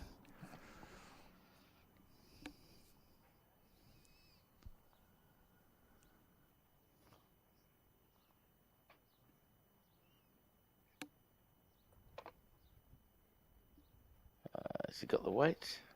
He's a lot better this time. Yeah, that's better.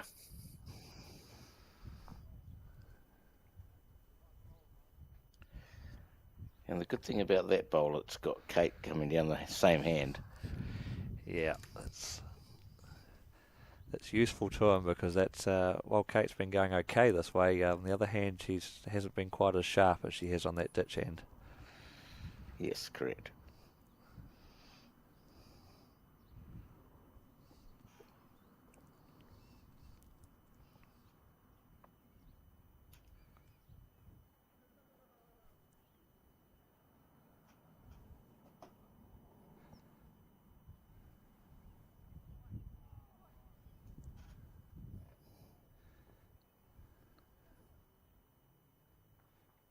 It's a handy start from Seamus this end on an end that hasn't favoured him that well.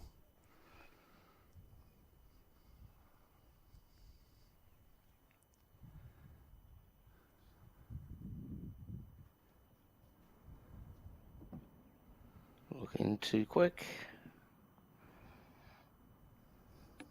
Yeah, you can see the effects of forcing Kate on that other hand.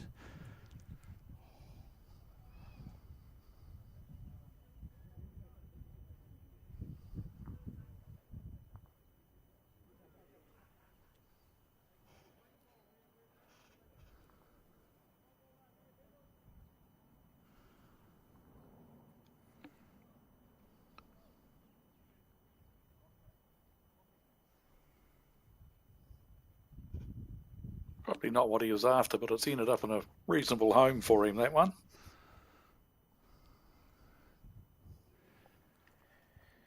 Yep, you should never complain about a back bowl, Dave. It's close to landing the shot bowl. Still two.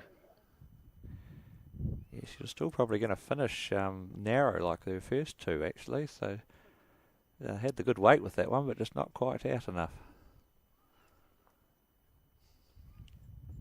Yep, Richard giving us two pedals.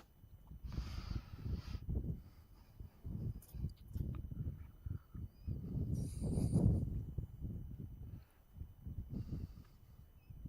little bit narrow as well here, Seamus.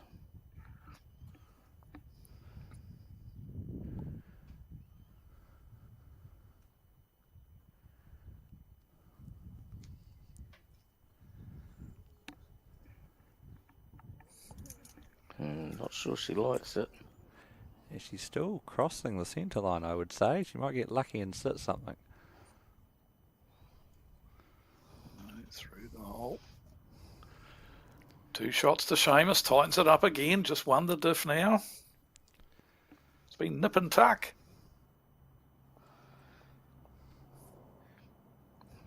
Yeah, Kate goes out to a bit of a lead and Seamus comes back, and then Kate kicks away again, and then Seamus is caught right back up. Yeah, it's been that that end heading towards the road that's been the deciding factor on how even the scores are.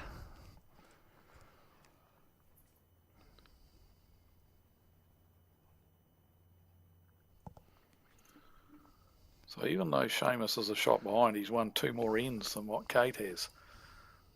So it's one of those scenarios where Kate's, apart from one end where she dropped the 4, she's limited the damage, whereas she's picked up 2 3s and a 4 herself. So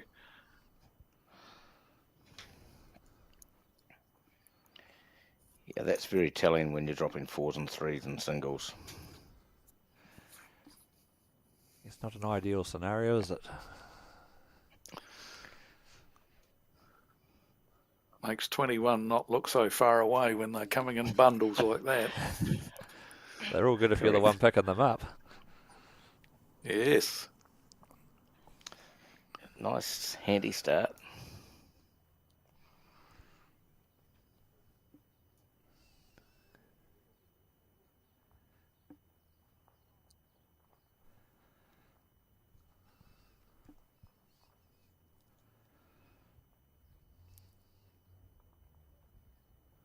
Giving this one a chance. Gave it the grass. Look at that. Back it comes. Yeah, that'll be the shot. Ball's in for shot. Yes, bit of a saying about take of the grass.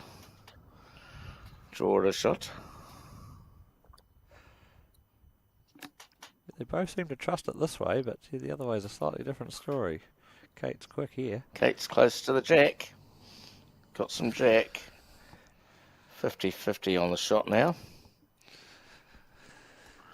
She was a little bit lucky to run into the jack there. She was definitely going a little bit. Yeah, Seamus has got the shot there.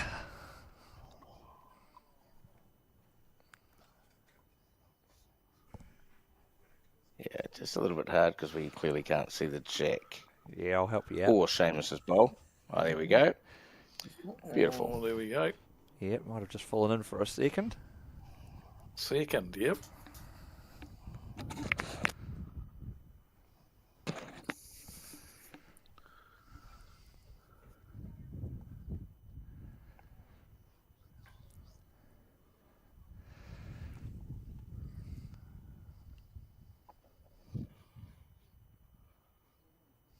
Yes, I think you are 2 down.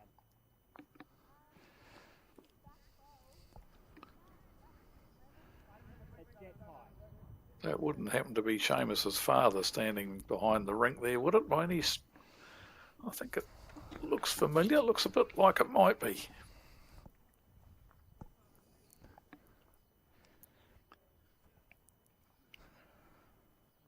Might only be one with the change of hand. Kate's Not in the bad. area. How about this?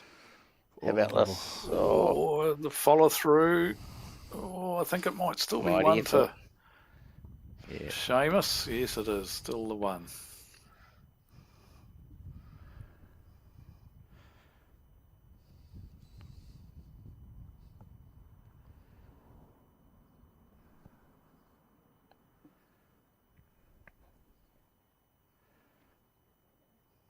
He's coming down to have a good look because Kate's still got options with her last bowl if she plays something similar.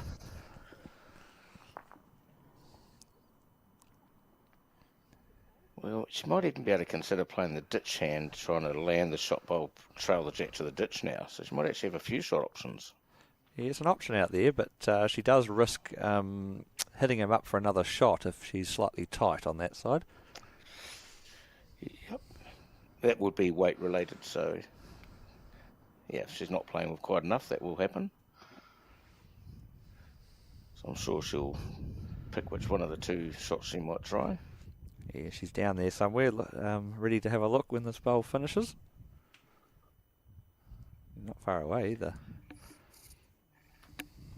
Needs a little rub, and got one. Oh, lucky slide, but had good speed. I think it would have counted without landing some of that bowl. Yep. So Seamus a chance to hit the lead here.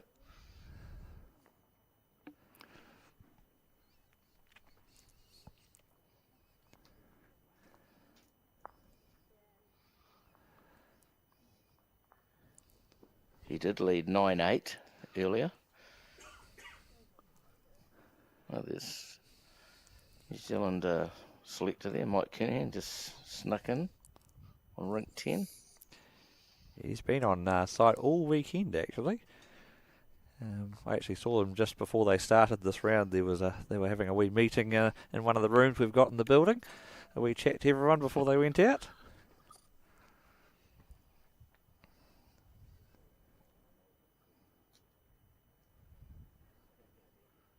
You got to like watching bowls to be a selector. There's no two way. Lots of people used to ask me, "Do you like watching bowls?" And because a lot of players don't like watching bowls, they really don't, you know. And so, fortunately for me, I loved watching bowls. I still do, and so just as well with the amount of bowls that you do have to watch when you're a selector. And a bit of a nothing bowl there from Kate. We'll see Seamus hit the front. Yeah, she was very disappointed with that one. The moment it left her hand, she was waving it away.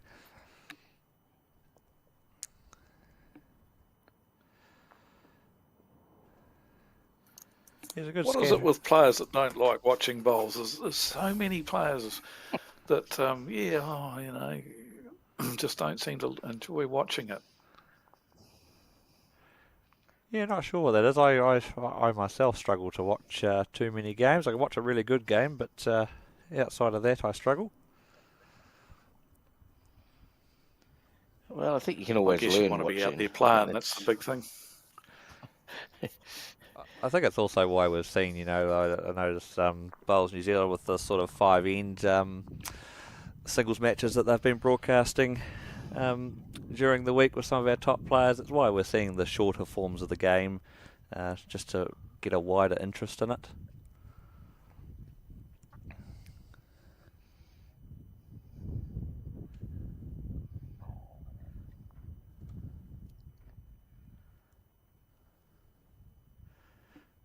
Yeah, notice this heading this way again, the change of hands and that first short bowl there from Seamus.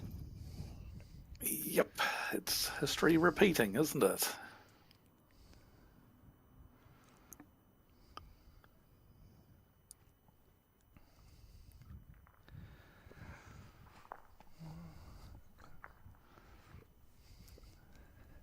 Oh yeah, he'll be looking a bit dizzy after those two, I think.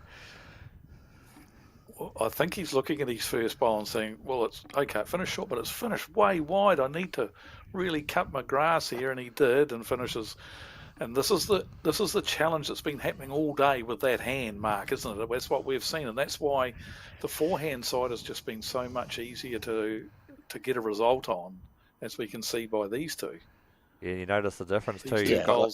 You've got Kate on her favoured hand, and suddenly there's two bowls right on top of it. And that's been surprising when Seamus has put a short one in, that Kate just hasn't backed herself to get around it. Well, he's driving. Doesn't like it. No, he's missing. Well, he's big trouble with the last bowl now. He's steering three down with this one. This will be three. You can put a ring around that. I'd be very surprised. Be nice to just chuck the jack away. Doesn't want to be next to the other two though. She is. Oh dear. No gaps. I guess he'll be going again. Well, he's got no choice really, has he? I think he's committed now. I think he does have to drive again. It's his backhand. All in or four down. He's still watching. Jack. He likes it. He's got the jack. What a shot. In the bin for two. Yep, that would have stayed inside the conflict. Yes, there it is, inside the rink, and his bowl sitting, yep, two shots. So a big bowl and a brave bowl, and he played it brilliantly. got the dream result. Yep, just like, yeah, early in the game he did the same, Dave, when he was 4 down, if you remember. So no fear from Seamus.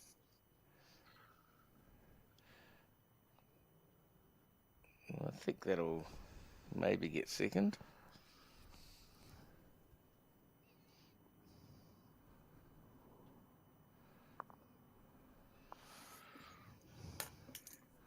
Let's have a look. How many was it? Just the one. Okay.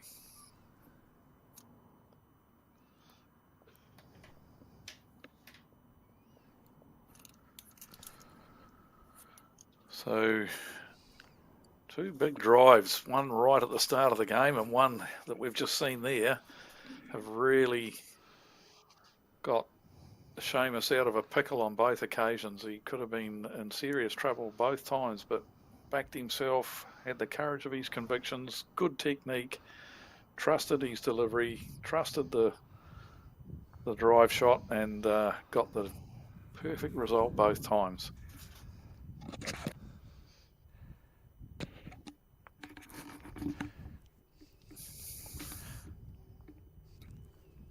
Might be that And one's there, just got, you're right, that one's just got a bit long. It's probably just a result of it having driven the last 2 bowls prior to delivering that one.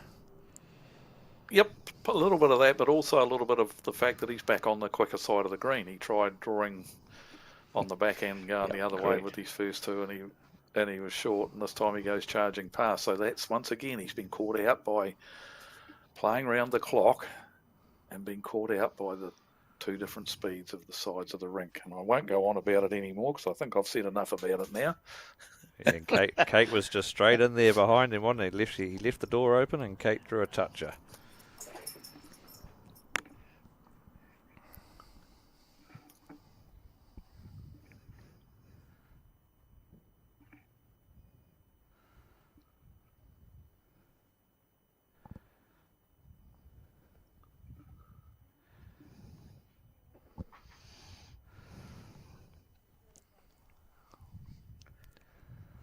Yep, not far away again. Might be a little bit underlined, but it'll be counting.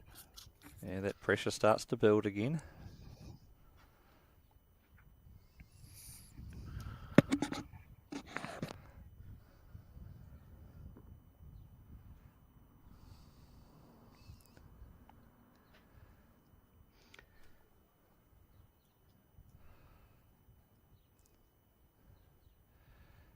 Close. Certainly helps. Second shot, probably. Yep, nice bowl there from Seamus. Much better. Good second shot by the looks of things. Yeah, it'll give him some options with his last bowl now, with second shot and some shots behind. Yeah, Kate will be down trying to sit that for 3 or get past. Yep, either option. That she probably failed helped. to sit the bowl. She would have, yeah. It probably But if helped she failed to Seamus. sit that bowl. It probably helps Seamus now that she sat it down. It just means that if he was to land it, it's not going to travel as far. Makes it a bit safer for him to play a shot to move that jack. Correct.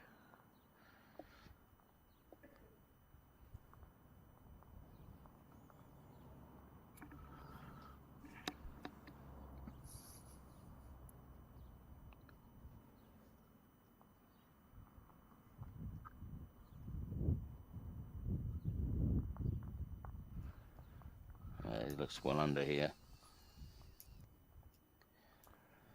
Kate's got a chance to draw a toucher for 3.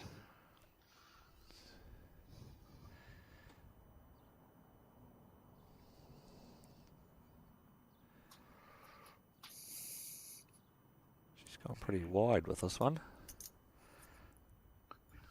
Oh, we know they'll turn back on the sand.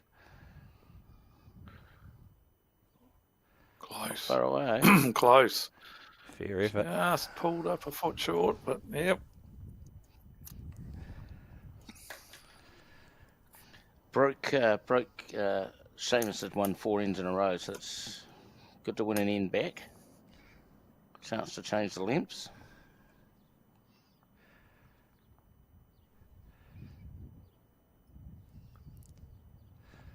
Just looking out around the green here, we've got all these sponsors signs floating around, put up by the life member of the bowling club, Mr. Alan Bryce. And we spoke about Living House before. We've got SRS and Henselite as well on board as some of our major sponsors.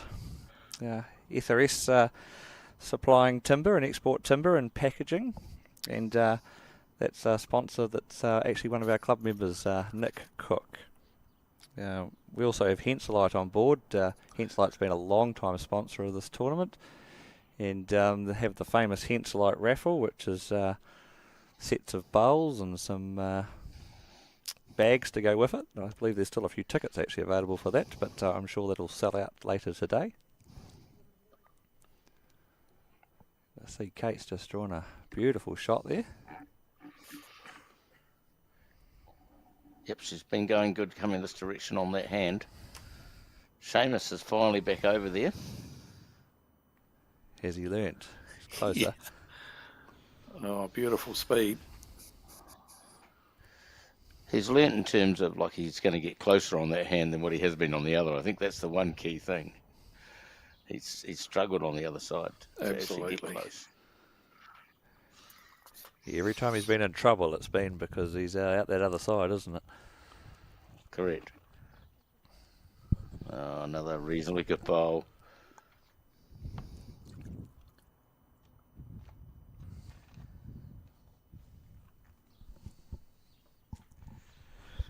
You almost get the feeling that the game will be determined by how they play this direction.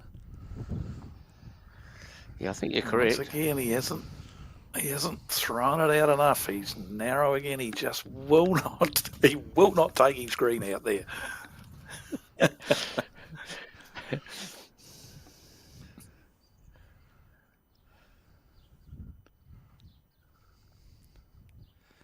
Kate's certainly taking a green on this one.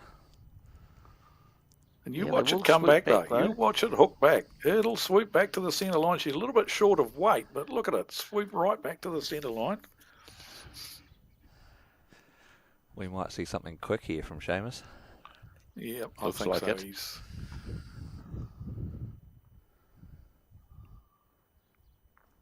Doesn't like it. Got a result, did he? Oh, just about got a result. Really. Could have been a little bit of frustration drive there. It was an option for a shot, but he also still had the option of drawing on the forehand to touch the jack, land on one of the two shot bowls. But I think he's just a little bit frustrated going in this direction because he just can't. He can't pick the forehand, and he won't take enough grass on that forehand. And obviously, he's been having major issues on the backhand. So, yeah, and Kate's not letting frustration. I think. Kate's not giving him the time to find it out there on that ditch hand either. She's going so well that way that the frustration's not letting him have, 3 or 4 attempts on that same hand. No. Yep. Well, this is okay. So it might not count, but it's covering up a little bit of the jack. It's not the worst bowl. It does look like Seamus has been favouring driving backhand, so that'll look a little bit in the eye.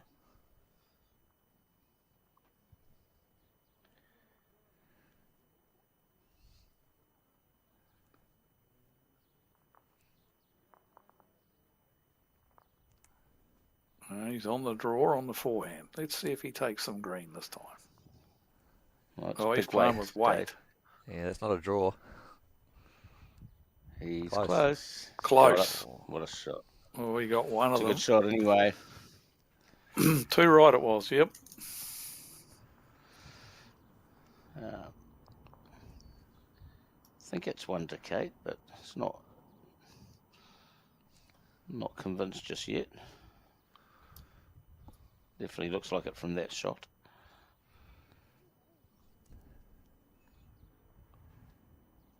Oh, it's Seamus. No, one to Seamus.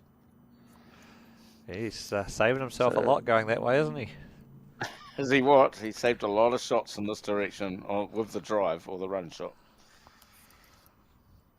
And he's actually in now on the springboard himself. So yeah, he can go out from here. It's always a nice number to sit on, isn't it, in touching distance of victory. Yep, I'd be pretty keen to get to 17. I was a bit worried about getting to 20. It's just that when you get to 20, there's only one other result can happen, and that's losing. Just having a look across the other games here as that first bowl comes down. So the game between Tom Tyra and Adoni has tightened right up. It's now 13-15 to Adoni. Rink 10, we have Aidan versus Anthony Ouellette, and unfortunately the mark is standing right in front of the scoreboard, so I can't give you an update on that one. 17-6, I'm told by the people in the office with me, to Aidan, so he's certainly put that loss of the last round behind him and is streaking ahead there.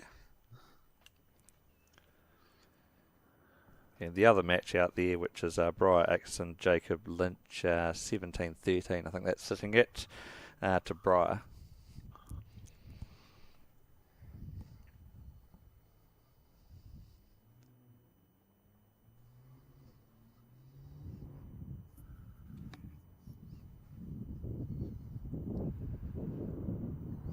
Pretty handy.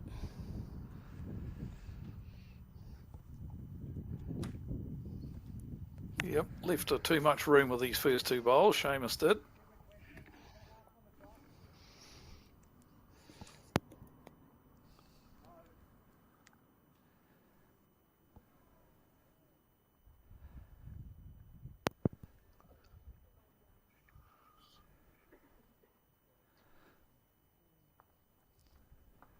Oh, and he fell in for shot.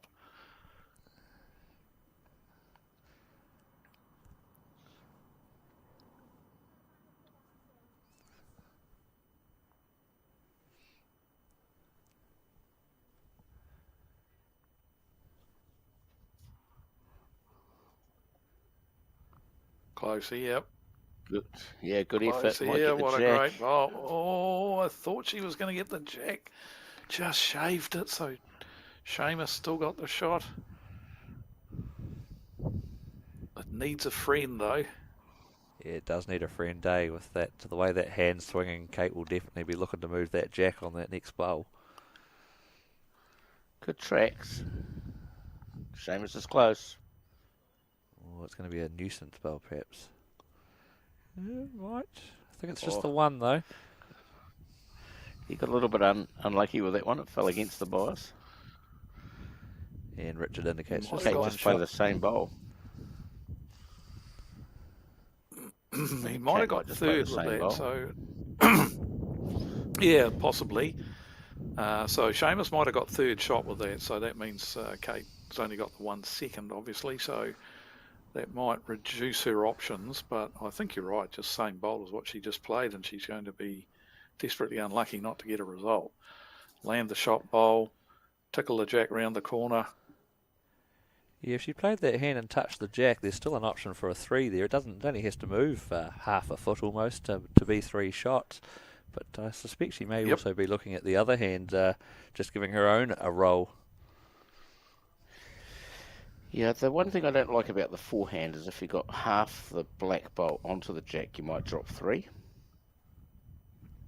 So if we got a shot from the other direction, from behind. She's actually consulting the coach at the moment. Karen Murphy and her are having a discussion about halfway down rink 9 over on the ditch. And I'm sure it's about that shot selection of which of those 2 options she plays.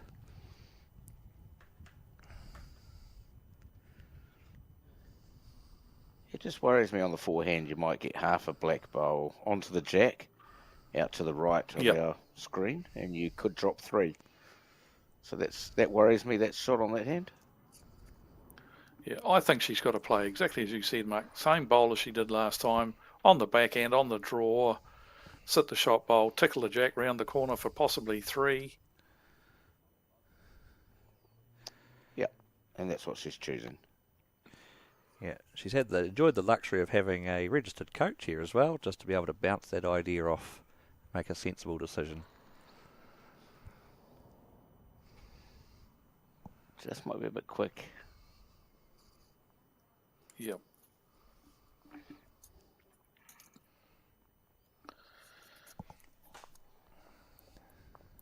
Another single to Seamus. He's closing in on the 21.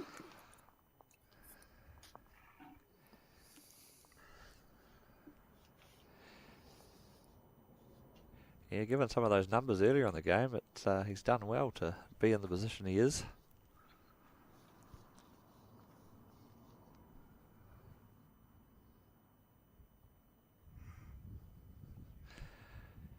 I'm just looking down the green. It looks like most of our Div 2 games have finished up. There's only one game in Div 2 still going, and it happens to involve the other Australian, Jack East, who is playing Adam Bailey down on rink 16, and they're locked in a 20-all battle. Oh.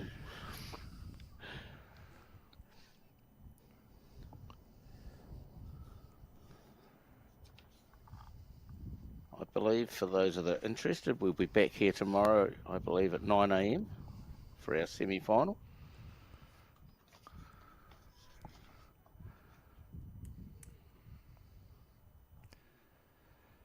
Yeah, some of us will be here a little earlier than 9 a.m. Yeah, you've probably got to be here at 7:30 or something. Yeah, something silly like that.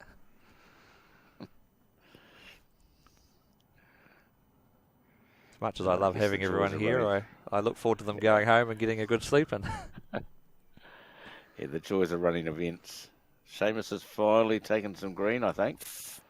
Hallelujah! Hallelujah! I'm happy now. Happy now. Finally done it. I'm sure he'll love listening to that commentary. I suspect he might not listen to it. Here we go. They gave me such a hard time about being narrow all game.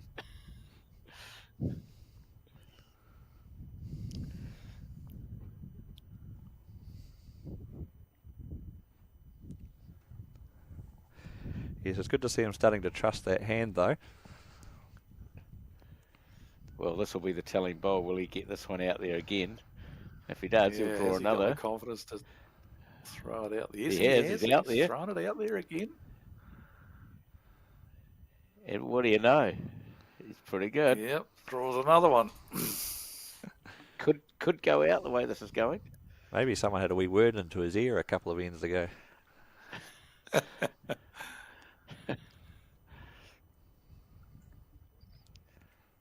Okay, just looks down that little hungry line. Maybe not quite the weight this time.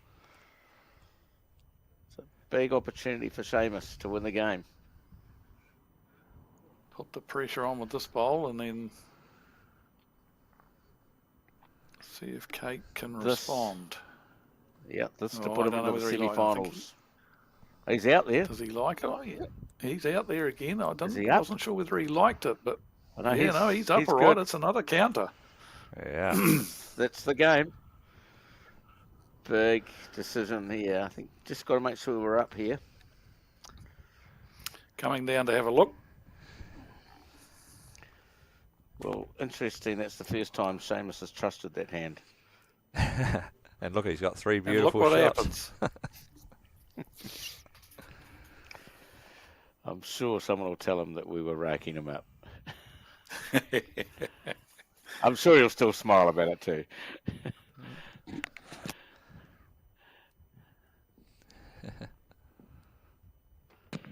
Some words exchanged between the coach and Kate on the way down the green there. Yeah, clearly a big bowl with game down.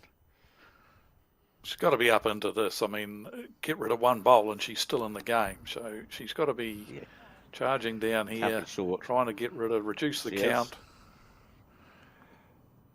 Around the front, close. Got some. Got one. Oh, she was a bit unlucky to only get rid of one of them there. She was pretty unlucky. It's a good shot. Yep, well done. Saving the game. That's the most important part.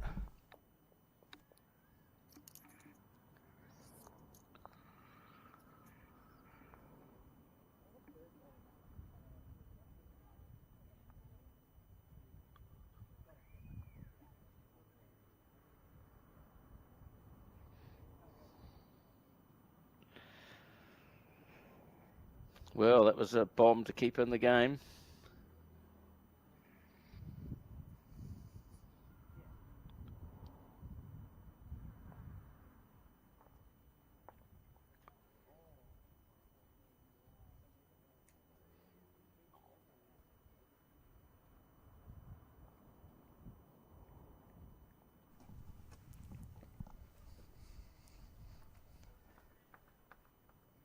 What a start. Yeah, he wants that victory. Great bowl to start with when you only need one more to get over the finishing line. It's forced Kate onto that And he's non-favoured side. Yeah. Yes, I was This just will be going to say that. interesting. Not a bad effort, though. Once I mean, again, the there was entire probably... game. Not bad, though. Yeah, not bad. Once Entire again, there was game, probably no no one's- real need for her to do that, but she decided to switch hands, No. and yet there wasn't really the necessity to do it. But, having said that, she's played a pretty good bowl. And we have our first result in that Div 1 match. Aidan has taken out the match there against Anthony Ouellette. And looks like 21-6.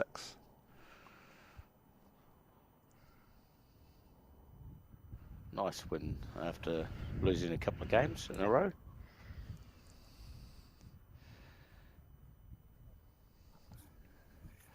Yeah, the mind shifts for the old post section and the knockout stages, doesn't it, a little bit? Can do. It's been an unforgiving hand, that.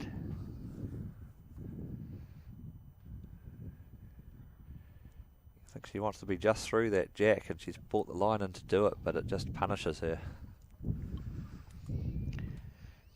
Yep, no one's got a shot down that hand all day that I can remember. This is going to finish in a good home too. This bowl from Seamus, just protecting any little movement of the jack. He's got all the bases pretty well covered here at the moment.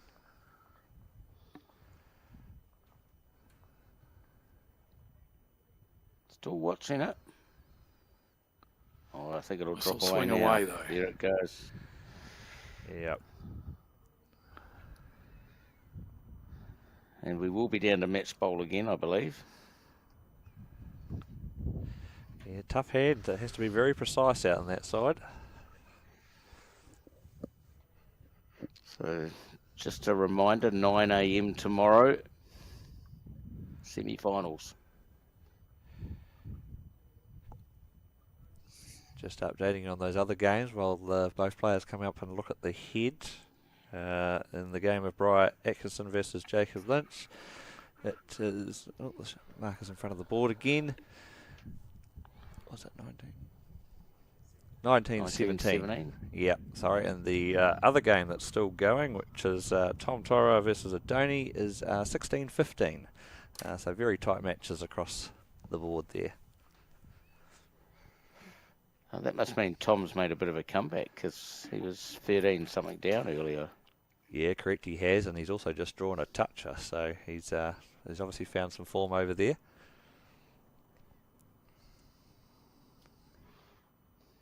And same could be said for Jacob Lynch too, who was well down to Brian Atkinson earlier, and is now within touching distance at 1917.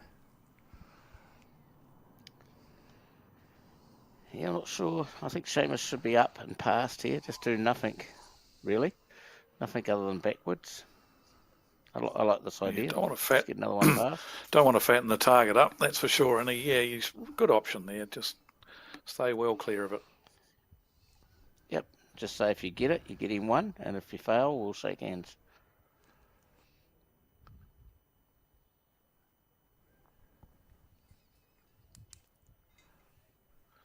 I think now Kate is committed to sticking to that forehand, and the shot she possibly looks for now is to land the shot bowl. Just with that couple of feet of running, couple of feet or a yard of running, look to land the shot bowl. She's got a handy second there. It'd make two of it if she can do that. The danger with playing too much weight, I mean, she's game down anyhow, but you get rid of your own bowl and you got nothing. But I think just that nice arriving weight looking to sit the shot bowl. It's on its way. I don't know, body language was a bit marginal, but she's not far away. It's a chance off her own. Needs or to turn. edge her own. Turn her own Tip it over. over. Yep. Oh, Brilliant. oh. What a save. We will see another end. Yep, back-to-back saves for Kate. Brilliant stuff.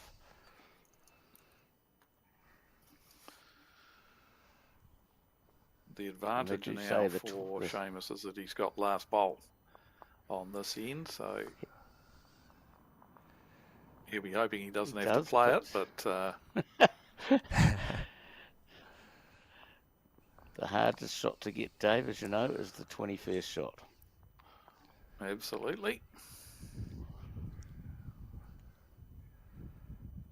And the game of Brian Axton versus Jacob Lynch has taken a wee bit of a turn there because he's just scored a 3, Jacob, and now takes the lead at 2019.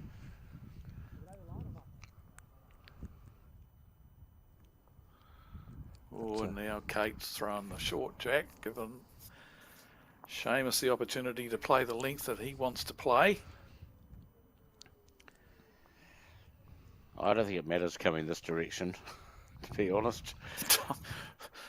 Mind you, he's finally sussed this forehand out. Finally sussed it out. It's a new end, we will see. Yes.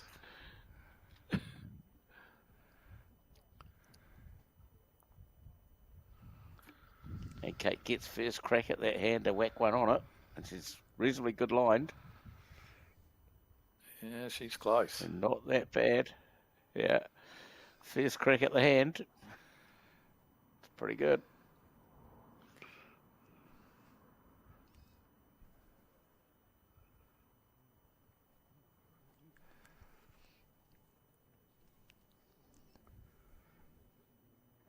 I like the green. He's out there. He's worked it out, Dave. I'm pretty sure of it. It doesn't matter. Yes, He's worked out. He had to chuck it out there.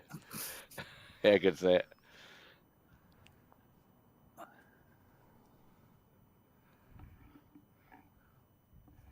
Yes, he's looking a lot less frustrated than he did earlier in the game going this way. Correct. Kate's good again in terms of width. Just a fraction quick.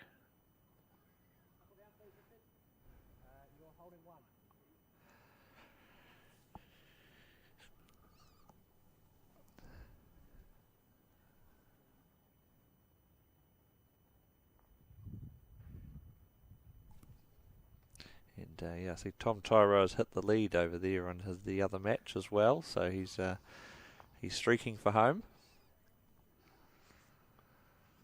Nice again. He's finished on the right side of the head, Dave, in terms of what we would be coaching. He's finished one wide of the centre line. Hallelujah.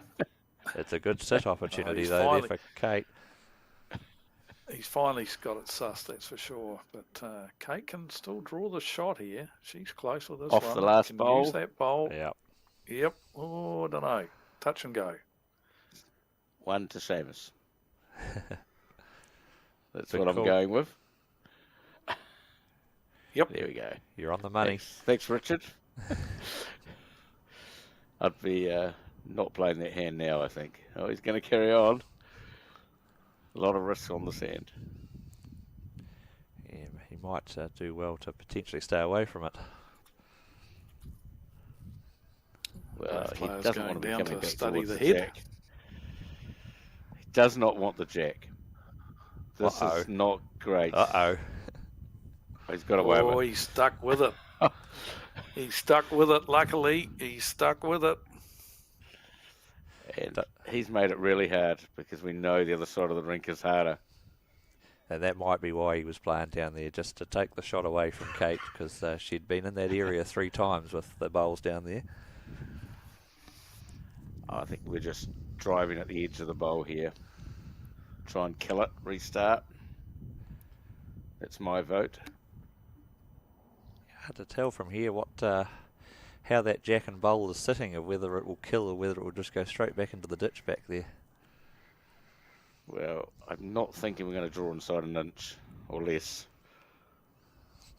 Back to the sidelines to talk to the coach.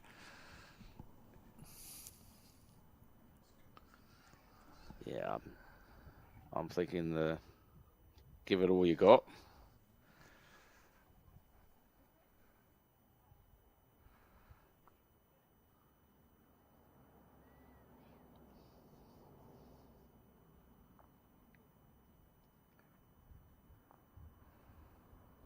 Right, this could be our Okay, last so bowl you've- of the game.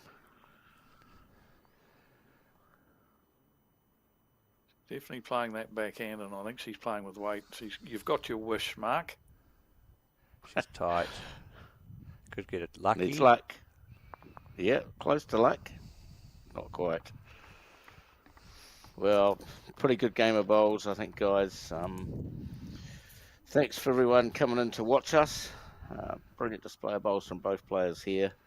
And we'll be back tomorrow at 9 a.m. for the semi-final. Thanks to Dave and to Hamish for giving up your time chatting with us today. And thanks for watching.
When someone you care about is going through a tough time, it can be hard to know what to do.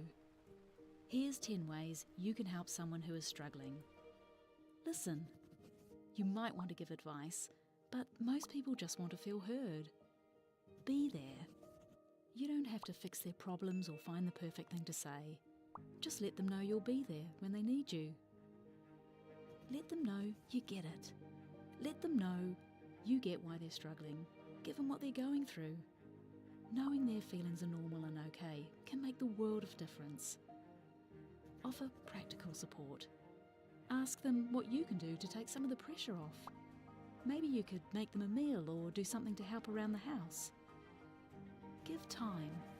Sometimes simply being there is enough. Hug it out. When appropriate, a hug can bring so much comfort. Talk it out. Offer to be their sounding board and kōrero with them about what they're going through. Remind them how much they matter. Let them know how much you and others care and how important they are. Remind them of their strength. They might not feel strong right now, so remind them of the strength you know they have. Help find them support. Offer to help them find the right services and support they need. For more information and to try an online therapy course, go to justathought.co.nz.